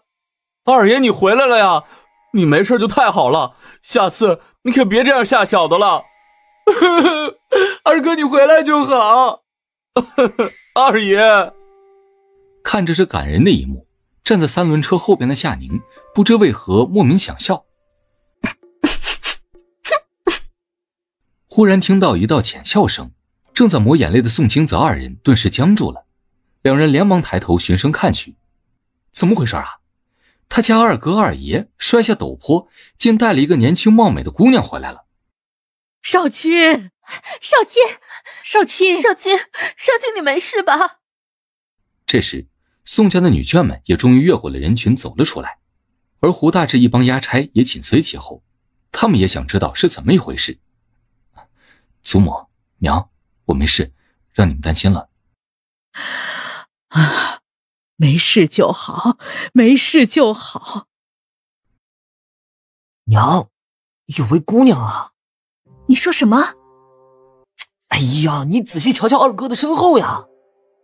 这，娘啊，快瞧瞧，少卿带人回来了，你们别光顾着少卿啊！此刻，不仅是宋家人盯着夏宁，其他人也紧盯着突然冒出来的年轻姑娘，眼里充满了探究与好奇。这荒郊野岭的，竟还能看到一个年轻貌美又衣着整洁亮丽的姑娘家，真是稀奇啊！这位是夏宁姑娘，来自海外。娘，你在20多年前的边关曾为我俩定下了娃娃亲，如今她特意从海外而来，履行当年的承诺。众人惊诧不已啊，纷纷露出了八卦的表情，竟还有这样的事儿啊！别说大家震惊了，就是被问话的当事人苏莲英也很震惊啊！什么玩意儿？他20多年前在边关给小儿子定了一门娃娃亲，他怎么不知道啊？你好，伯母，我叫夏宁。听我母亲说，20多年前因为你救了我母亲的命，所以当时她就许诺，希望我们两家结为姻亲，以此来报答你的恩情。这些年来，我们家发生了一些变故，所以一直不便给你家传送信件。如今我已成年，按照我们那边的习俗，已到了可以结婚的年龄，所以我父母特意让我来履行当年的承诺。哪知道等我跟随从赶到京城的时候，却听闻你们出了事儿，于是我就一路追了过来，但在半路上遭遇了变故，就与一帮随从走散了。好在我运气好，在赶来的路上恰好遇上了宋少卿。伯母，我可总算是见到您了，当年的许诺您没忘吧？苏莲英微愣了下，被夏宁这么说，她的脑子总算反应过来了。记得，我当然记得，我只是太意外了。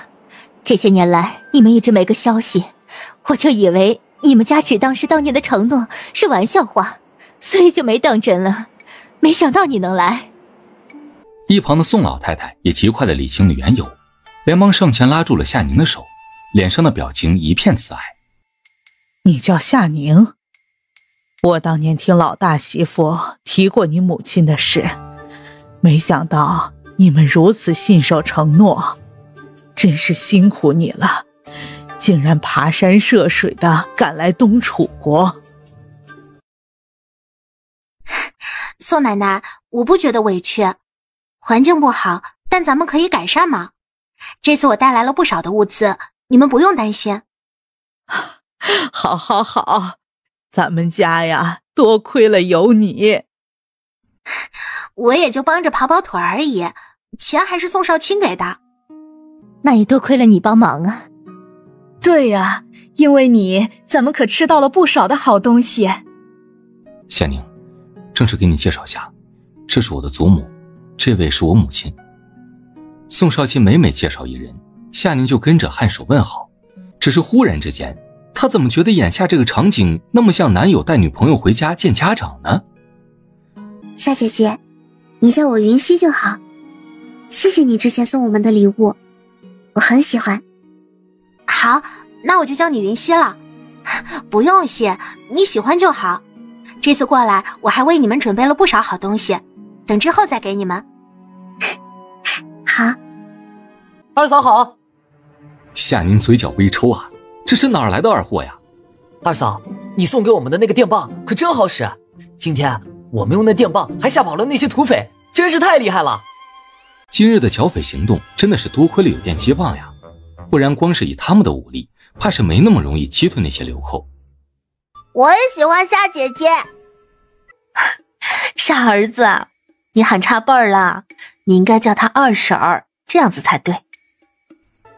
才不是呢，她就是夏姐姐。成哥真可爱，你没说错，我就是夏姐姐。夏宁心里直乐呵呀，这小家伙可以呀，有前途。叫夏姐姐多年轻，多好听啊！她跟宋少卿还不是那种关系呢，叫什么二婶啊？你们吃晚饭了吗？我带了些熟食。是啊。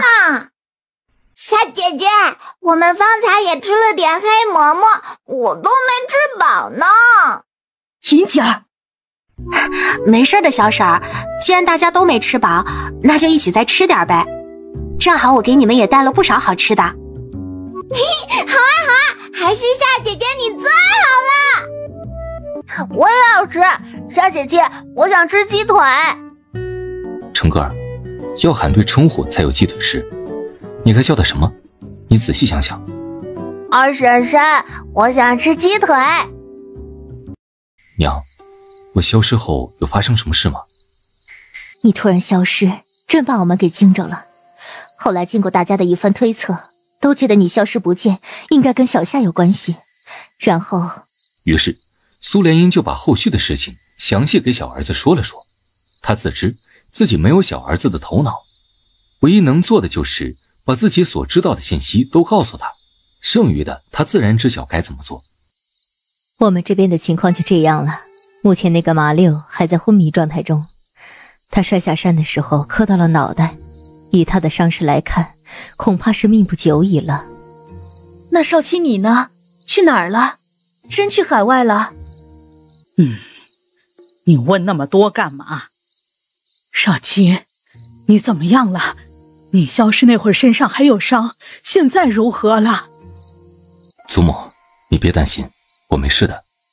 我之所以消失，的确是被召唤到夏宁那边了。用手机。那边的国家确实很好，繁荣昌盛又国泰民安。我很是好奇，就跟着夏宁去见识了一番，因此就耽搁了一些时辰。夏宁已经带我去看过大夫了，伤口也已经包扎，甚至那边的大夫还看出了我身体自小带有的疾病，并且还有了对症治疗的方法。往后你们再也不用担心我的身体状况了。真的吗？你这个病症真可以治愈？那大夫有说你这是什么病症吗？大夫说我这是低血糖。紧跟着他就为家人讲解了下这病症的一些基本信息，也好让他们安安心。找到病症就好。那你一定要找机会去那边再仔细检查下，那边的大夫真是厉害，这么简单就看出了你的病症。对啊，这下好了，那就是说，这病症只要治疗得当，就不会对你的寿命有碍了。夏宁，谢谢你，真的太谢谢你了，你真是我们家的救命恩人呢。这一刻，他突然觉得这或许就是冥冥之中自有天意吧。而夏宁就是那个被老天爷派来拯救少卿、拯救他们宋家的仙女。如今，苏莲英更加笃定，他们家少卿与夏宁有着天注定的缘分。以后你就当我们是一家人，有什么也别外道。好，我知道了。伯母，你们也不用跟我这般客气。小宁啊，你那边的大夫说少卿的病情并不算太严重，那为何这些年来他的身体总是反反复复的发病，甚至还越来越虚弱呀？大夫说了，宋少卿这种情况属于虚不受补，他的身体本就虚弱，但却时常喝一些大补的汤药，而他的身体根本就消化不了那些滋补的药材，所以才会导致他的身体越发虚弱。其实宋少卿这个病症，只要平时注意适当的补充糖分就行了，不用每天都吃药的。原来如此。至于之前说到的娃娃亲，也是为了让夏宁有个光明正大的身份，总不好让她一个姑娘家得了不好的名声吧。这次夏宁也是为了送我回来，才不得已跟着过来的。因为法器的限制，如果没有她的陪同，我也无法回来。所以接下来，她会跟着咱们一起前往南蛮。好孩子，让你受累了。原是我们不对，倒是你跟着咱们吃苦了。嗨，你们可别这么说，我觉得这样的经历也挺有意思的，对我的工作也有帮助。更何况我还带了不少的物资过来。放心吧，我们都不会吃苦受累的。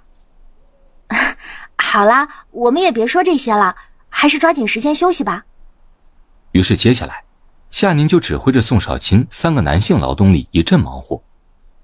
等3个简易的帐篷搭好后，夏宁又给女眷们派发了一大包湿巾纸。大家用湿纸巾擦擦脸、擦擦手吧，就当是简单的洗漱了。哎呦，这纸巾可真方便呐！可不是嘛，这纸巾明明是湿的，竟没有破裂，还有一股清香的味道呢。有了这个湿纸巾，那往后咱们就不用非得用水洗漱了，那也太麻烦了。接着，夏宁又拿出了几条薄毛毯，你们自己分一分，先带孩子们进去睡吧。看着夏宁一系列的操作，别说宋家人看了一脸讶然，就是一直默默打量着宋家的流放众人，也是纷纷惊愕不已。但不得不说，那海外女子果然不同凡响啊，她拿出来的东西也很是别出心裁，几乎都是他们没有见过的东西。醒了，昨晚睡得好吗？他昨晚倒是迟迟难以入睡，一想到旁边的帐篷里住着的夏宁，他的情绪就一直处于雀跃之中。早安，我睡得挺好的。夏宁顿时从美色中回过神来，可如此近距离的直面美色，惹得他的心儿砰砰直跳啊！你站在这儿干嘛呢？我正打算叫醒你，外面的押差已经开始催促了。好，那我去准备早饭，你叫大家进帐篷吃吧。夏姐姐，咱们今早吃什么呀？喏，桌子上的都是。哇，这么多呀，感觉好丰富啊！你这个贪吃嘴啊，赶快吃吧，这么多的吃食也堵不住你的嘴，话真多。宋奶奶、伯母，你们先吃着，我把宋少卿他们的早饭给送过去。2刻钟之后，押送队伍整装待发。宋奶奶，你带着初莹跟成哥坐在车上吧，我载你们。夏宁在一众行李搬上人力3轮车的时候，就已经做了调换，所以别看行李一大堆，其实根本就没什么重量。不行，这人加上车子太重了，你骑起来会很吃力，不如你掌握方向，我们在后面推着走吧，这样也更省力一些。苏莲英不由看了小儿子一眼，瞧瞧啊，这开了窍的儿子就是不一样了。对呀，小宁，你一个姑娘家力气有限，别累着你了，让娘他们坐上去，我们推着走就已经很好了。见众人的态度如此统一坚决，夏宁想想也就同意了。要不是担心会吓着其他人，他都想直接拿出电力3轮车了，手把一拧，车子咻的一下就跑起来了，哪还用得着靠人力推呀？等出了家道后，众人的目光就总是有意无意地看向宋家的3轮车。昨天晚上因为光线的缘故，大家瞧得并不是很真切，如今看着这3轮车似乎没怎么使力，就轻轻松松地载着人往前走，比起那笨重的手推板车可省事儿多了呀，这代步工具还真不错。瞧着那宋家个个都空着双手，走起路来悠闲十足的样子，不像他们不仅要带着枷锁，还要扛抱着行李包袱，甚至还要背负家里的老幼妇孺。再想到早上从宋家帐篷里散发出来的食物香味，众人羡慕的牙痒痒啊。前边那一行人就是文家人。对，瞧着就挺正派的。哎，那你说说，哪一个是你之前提到的曹家大小姐啊？宋少卿表情微僵，没想到啊，他还记得自己之前提过的那个女人，就前面穿着藕粉色衣裳的那个。夏宁清灵灵的眼睛瞬间无声地瞅着他。怎么了？为何这般眼神看着我？哼，男人。见状，宋少卿更是一头雾水了。这是何意啊？哼，之前某人还说他压根就不认识什么曹家大小姐，跟他完全不熟，甚至以前从未见过面说过话，对他全无一丝印象。但我瞧这情况，似乎不一样啊。就让你指一指谁是曹家大小姐，你一眼就能认出她，可见你对人家的印象还挺深刻嘛。不然那么多人，你怎么立马就知道那个穿着藕粉色衣裳的就是她？闻言，宋少卿顿时愣住了，这都是什么跟什么呀？感情就因为他迅速指出了曹莹莹的位置，就是对她有意思了？这什么逻辑啊？他真是被冤枉死了。我想知道你是怎么得出这么离谱的结论的？我的记忆力自幼就比寻常人强，观察力也比较敏锐。前面队伍有3位女眷穿着藕粉色衣裳，但靠左边那位是妇人发起，而靠右边的那位处在文家队伍里，所以扫一眼就知道靠右前边的那个就是曹家大小姐了。夏宁一片哑然，所以是自己误会她了？我就是这么判断的，还有问题吗？没问题，我就是脑子一时犯抽，跟你开个玩笑啦。夏宁讪讪笑了笑，羞窘的恨不得带着瓷盆来个原地消失。他刚才都说了些什么呀？太蠢了。不对啊，人家留意哪个姑娘关他啥事儿啊？他在这儿哼哼唧唧什么呢？看来他真是脑子犯抽了。你没事也最好别跟曹家人接触，那都是些心术不正之人。放心吧，我知道的。你先歇一歇吧，我来推一会儿。辛苦小宁了。谢谢夏姐姐。有二嫂真好啊。他真觉得自从二嫂本人来了以后，他们家的氛围跟生活水平瞬间拔高了好几个水准。大哥，咱们就这么看着啊？哼，这宋家未免也太过放肆了。我看他们压根是忘了自己是什么身份了，如此招摇过市，这哪还是流放犯人该有的待遇啊？我觉得我们应该去找胡领头说一说才对。大哥说的没错，当今圣上判咱们流放千里，可不是来享受的。我看啊，就应该收缴了他们的物资。这流放犯人就该有流放犯人的样子。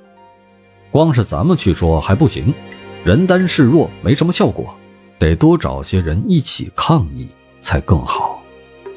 对，有道理。身后偷听的曹莹莹不由露出了一抹讥笑，这俩人怕是想屁吃呢。2刻钟后，押送队伍正准备继续赶路，却不料被人阻拦了。等一下，你又闹什么幺蛾子呢？胡领队，曹某有一事不知，还望您能出面给大家解解惑。闻声，坐在马车里正品尝着美酒的胡大志神色不耐地皱起了眉头。对于他私下跟副队之间的勾当交易，他已经睁一只眼闭一只眼了。毕竟这是他们双方你情我愿的事，反正只要不触碰到他的底线，不影响押送队伍的行程就行。可如今瞧着，这人还真把自己当一回事儿了呀。何事？胡领队，咱们这帮人都是当今圣上判定的罪犯，之所以让咱们流放，也是为了让咱们在流放路上经历一番苦难后能改过自新。这流放的犯人就该有犯人的样子，岂能一路上只知道贪图享乐呢？这哪还有流放犯人该有的规矩？这不是完全无视了圣上的意愿吗？所以呢？胡大志黑沉着脸，说来说去，不就是眼红宋家的好日子吗？胡领队，宋家可是朝廷重犯呐，可你瞧瞧，他们哪有把当今圣上的旨意放在眼里呀？一路上吃吃喝喝笑笑的，哪个流浪犯像他们这样招摇的？我们都觉得宋家太过于放肆了，对其他人也很不公平。既然同是流浪犯，那凭什么他们好吃好喝的，还有代步车可以乘坐？这会不会有失偏颇啊？对，没错。曹大人说的有道理，既然都是流放犯，那就要一视同仁。宋家凭什么搞特殊待遇啊？太不公平了。这样没事吧？不会有事的，放心。胡领队是个有主意的人，不会被人随意摆弄。那就好。听他这么说，夏宁顿时就放心了，反而还兴致勃勃地看起了曹家的热闹。胡老大，我觉得他们说的有些道理，毕竟他们的身份是流放犯，不是什么贵人地主老爷。宋家的做派确实有些放肆了。要是让有心人传到了圣上的耳里，岂不是咱们这帮兄弟们的管教不当？到时圣上怪责咱们怎么办？你这是在跟我谈规矩了？胡老大，我的意思是说，宋家的行为太过了，面上不好看，以后传出去也不好交代啊。赵青山虽是副领队，但对上胡大志的眼神还是有些发怵的。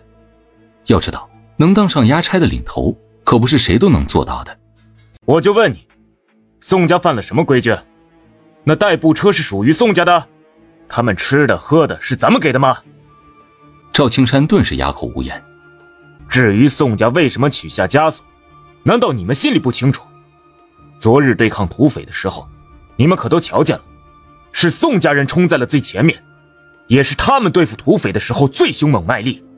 我胡大志向来赏罚分明，宋家在对抗土匪这事上有功，我才免去了他们的枷锁。往后在安全保护上，他们也能为咱们押送队伍出一份力。现在你来说说，曹家的枷锁是为何取下的？他们可出过什么力？为押送队伍建过什么功劳？也让大家伙听听，我们押送队伍有什么规矩？赵青山被臊得满脸通红，完全说不出话来。有些事情只能私下议会，哪能摆在明面上来说啊？那他还有何颜面可言？赵青山立马退回了原位，老实的不再吱声了。方才曹大找到他的时候，他就不太赞同。果然，平白的惹来一身骚啊！这曹大也真是多事儿。看来，往后不能再跟他们做交易了，麻烦事真多。你们方才说什么？我有失偏颇。话音刚落，还不等曹家兄弟俩有任何反应，胡大志手中的马鞭就迅速打在了曹大的身上。哎呀！你们算什么东西？敢跟我提规矩，竟还敢揣测圣意，拿圣上的名头来压我，你们配吗？给我打！方才发话的人都通通给我打！是，胡领队饶命啊！官爷饶命啊！不关我的事儿啊，都是曹老大他们的主意。对，我们也是被曹家兄弟俩怂恿的。不管这帮人如何求情讨饶，押差们的鞭子还是挥打在他们的身上。你们都给我记住，在我胡大志的队里，那就得遵守我胡大志的规矩。我这人向来赏罚分明，我的职责就是把你们这些犯人送到南蛮，而不是押送名单上的人也轮不到我管。他们要做什么，那是他们的自由，我也无权干涉。我不管你们私下做什么交易，但只要不影响我们押送任务，我也懒得跟你们计较。至于宋家，我可没给他们任何的优待，人家能有现在的一切，那是人家的本事。你们要是有本事，也可以拿出来，我胡大志一概不插手。可要是没那个本事，那就给我收起你们贪婪的嘴脸。以后谁要是再闹事，耽误了队伍的行程，那就别怪我胡大志心狠了。说完，胡大志眼神冷厉地扫了一圈押送队伍的所有人。这话我就说这一次，都记住了吗？记住了，记住了。押送众人不由扬声应答，而曹家人更是一脸凄凄然。好了，准备一下出发。胡大志说完，就转身钻进了马车里，继续拿起酒杯悠悠地喝了起来。这酒真够劲儿啊，好喝。没想到啊，他胡大志有生之年还能喝到海外的美酒，这怕是许多京城贵人都品尝不到吧。不得不说，这宋家有运道，连海外的人也能扯上关系。想到眼下的世道，胡大志这心里没由来的有些不安，他忍不住一口闷下了满杯的酒。而马车之外，押送队伍也重新出发了。要不咱们之后的伙食吃差点儿？是啊，还是安全最重要，吃差点也好，省得那些人眼红找事。倒也不用如此，方才胡领头也发过话了，估计那些人暂时也不敢再闹事，咱们该怎么样就怎么样。没得为了他们，咱们放着好菜好饭不吃，一直啃着黑馍馍吧。祖母说的对，只要咱们站在理字上，别人就挑不出刺来。你们担心什么？我又不是押送的犯人，这些东西是我带来的，又不属于宋家的家当，他们就算有意见，也没权利处置我的东西啊。再说了，我的东西我想给谁也是我的自由，其他人管不着吧。我待在押送队伍里，又没有影响或是损害到谁，他们无权分配我的东西。我瞧着那位胡领头，人虽然凶了点，但为人还是挺不错的。这倒是，有他镇着那些人呢。宋少卿，你说我要不要给押送队伍表示点什么？我虽没有领取队里的口粮，可也受了押差队伍的庇护，多少还是给人家添了些麻烦。你看着挑一些吧，等天黑大家不注意的时候，我让麦冬送过去。夏姑娘好，小生曹尚文这厢有礼了，冒昧打扰了。这是我家杰哥，他这几日因感染风寒，身体一直不见好，这每日赶路让他病情始终难以得以休养。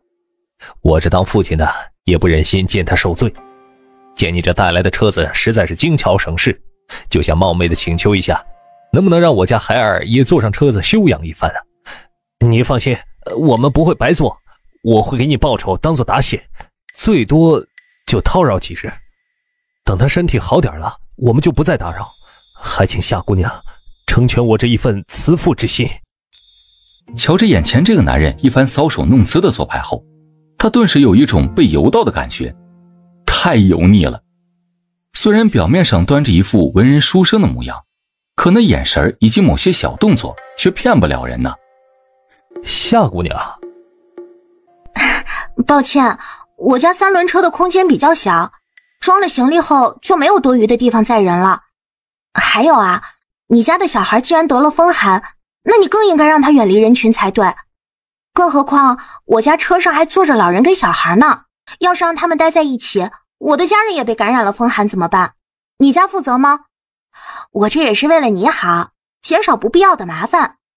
还有啊，你的一片慈父之心不应该由我来成全，你自己就能完成。既然你不忍心孩子遭罪，那你可以一路背着他走啊，要不抱在怀里也行。听着对方叭叭不停的一长段话，曹尚文整个脑子都转成了一团麻线了。傻缺，小宁啊，你这张嘴啊可真会说，听得我一愣一愣的。可不是嘛，小嘴一直嘚啵嘚啵的说个不停，我都被绕进去了。而跟在夏宁身边的宋少卿全程保持着安静，一副全权交予他自己处理的姿态。此时的他呀，满眼里都噙着宠溺的笑容，神情柔和地看着他。他就知道像曹尚文那样的男人，夏宁根本瞧不上，一般的凡夫俗子也配不上他。经过这几天的流放日子，如今流放众人似乎也已经逐渐习惯并适应了这种风餐露宿的状态了。押差一喊休息整顿，大家立马就圈地为营，找好自己的地盘。好香啊！这是什么味道？也太香了吧！有肉的味道。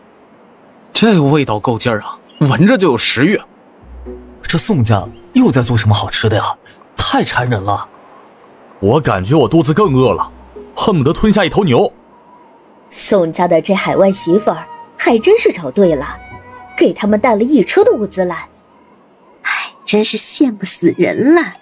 宋家这日子也太幸福了，天天吃香喝辣的。哎呦，还是宋家有口福啊，我从来都没有闻过这么鲜香的味道呢。哎呀，真想看看宋家做了什么好吃的。别看了，肯定没咱们的份。哎，都怪曹家那2兄弟，要不是他们出的馊主意啊，咱们也不会得罪宋家。也不知道之后有没有机会吃到宋家的美食。半个小时之后，夏宁的火锅菜就做好了。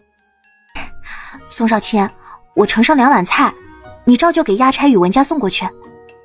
他这个人是个小心眼儿，很记仇的。中午的那场抗议他可记着呢。那些人不就是眼馋他的物资，嫉妒他们吃得太好吗？行啊，那他就彻底馋死他们，让他们深刻的体会下什么叫看得见吃不着的滋味。老大，这宋家真是大手笔啊，竟然送来这么多好东西啊！他们这也是想贿赂咱们不成？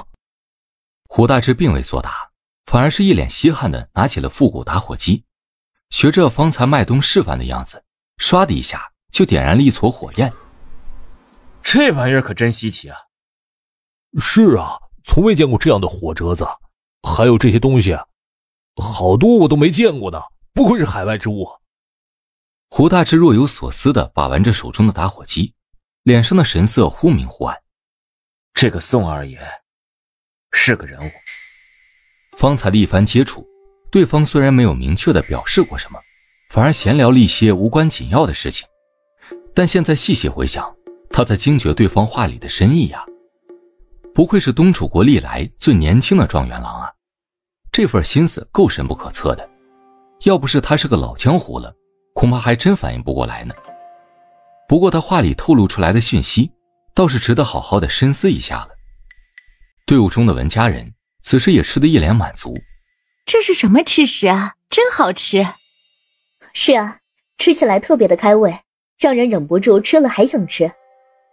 比我之前吃的饭菜要辣上许多，可就是这抹辣让菜肴更有味了。午间那会儿的腊肠焖饭也很好吃，我还是第一次吃到那么好吃的腊肠呢。今晚这个菜也很稀奇啊。这些应该都是海外的吃食吧？我还是第一次见到海外之人，感觉跟咱们也没什么太大的区别。咱们也是沾了宋家的光，今日享了一回口福，咱们要记恩，可别把人家的好当成是理所当然。做人呢，要惜福，要懂得感恩知足，明白吗？明白了，爹，我这里还有一块双面绣的丝帕，当初也是刚带在身上，就遇上了抄家。那些官差见是女人家的东西，也没收走。这封丝帕是我用上好的绸缎跟丝线绣制而成，寓意也好。你看，我将这封丝帕送给那位夏姑娘如何？多少也算是咱们一点心意了。这份心意好。明真的绣技当年可是得了余娘子的夸赞，送给夏姑娘一个女眷也很合适，也算是咱家的一点表示了。宋家的营地处，麦冬正在3轮车上挂着露营灯盏，而宋清泽则上手搭建着帐篷。经过昨晚的经验，他已经能自个儿摸索着搭帐篷了。而野餐垫上，宋老太太带着2个小的逗着去，宋少卿则在一旁煮着茶，抬手之间的姿态格外的优雅从容，看得夏宁直愣眼。这画面真是绝美呀，简直就是古言小说的男主照进了现实啊！这一刻他才发现，自己以往塑造的那些古言小说男主，在形象与言语上的表达都太过于薄弱匮乏了，根本还不及宋少卿1/3的风采与金贵。不过以宋少卿的才情与相貌，妥妥就是小说中的大男主啊，比他小说中的古言男主还更有那种感觉。看来还是他的比例不够啊，要不照着宋少卿这个模板写一个男主。喝点茶水解解腻。先给宋奶奶喝吧。祖母晚间没有饮茶的习惯，喝点白水即可。少卿说的对，这人上了年龄，喝多了茶水，晚上就不易入睡了。见状，夏宁接过了茶杯，浅浅的饮了一口，也没品出个所以然来，就觉得喝起来口感挺不错的。算了，她就不是才女那一挂的，还是别装什么文艺女青年了。这茶叶真不错啊，茶味很清香。随即夏宁就见他动作优雅又缓慢地喝着，小小的一杯茶水硬是让他品了好几口。夏宁一头黑线呐，有点尴尬。想到刚才他爽快的一口闷，他不由咂巴了下嘴，怎么喝不是喝呀？这时杜明真带着一男一女2个孩子走了过来。宋老夫人安好，我是特来感谢的，谢谢你们今日送来的吃食，让我们一家也跟着饱了口福。这是我家小女儿景月，这是我二弟家小儿子清远。这俩孩子之前感受风寒，多亏了你们的帮助，所以我就带着他们俩一起过来向你们道谢。说着，两个孩子就纷纷作揖叩拜。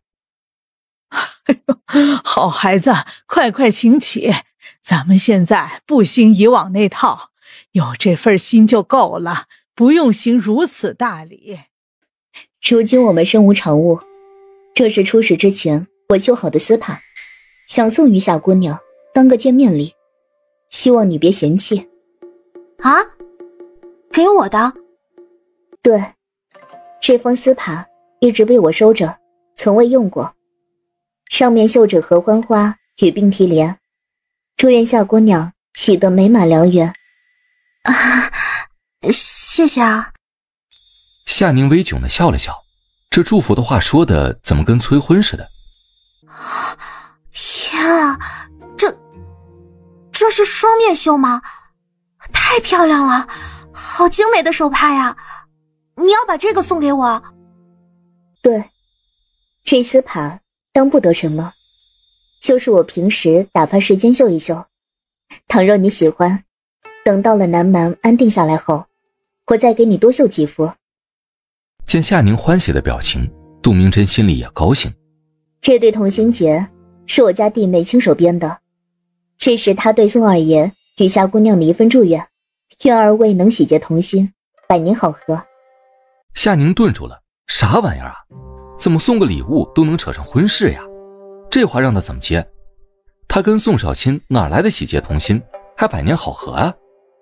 本故事纯属虚构呀！宋少卿立即上前接过了同心结，眉眼含笑地表示了谢意。劳你们费心了，你们送的礼物都特别的好，这礼物跟祝福我们一并收下了，谢谢。见状，夏宁保持着礼貌的微笑，有问过他这个当事人吗？不客气，你们喜欢就好。见宋二爷如此郑重的样子，杜明真还颇有些受宠若惊。喜欢，那就好，我们就不打扰了。哎，等等，这是奶糖，当是姐姐给你们的见面礼吧。两孩子愣愣地看着突然被塞到手里的一大个油纸包。收着吧，这奶糖在我这边也不算什么，就是个甜嘴的。还收着吧，快谢谢你们宋二嫂嫂。谢谢宋二嫂嫂。夏宁微微抽动嘴角，这个称呼是过不去了是吧？这文家的家风可真不错呀，为人处事都光明磊落，倒是值得结交来往。是不错。喏，这个同心结属于你的，咱俩一人一个。你收着呗，给我干啥呀？你说给你干嘛？这是杜夫人指名道姓送与你我二人的。这同心结需要男女双方各佩戴一个，方显诚意。我一个男的如何佩戴2个同心结啊？我就不戴了吧，你应该留着，以后送给自己想要携手一生的姑娘才有意义。宋少卿嘴角微勾，再次把手中的同心结递向了他。夏宁呆呆地瞪着眼，脑子有些转不动了，只剩下他一颗心扑通扑通地跳跃着。你这是什么意思啊？我在照做啊。闻言，夏宁顿时心口发紧，感觉自己的心跳越来越快，似乎下一秒就会跳出来。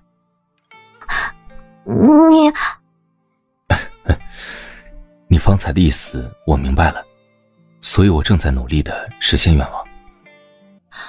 我是说让你以后送到喜欢的姑娘再送给这我吗？宋少卿直接上前一步，亲手把同心结认真地系在了他的腰背上。想要相伴一生的人，我现在已经找到了。你呢？这是不是太快了点？我们认识也没多久啊。我一旦认定一个人，就不会改变。而且我相信我们之间的缘分。在过去的22年里，我从未动过任何心思，直到遇见了你，夏宁。现在我很清楚，也很确信自己的心意。我知道你会觉得有些突然，我也没想让你立马给出答复。你可以好好想一想，我只是觉得今日收到的这份祝福很好，很希望它能成真。原本他也没打算现在就跟夏宁捅破的，只是文家送来的礼物简直是送到他心坎上了。如此美好的祝愿，他突然有些迫不及待的想要让它变成真的。夏宁闷声应着，这表白确实太突然了，简直让他措手不及。他这心里啊，都还没有做好准备呢。帐篷已经搭好了，早些休息吧。好，晚安。怎么还不出发呀？怎么回事？这是又出什么事儿了？瞧着好像出了点状况，那些押差都聚在了一起。哎，那辆马车上载的好像是马六吧？就之前摔下陡坡的那个押差。哼，摔下去也是他活该。嘘，小点声啊！不是说他伤得很重，已经无药可救了吗？这是发病了？谁知道啊，万一是人家醒了呢？少卿，要是那个马六醒过来怎么办啊？小沈，放心吧，不会有事的。咱们先别自乱了阵脚，如今瞧那胡领头的态度，也不会一昧偏向那个马六。娘说的对，何况那个马六犯罪在先。很快，押送队伍重新启程了，押差那边也没瞧见任何的异样，所以众人一时之间也不知道那个马六到底如何了。而经过2天的摸索，再加上昨天夏宁手把手的教导，今日宋清泽成功的登起了3轮车。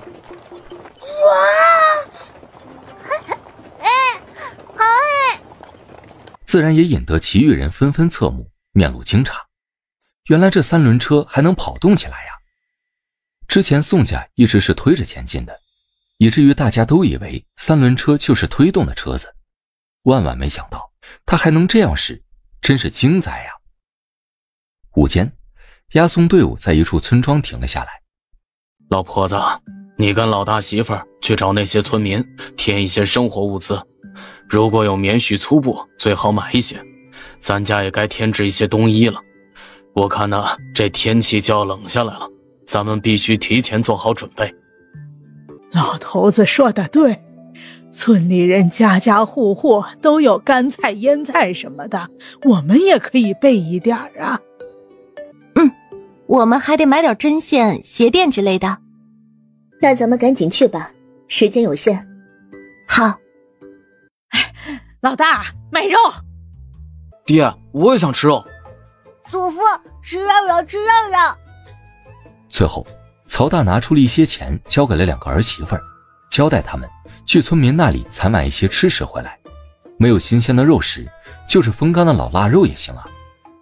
对于众人向村民采买的事，宋家的态度当然是非常的乐见其成，甚至巴不得他们能多买一些东西。咱们今天吃点不一样的，吃红烧方便面吧，加点午餐肉和贡菜干，这个做起来就比较省事。夏宁今天不想做饭，实在是没有多余的精力了。昨天他还能兴致高涨，满怀新奇地感受着古代的流放之旅，可今日一个上午走下来，他这会儿就直接瘫着了，太累了呀！得想想办法，尽快把代步的交通工具安排上才行，就是乘坐马车也行啊。好点了吗？没事儿，就是腿有些酸软，歇一歇就好了。要不我帮你按按小腿上的穴位吧，可以舒缓腿上的酸软。你还会按摩呀？你忘了，我自小身体有恙，常年跟各种药理方子打交道，多少都有些久病成医了。我也看过不少的医书，对人体穴位自是熟悉的。好吧，那麻烦你了。别说，按着还挺舒服的，真没看出来，这家伙还有这样的手艺，真不错。可以加10分。宋老太太见此场景，不由笑了笑，转身带着2个孩子坐在他们对面的野餐垫子上，多少可以帮他们遮挡下视线。毕竟2人还没成婚呢，在外的举动还是要注意一些的。奶奶，你们有没有什么想找村民买的呀？我这有银子呢。经过这2日的相处，他发觉宋家人都极其好相处，每个人的脾性虽有不同，但性子都很好的。而且大家对自己都很友善随和，对他这个突然出现的人接纳度也很高，甚至还处处迁就着他的喜好习惯。不用了，你备了那么多的生活物资，足够我们用了。夏宁还是掏出了一些零碎的银子，放在了小桌子上。那你们身上也还是备点银子吧，之后有什么想买的东西就能直接买。行，那我收着了，等会儿给他们每个人分1份。宋老太太也不跟他客气，坦然地接受了，反正都是一家人嘛。等泡面端上桌后，腿部按摩也差不多了，夏宁顿时感觉腿上的疲软感减轻了很多。谢谢你啊，宋少卿，我感觉好多了。不用跟我这边客气，等晚间休息的时候我再给你按一按，就会轻松很多。好。打听的怎么样了？我找押差打听到了，马六今儿早确实苏醒了，但因为伤到了脑袋，导致他开口说话很吃力，半天才能蹦出1个字来。那些押差根本没那个耐心听他慢慢吐字儿，所以目前还没人知道那天发生的事情。而且马六在押差队里跟其他人的关系并不好，到现在也没人在旁边照料他，就定点送一些吃的给他。行，知道了。你准备怎么做？就由着他逐渐恢复吗？那个马六不足为惧，不用多虑，他有没有说话的机会还未必呢。你心里有数就行。还好吗？宋少卿一直跟在夏宁的身边，见他走的吃力，也是一脸的担忧。你还是上车坐着吧。不用了，金泽载着他们就够了，3轮车跟那些物资加起来也不轻的。你别逞强。这一刻他有些暗恼自己的身体不争气了，要不是他身上有伤，现在还能背着他走呢。我没逞强，只是刚开始还有些不适应而已。那这样吧，我拉着你的衣袖，你带着我，我有个支撑点也能省省力。还伸出手想去拉他宽大的衣袖，哪知道却被他一手握住。我牵着你。夏宁慢后了2步，直接被他拉着走。他瞧着2人相牵的手，感觉十分惊奇啊，这就牵上手了？那他们之间发展的进度还真是有效率啊，那他还考虑啥呀？然而目光一转，却蓦然瞧见他发红的耳垂。呵，原来他也会害羞啊，有了粉色气泡的加持，漫长的路程似乎也感受到了一阵阵的甜意。感觉一下就降温了呢。是啊，周围的空气都冷了不少了。这才秋末吧，怎么一下就变得这么冷了，就跟冬天似的。可能这边的气候跟京城不太一样吧。放心吧，我备了一些保暖用品，不会挨冻受冷的。不过他备的好像都是一些保暖神器，倒没有准备适合他们穿的冬款古装。没事，沿途要是遇上了小镇或市集，可以让麦冬去采办过冬衣物。你们俩是自由身，不用受押送队伍的管束，倒是可以随意走动。也行。好啦，咱们吃饭吧，我这肚子都饿了。今天外面天气有些凉，咱们就吃点热乎乎的食物吧。简单吃点就行，走了一天，大家也都累了，吃完泡个热水澡就早点休息。苏莲一提议，也是不想劳累夏宁。其实啊，他们完全可以出钱住几间好点的厢房，但考虑到陌生地方安全问题以及夏宁身上的秘密，他们还是决定一起住大通铺比较好。那行，我看看都有些什么。随后夏宁就不停地从瓷盆空间里掏着各种小吃，烧鸡、酱香饼、生煎包、肉夹馍、关东煮、酸辣粉、炸酱面、双拼披萨、珍珠奶茶、热牛奶等，足足摆满了一张桌子。这些都是我那边夜市上的美食，咱们今晚就小吃杂烩了。哇，好多好吃的！哇，好香啊！门窗都关好了吧？放心，在二嫂拿食物的时候我就关好了，门缝都塞上了破布。那就好。大家快趁热吃吧。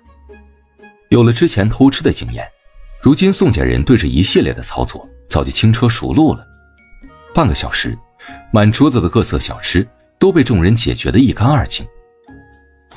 哥，你是猪吗？怎么吃了那么多呀？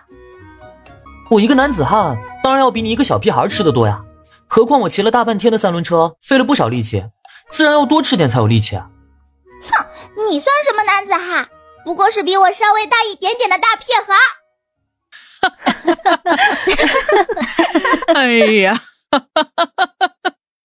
我想回家洗个澡。现在吗？对啊，反正咱们来回也方便，我还是习惯使用我家的卫生间。前2天住在野外也不方便，现在单独一个房间，别人又不知道咱俩在不在。行，我跟祖母他们说一声。宋少卿心里本就对夏宁有些愧意，让他穿越过来跟着流放受苦，如今对他的这个小心愿，宋少卿自然是无条件的满足他。好。什么？你们现在要走？都这么晚了，你们怎么走？什么时候回来呀？这一来一回的，来得及吗？可能是自小喝了不少黑芝麻糊吧。再者就是每晚入睡前，麦冬会用牛角梳为我顺发，待梳上一盏茶的时辰方能罢了。夏宁嘴角一顿，好吧，是他打扰了，梳1分钟的头发他都嫌累了，更别说15分钟了。古代贵族就是会享受啊。哦，难怪养护的这么好。10多分钟后，总算将他一袭长发吹干透了。好啦，我去洗澡了，你自己随意吧。客厅里的宋少卿看见茶几上摆放着类似书籍的书本，于是他随手拿起了一本看了起来。然而啊，当他看着书纸上一桌极其裸露又大胆的女人图片，猛地一下合上了书本。成何体统啊！夏宁家里怎么会有如此伤风败俗的书本？她一个姑娘家看这些书籍干嘛？宋少卿立马把书本搁得远远的，不愿多看一眼。你在干什么呢？我在玩俄罗斯方块。哟，你都会玩俄罗斯方块啦？可以啊。他快速走过去，坐在他的身边，小脑袋往他跟前凑了凑。嘿，玩得不错嘛。这学霸的脑子就是不一样啊，自学也能成才。你也洗头了？对啊，下次还不知道什么时候能洗头呢，索性今晚就一起洗了。那我帮你吹干头发吧，你说怎么弄？好啊，这吹风机很简单的，推动一下这个开关键就行。如此被人小心翼翼地对待着，夏宁的心尖蓦然发软，心里头不禁流淌出了一丝丝的甜意。好了。谢谢。宁宁，这是何书啊？你怎么会看这类书籍？刚刚的那声宁宁喊得他心间仿佛窜过一阵电流，酥酥麻麻的。宁宁？怎么了？夏宁忍住乱窜的心跳，他以前怎么没发现宁宁这个称呼如此动人好听呢？我是问你啊，这是什么书啊？你怎么会看这类书籍？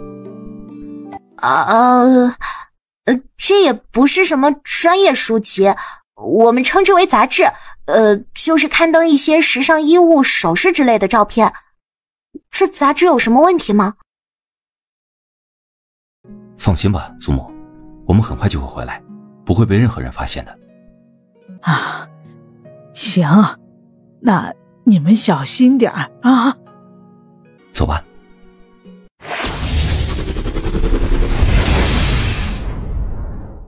娘，小宁真不是仙女吗？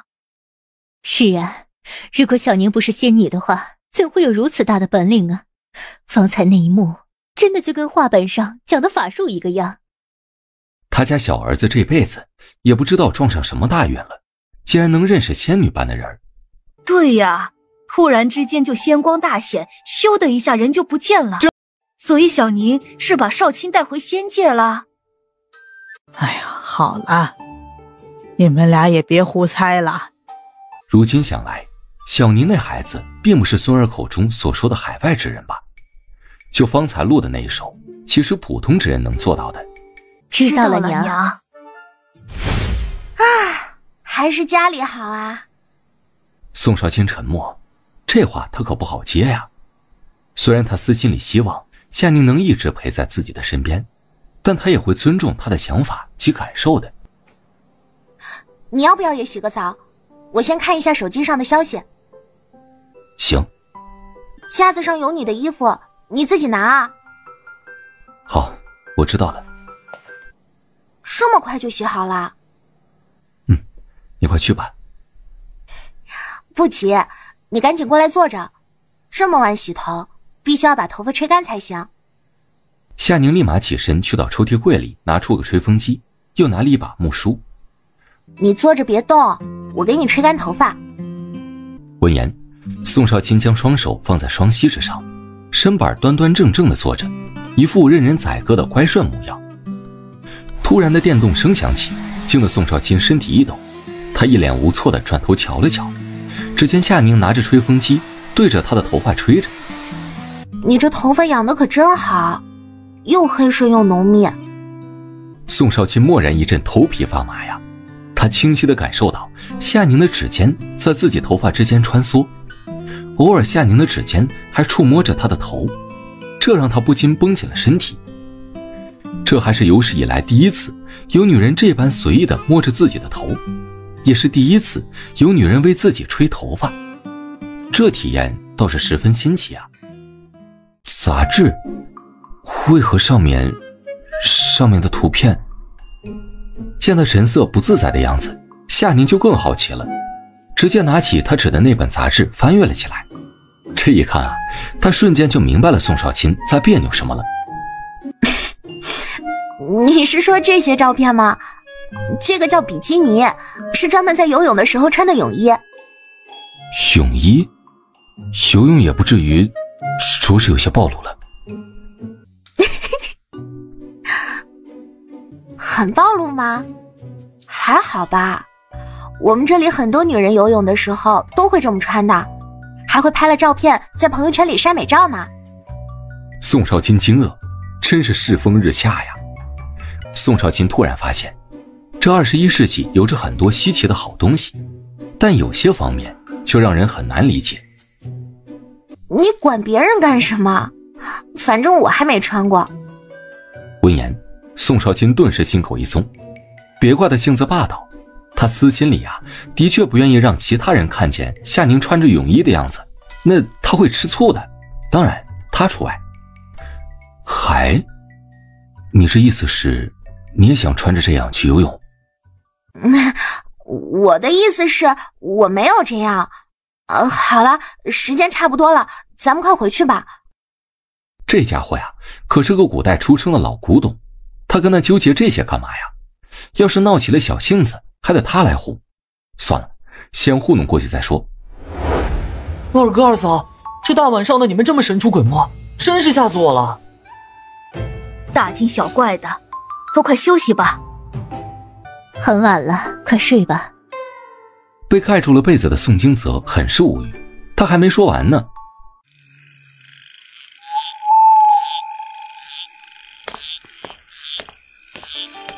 谁？是我。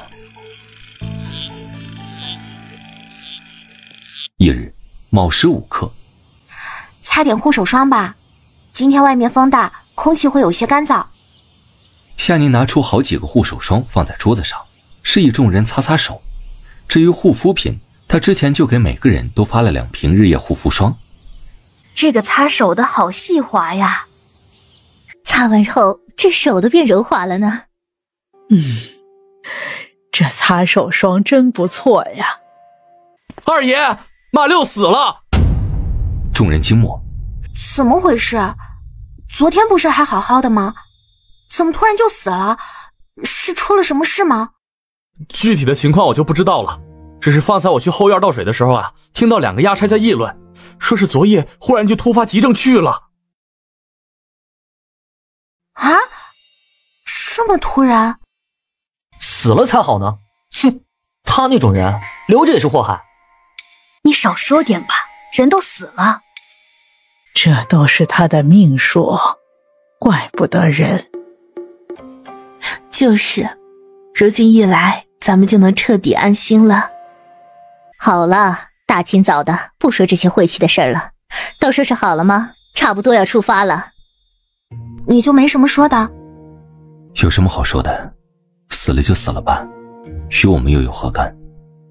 宋少卿微垂着目光，缓缓合上了茶盖，语气充满着轻描淡写。也是哈。夏宁讪讪一笑，这才反应过来自己说了什么傻话呀。那个马六又不是什么好人，死了就死了呗，难道还要为他追悼一番不成？附近有小镇。夏宁满眼亮光，他来古代好几天了，看到的景象只是荒郊野岭，还没见识过古代城镇的面貌呢。宋少卿，我想去镇上看看。好，你先稍等会儿，我来安排。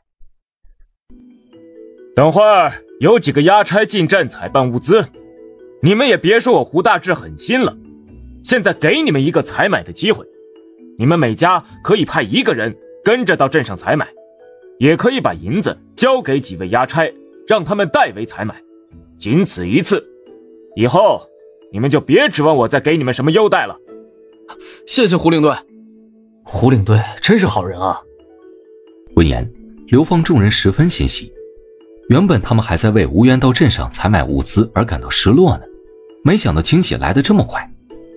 方才他们都瞧见了，肯定是那位宋二爷对胡领队说了什么，才让对方给了他们这样的机会。看来这位宋二爷的面子还真是大呀，说的话如此管用。为什么宋家能去3个人呢？你没听清楚胡领队说的吗？流放队伍每家可以派1个代表，宋少卿就是宋家的代表啊。至于我跟麦冬，虽说我们一直跟着押送队伍，但我们可不是流放犯人。这位大叔，看你年纪也不大，怎么记性如此差呀？理解能力也很有问题。那现在你听明白了吗？我们可没有违反规定，您老人家还有什么问题吗？你……夏宁嘚瑟地对着曹老大的背影笑了笑，气死你个坏老头！2刻钟后，一行人抵达了三溪镇，而看着斑驳又破裂的城墙，夏宁的好奇心顿时就消散了1/3。这个小镇也太破旧了吧！走吧。哎，城门口都没有值守的士兵吗？是啊，怎么1个人都没有？这不是疏忽职守吗？要是来了一帮土匪，岂不是直捣黄龙吗？太不像话了！先进镇看看吧。接下来大家都分开采买吧，半个时辰后在这里会合，切记别忘了时辰。好，我们知晓了。时间有限，那宋二爷我就先走一步了，一会儿见。你请。等其他人都纷纷离开后，宋少卿这才对着麦冬低语交代了一番。小的知晓了。宁宁，给麦冬些银子。哦，好，需要多少啊？哎，算了，多备点吧。麦冬一脸难言地看了一眼自家主子。二爷啊，你这还没把夫人娶进门呢，就如此坦然向夏小姐伸手要银子了吗？这吃软饭吃得这么理直气壮，也就只有他家二爷了。谢谢夫人，小的去了。这个小镇肯定没办法跟现代的繁华街道相比，但胜在这小镇有几分古朴的气息，这是现代街道没有的岁月韵味。怎么好些商铺都关着门啊？这三溪镇也太衰败了。要不要进店铺看看？不急，先把这个小镇逛一圈再说。夏宁原本还想着尝一尝古代的街边小食的，可一眼望去，街边没一个小摊位的影子。一圈逛下来，夏宁高涨的心情瞬间蔫了。哎，怎么这么多人？一个小镇上怎么会有这么多乞丐啊？不是乞丐，他们是流民。宋少卿面色微沉，望着破庙的目光更是晦涩不明。流民吗？看来附近一带必定是遭到了什么事。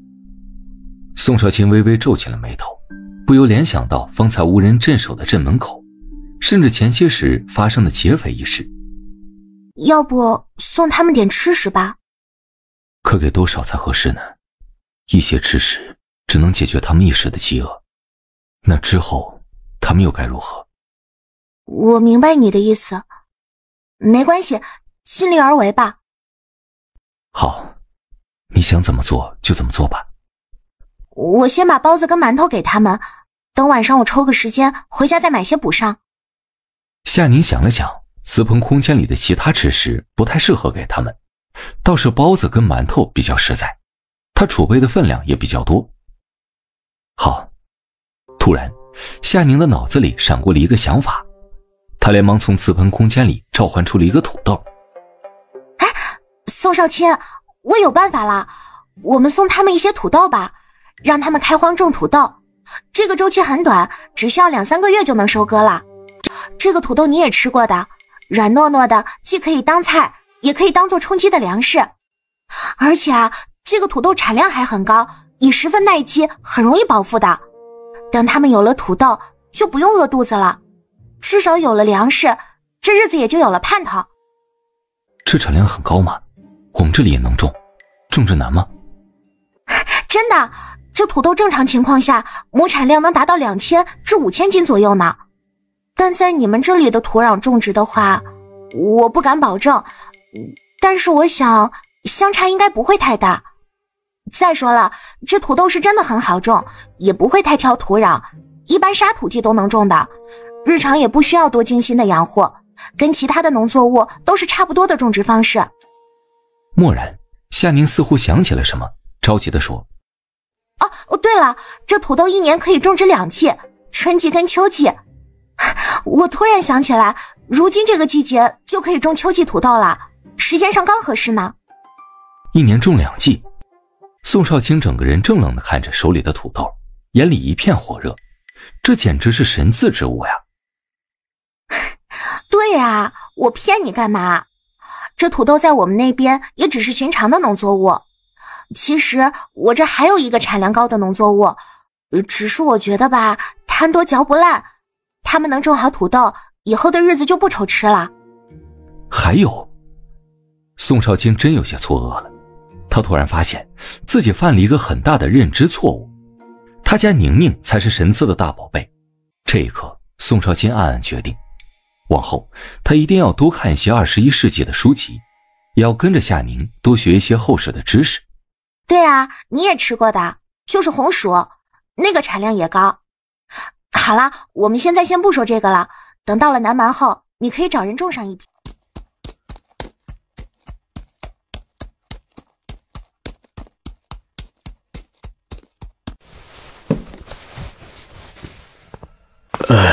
这位爷，敢问有何吩咐？老儿是他们的族长。你们从哪里来？发生了何事？怎么流落至此的？咱们是三溪镇50里外程家村的人。5天前的夜里，村子里来了一群土匪，洗劫了我们的村子不说，还放火烧了我们的村子。我们无处可去，只好来三溪镇寻求县门大老爷的帮助啊。原本他们抱着满怀的希望来到了三溪镇，想要让青天大老爷为他们伸张正义，为民除害，至少能搭把手帮他们重建家园吧。可谁知啊，大老爷听了他们的陈述后，不仅没有派人查询真相，反倒把击鼓申冤的人打了一顿，把他们赶出了衙门。事情就是这般了。这三溪镇怎如此冷清？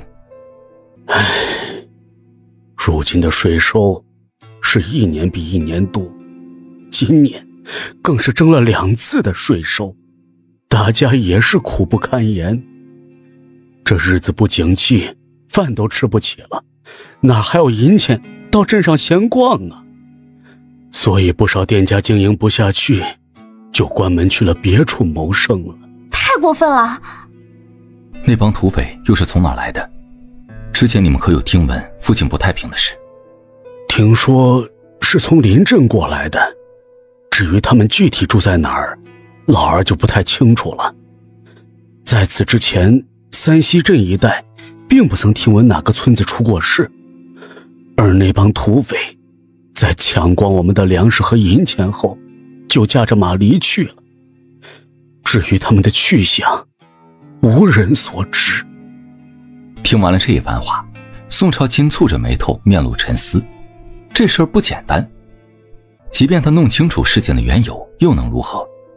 如今他已经不是朝廷命官了，宋家更是被安上了通敌叛国的罪名。以他现在的身份，又能做什么呢？这是包子跟馒头，总共有100个数量，怎么分配就交给程组长了。别的忙或许帮不上，但是送上一些吃食还是可以的。这，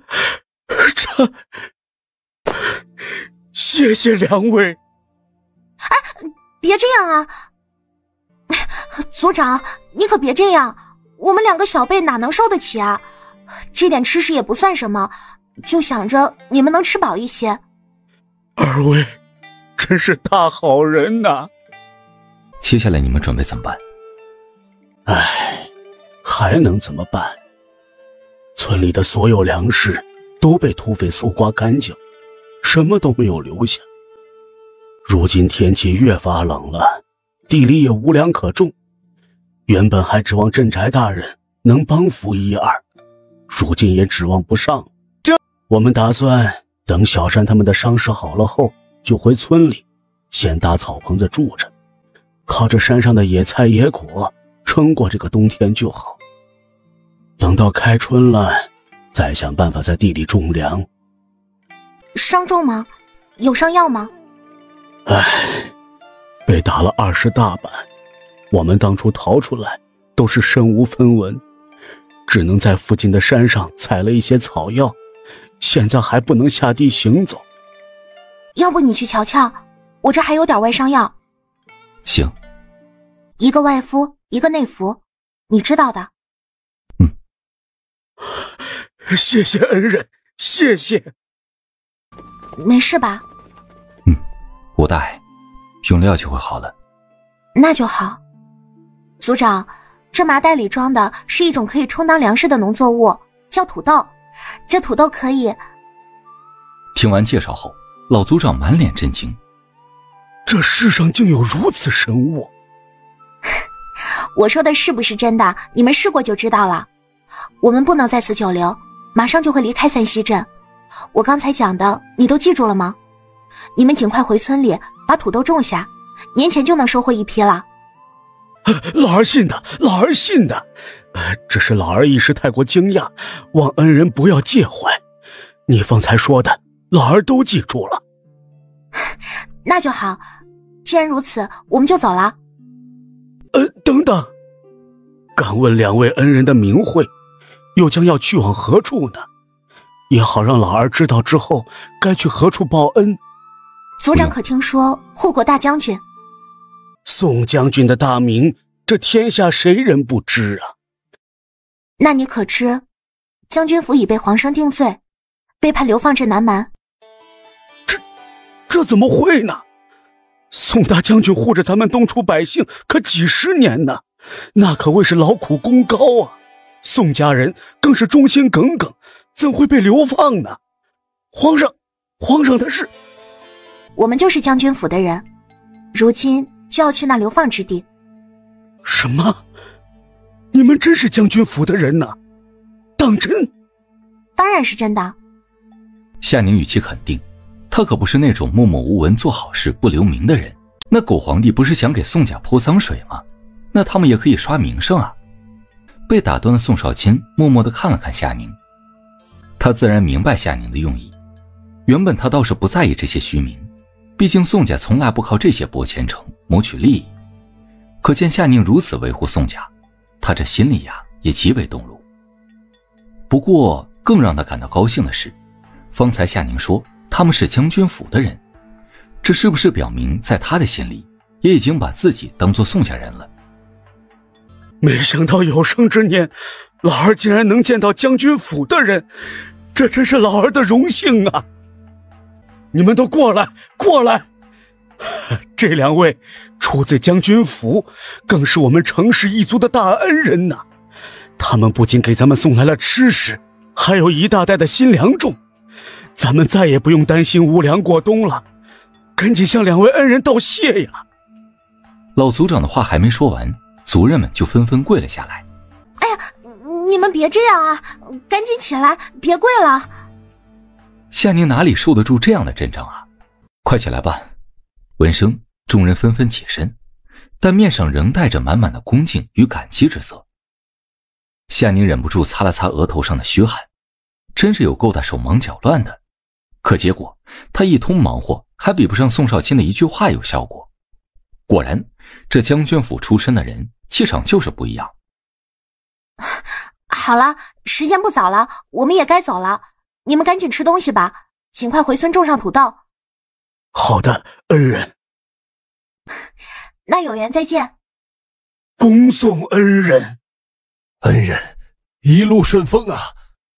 愿菩萨保佑两位恩人平平安安，长命百岁。你有什么想买的吗？没了，这个破镇也没什么可逛的。时间差不多了，咱们还是赶紧回去吧。那行。等两人走回集合的地方时，只有文老二守在原地等候。他的脚边放了2个大包裹，可见是经历了一番大采购啊。你们不准备买一辆木板车吗？啊？还可以买木板车？谁规定不能了？对啊，你赶紧去置办一辆吧。真要有人说什么，你要不就说是我买的。谢谢二位，麻烦两位帮我照看一下包裹，我去就回。行，你放心去吧。文彦刚离开，几位押差与曹老大就陆续回来了。押差们本就自带了一辆板车过来，此时已经装得满满当当的了，几人倒是一副轻松的模样。反观曹老大，大包小包的。这时，一辆马车停在了众人的面前。二爷，小的回来了。东西都买齐了？都备齐全了。麦冬点头回应。看着眼前的马车，夏宁很是惊喜。不错啊，麦冬，这么短的时间就弄来了一辆马车。确实是费了一番心思，且还花了高价才让店家同意卖给我。辛苦你啦。不辛苦，都是小的应该做的。王爷，他们竟然买了马车，实在是太嚣张了。这宋家是想做甚啊？简直是没把你们放在眼里啊！你叫唤什么呢？不知道自己的声音很扰民吗？简直就是噪音。我们有钱买马车怎么了？哪条规定我们不能买马车？之前说过的话你都当耳旁风了是吗？我们想买什么就买什么，你管得着吗？我就是想让宋家人坐马车，不行啊？你有本事你也去买一辆回来，我们绝不拦着。去啊！曹老大气得直憋气，这死丫头又拿这个名头说事儿，就不能换一个吗？他都听烦了。几位官爷，你们说说话呀！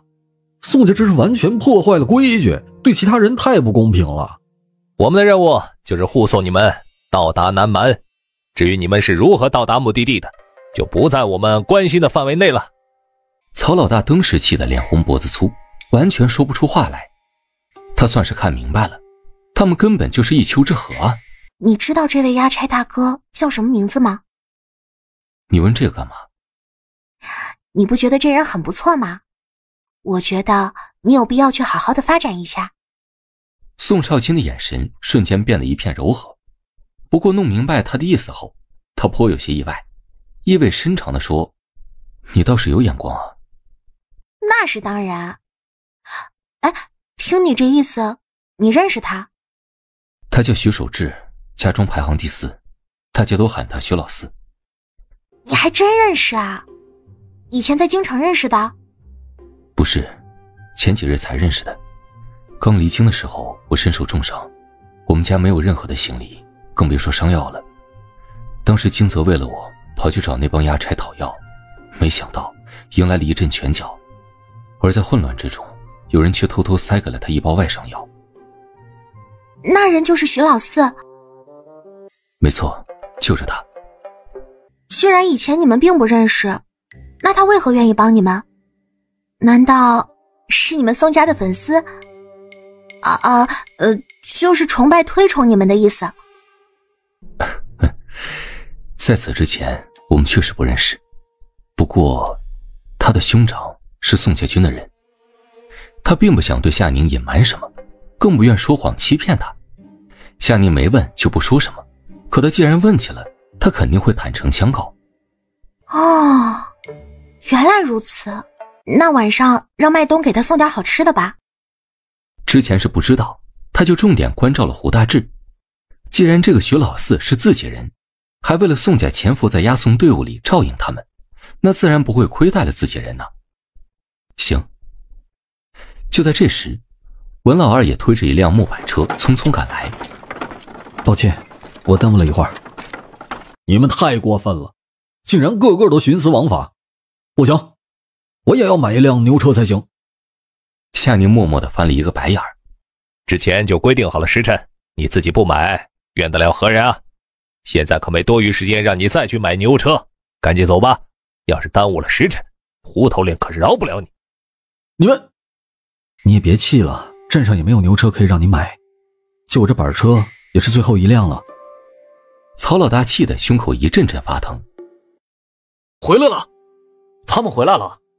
哎，竟然多了一辆马车，后边还有一辆木板车呢，怎么回事啊？这推车的是文家人吧？难不成采办物资还可以添置板车？那照你这么说，那宋家岂不是买了辆马车？啊？还能这样？不可能吧？看着拥有2辆车子的富豪宋家人，队伍众人羡慕的眼睛一片直呼。然而他们却什么都不敢说，毕竟连胡领头都高看宋家人，又岂是他们可以招惹的？人群中的曹莹莹看向宋家的目光也充满了羡慕，而除了羡慕以外，就是满满的遗憾了。宋家这些日子真是肉眼可见的越来越好了，看得他一阵心痒痒。这么好的人家，怎么就不属于自己呢？他不甘心呢。莹莹，你想什么呢？啊，怎么了？出发了，赶紧拎上行李。姨娘，这么多行李，咱们怎么拎得过来啊？我不是给你说了吗？叫你不要随便答应帮他们拿行李，你怎么就是不听呢？没事，我多背一个就行了。莹莹啊，今日已不同往日了，只有咱们多做点事，才不会被嫌弃啊！你再忍忍吧。曹莹莹扬起一抹讥笑，再忍忍？她真要再忍下去，那只有被贱卖的份儿。天荣，你还愣着干啥？赶紧过来背你祖母啊！爹，我姨娘也走不动了，我还要背着她。混账！你这叫什么话？这是你祖母，是咱们曹家的老祖宗啊！他老人家辛苦受累了几十年，让你这个当孙儿的背背他，那是你应尽的本分。你这个不孝子，这是想忤逆我的命令吗？我没那个意思，但姨娘她已经累倒了，如今根本走不动路。你可以让大哥背着祖母他老人家，他也是祖母的孙子，或者让大哥背姨娘也可以啊。我就去背祖母。我呸！你算什么东西啊？竟然还安排起我来了！他一个侍妾也配让我背他？那行，大哥你就背背祖母老人家尽尽孝吧，我就负责姨娘了。你这个逆子，老子的话你都不听了吗？老子让你去背你祖母，你就必须去，否则我让你大伯将你从曹家族谱上除名，你信不信？爹，你……天荣，别说了，听你爹的话，我没事的，可以自己走。曹天荣紧皱着眉头，心里既愤怒又憋屈，这样的日子他实在不想继续下去了。见此场景，曹莹莹暗暗地摇了摇头，心里很是看不上曹天荣，一个大老爷们儿这么窝囊，这辈子也没什么指望了。你们数蚂蚁呢，走得这么慢，快点儿，别给我磨磨唧唧的。瞧瞧前面队伍距离你们多远了，是不是要让小爷挥鞭子才能走起来啊？这位官爷，你行行好吧，通融一下呗。我们实在是走不动了。他们都有马车跟板车，自然轻松，可咱们家什么都没有啊，又带着一帮老少妇孺。别跟我说这些，赶紧走。这位官爷，我跟你们副队有些交情，你应该也知道我们家安排人去照顾赵副队，你瞧瞧把他伺候的多好啊。我见你身边也没有一个伺候的人，要不这样，我安排个人跟在你身边照顾你，如何呀？或者你自个儿有喜欢的，也可以自己选个合心意的。你这是何意？官爷，我就是见你辛苦，安排个人照顾下你，没别的意思。既然是伺候你的人，那自然是任你差遣了。这可是你说的。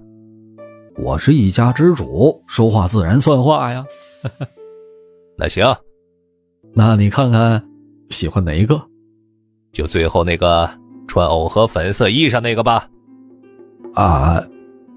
曹老大微愣了一下，没想到这人竟看上了他的那个大女儿。他倒是会挑啊，这时还嫌弃上其他的几个侍妾了。他这算盘打得真好，还想白捞个黄花大闺女不成？怎么，曹大爷这是不愿意了？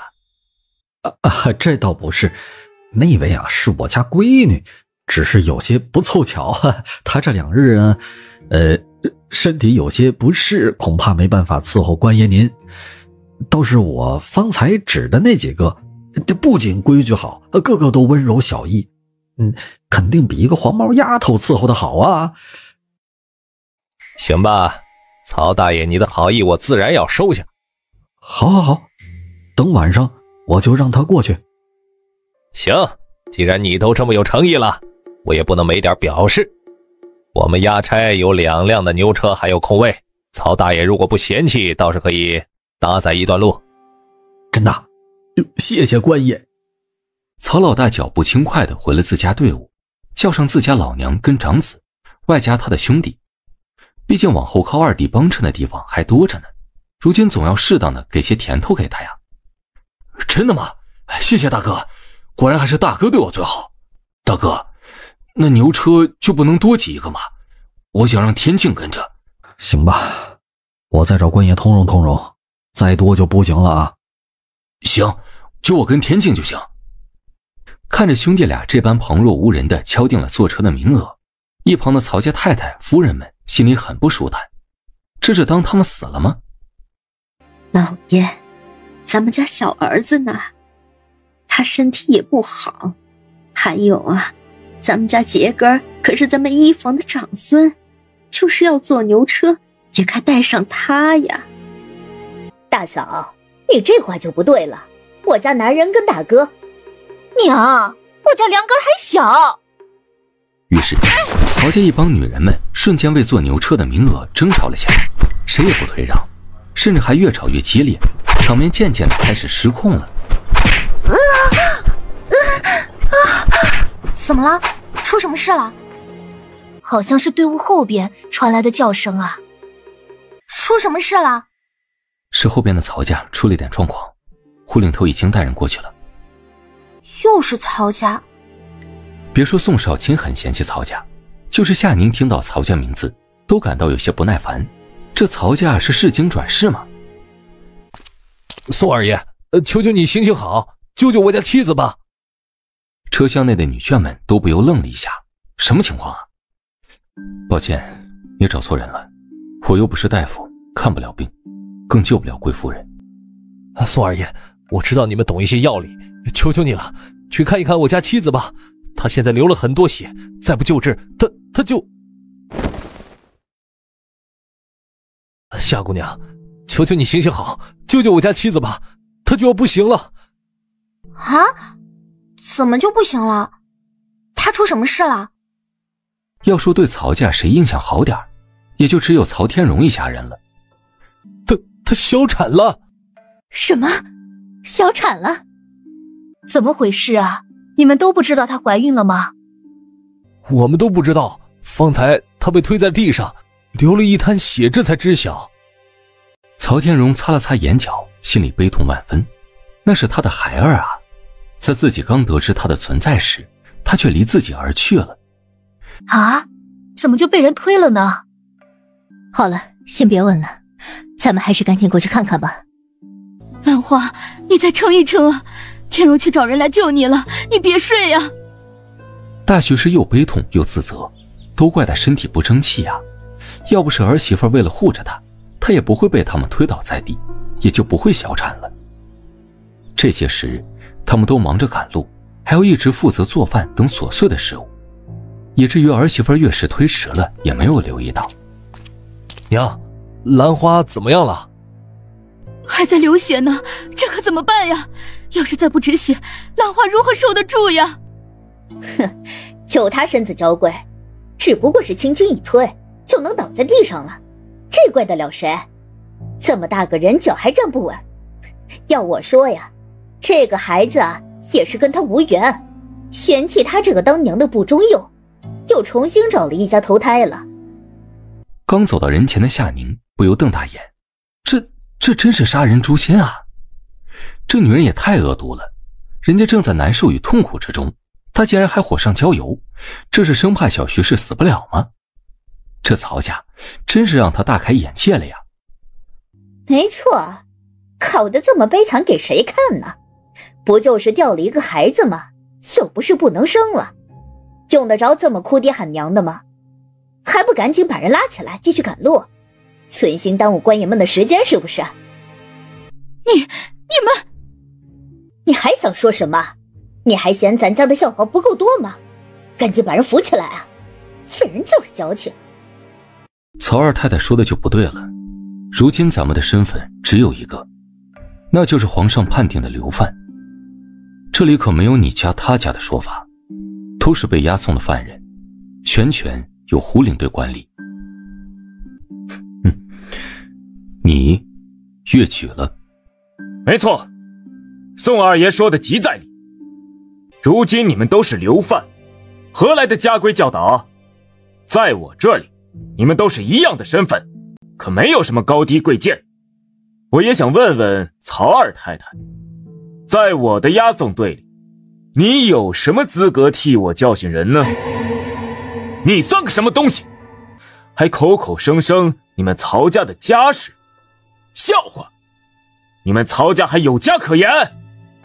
曹家众人顿时有一口老血堵在心口，这话太扎心了。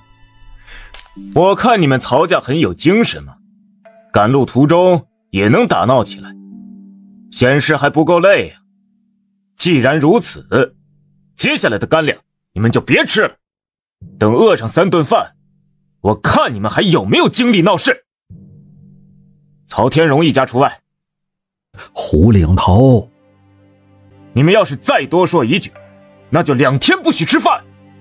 曹家众人的脸色瞬间大变，之前没吱声没参与的人很是觉得委屈，又不是他们做的，怎么还搞连带责任啊？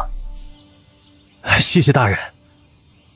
这样吧，他这个情况也没法赶路，你把你媳妇抱到我们牛车上吧，让你娘也跟着一起照顾吧。我们押送队伍行程有规定，我也不可能给你们时间慢慢调养，只能这样了。谢谢胡大人，谢谢，这样已经很好了。保持沉默的曹家人听到这里，脸上表情那叫一个精彩纷呈啊，就跟打翻了调色盘一样。他们方才费尽心思就为了能坐上牛车，可没想到最后竟让一个妾室轻轻松松地坐上了。哎呀，这曹家人简直是烂透了。唉，也是作孽呀，好好的一个孩子就这么没了。还是这宋家仁义，愿意出手帮忙。是啊，那夏姑娘更是人美心善，菩萨心肠啊。爹，我觉得宋家值得追随。够了，上天有好生之德，这好歹是条人命，人都这样了，你们就不能少说几句吗？不想着赶紧救治，还在这里吵吵闹闹的，非要再搭上一命，你们心里才痛快是不是？我们曹家的事与你何关？自古以来，甄氏夫人教导妾室跟小辈，那是理所应当的事儿。他们就得老实的受着。夏宁拉住了气愤的宋母，转而看向赵氏：“你谋害了一条人命，你管这叫教导？你们曹家的规矩可真是了不得！瞧瞧，多威风啊！随便害人性命，也只不过是教导规矩而已，一条性命又算什么呢？是吧？都是他们活该。你可是正室夫人，就是把他们一并弄死也是你应有的权利，是不是？当真是威风，怕是连当今圣上都没你们曹家的规矩厉害吧？”说完，夏宁自顾自地拍起了手掌。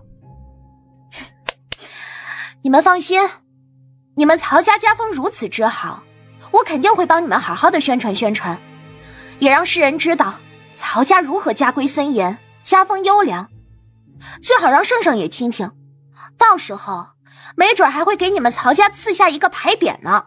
曹家众人的表情变来变去，听的是一愣一愣的，这是什么鬼话呀？这满满的讽刺与嘲笑，当他们听不出来吗？伯母，你跟小婶快去帮着瞧瞧，把人安置到一处干净的地方，最好也换一身干净的衣裳，别再感染了。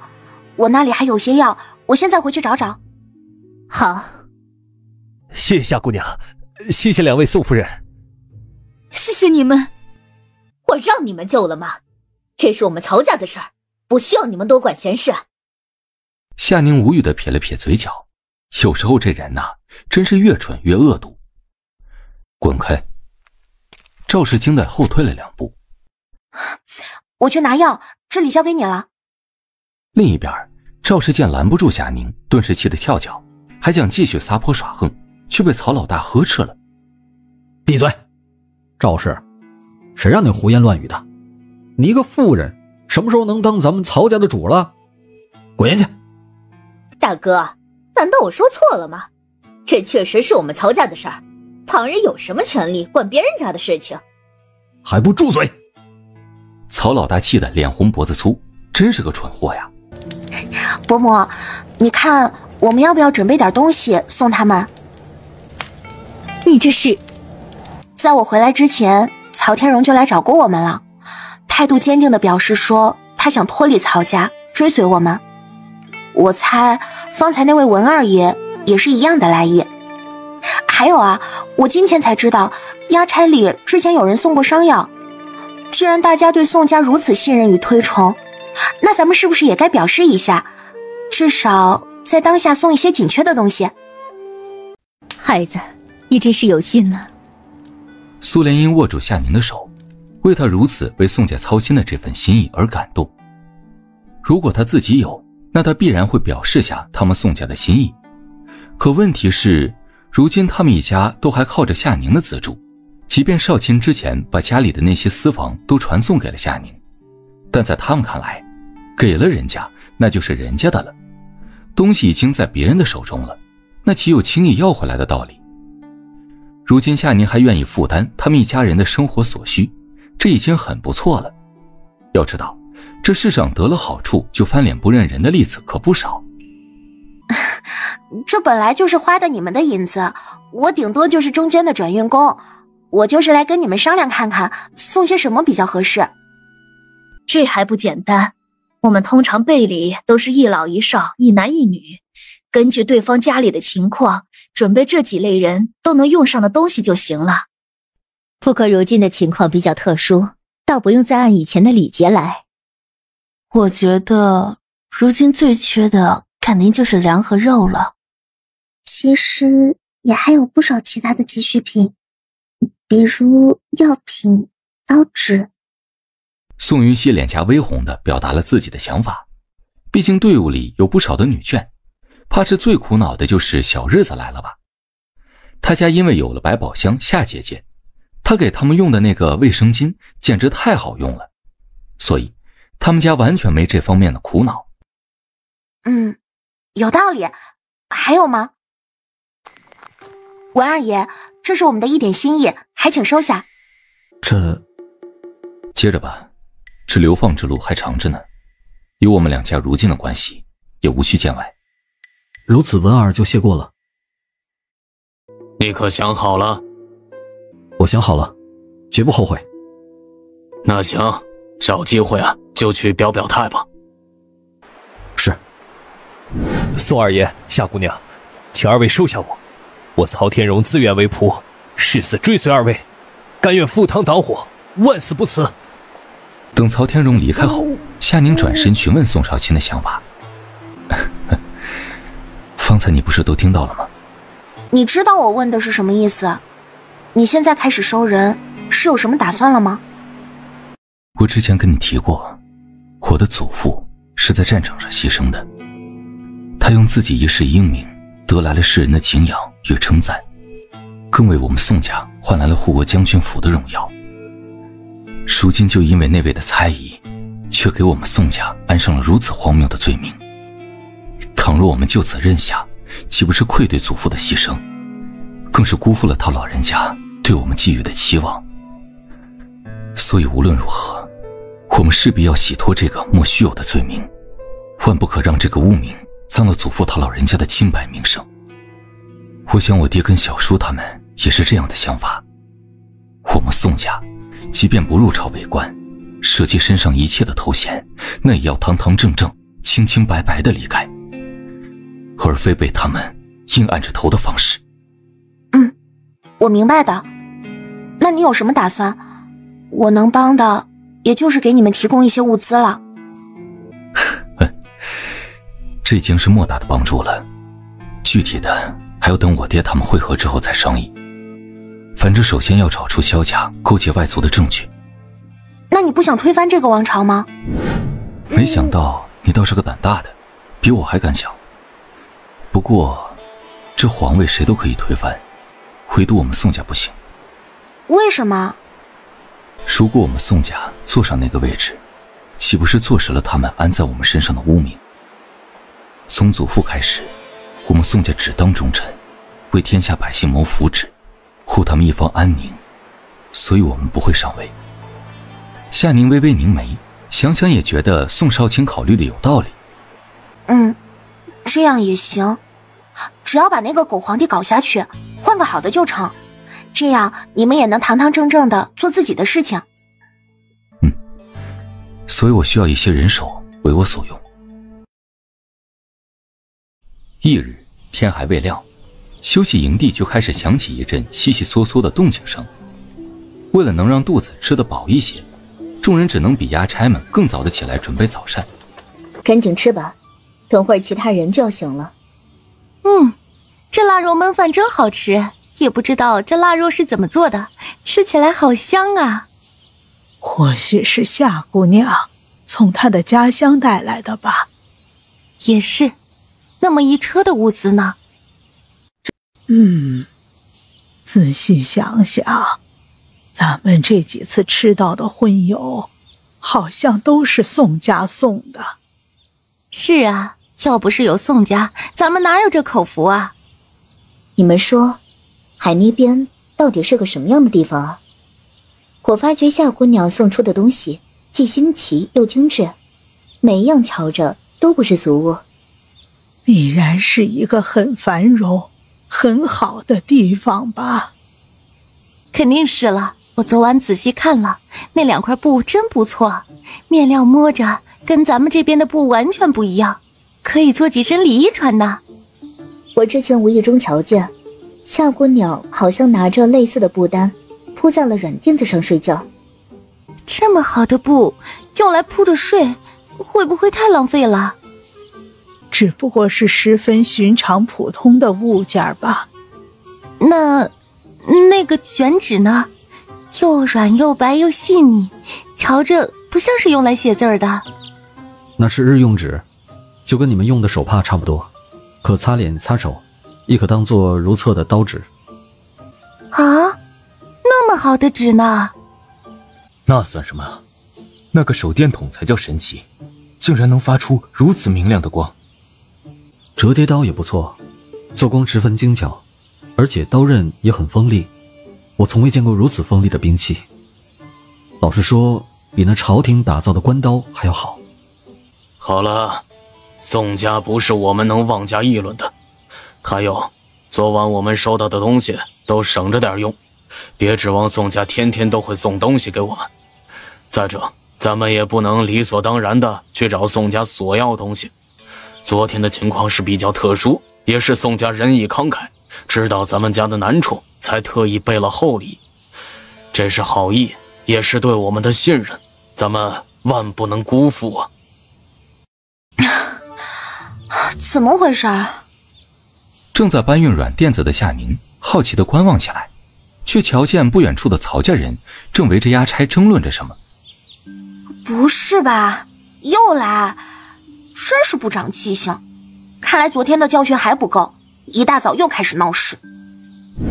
午间，押送队伍在一处山脚边休息，趁着他们在搭建石灶的空档，夏宁主动包揽了捡柴的任务。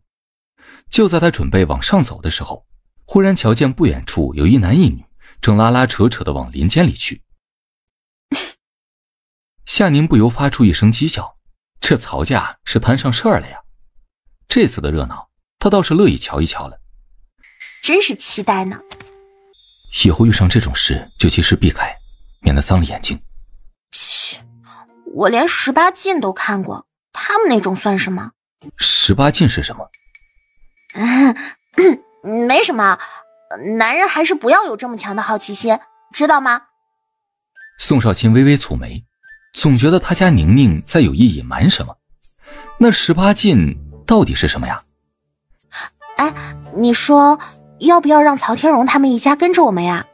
反正曹家已经自顾不暇了，继续跟着也没什么意义，没准还会被波及呢。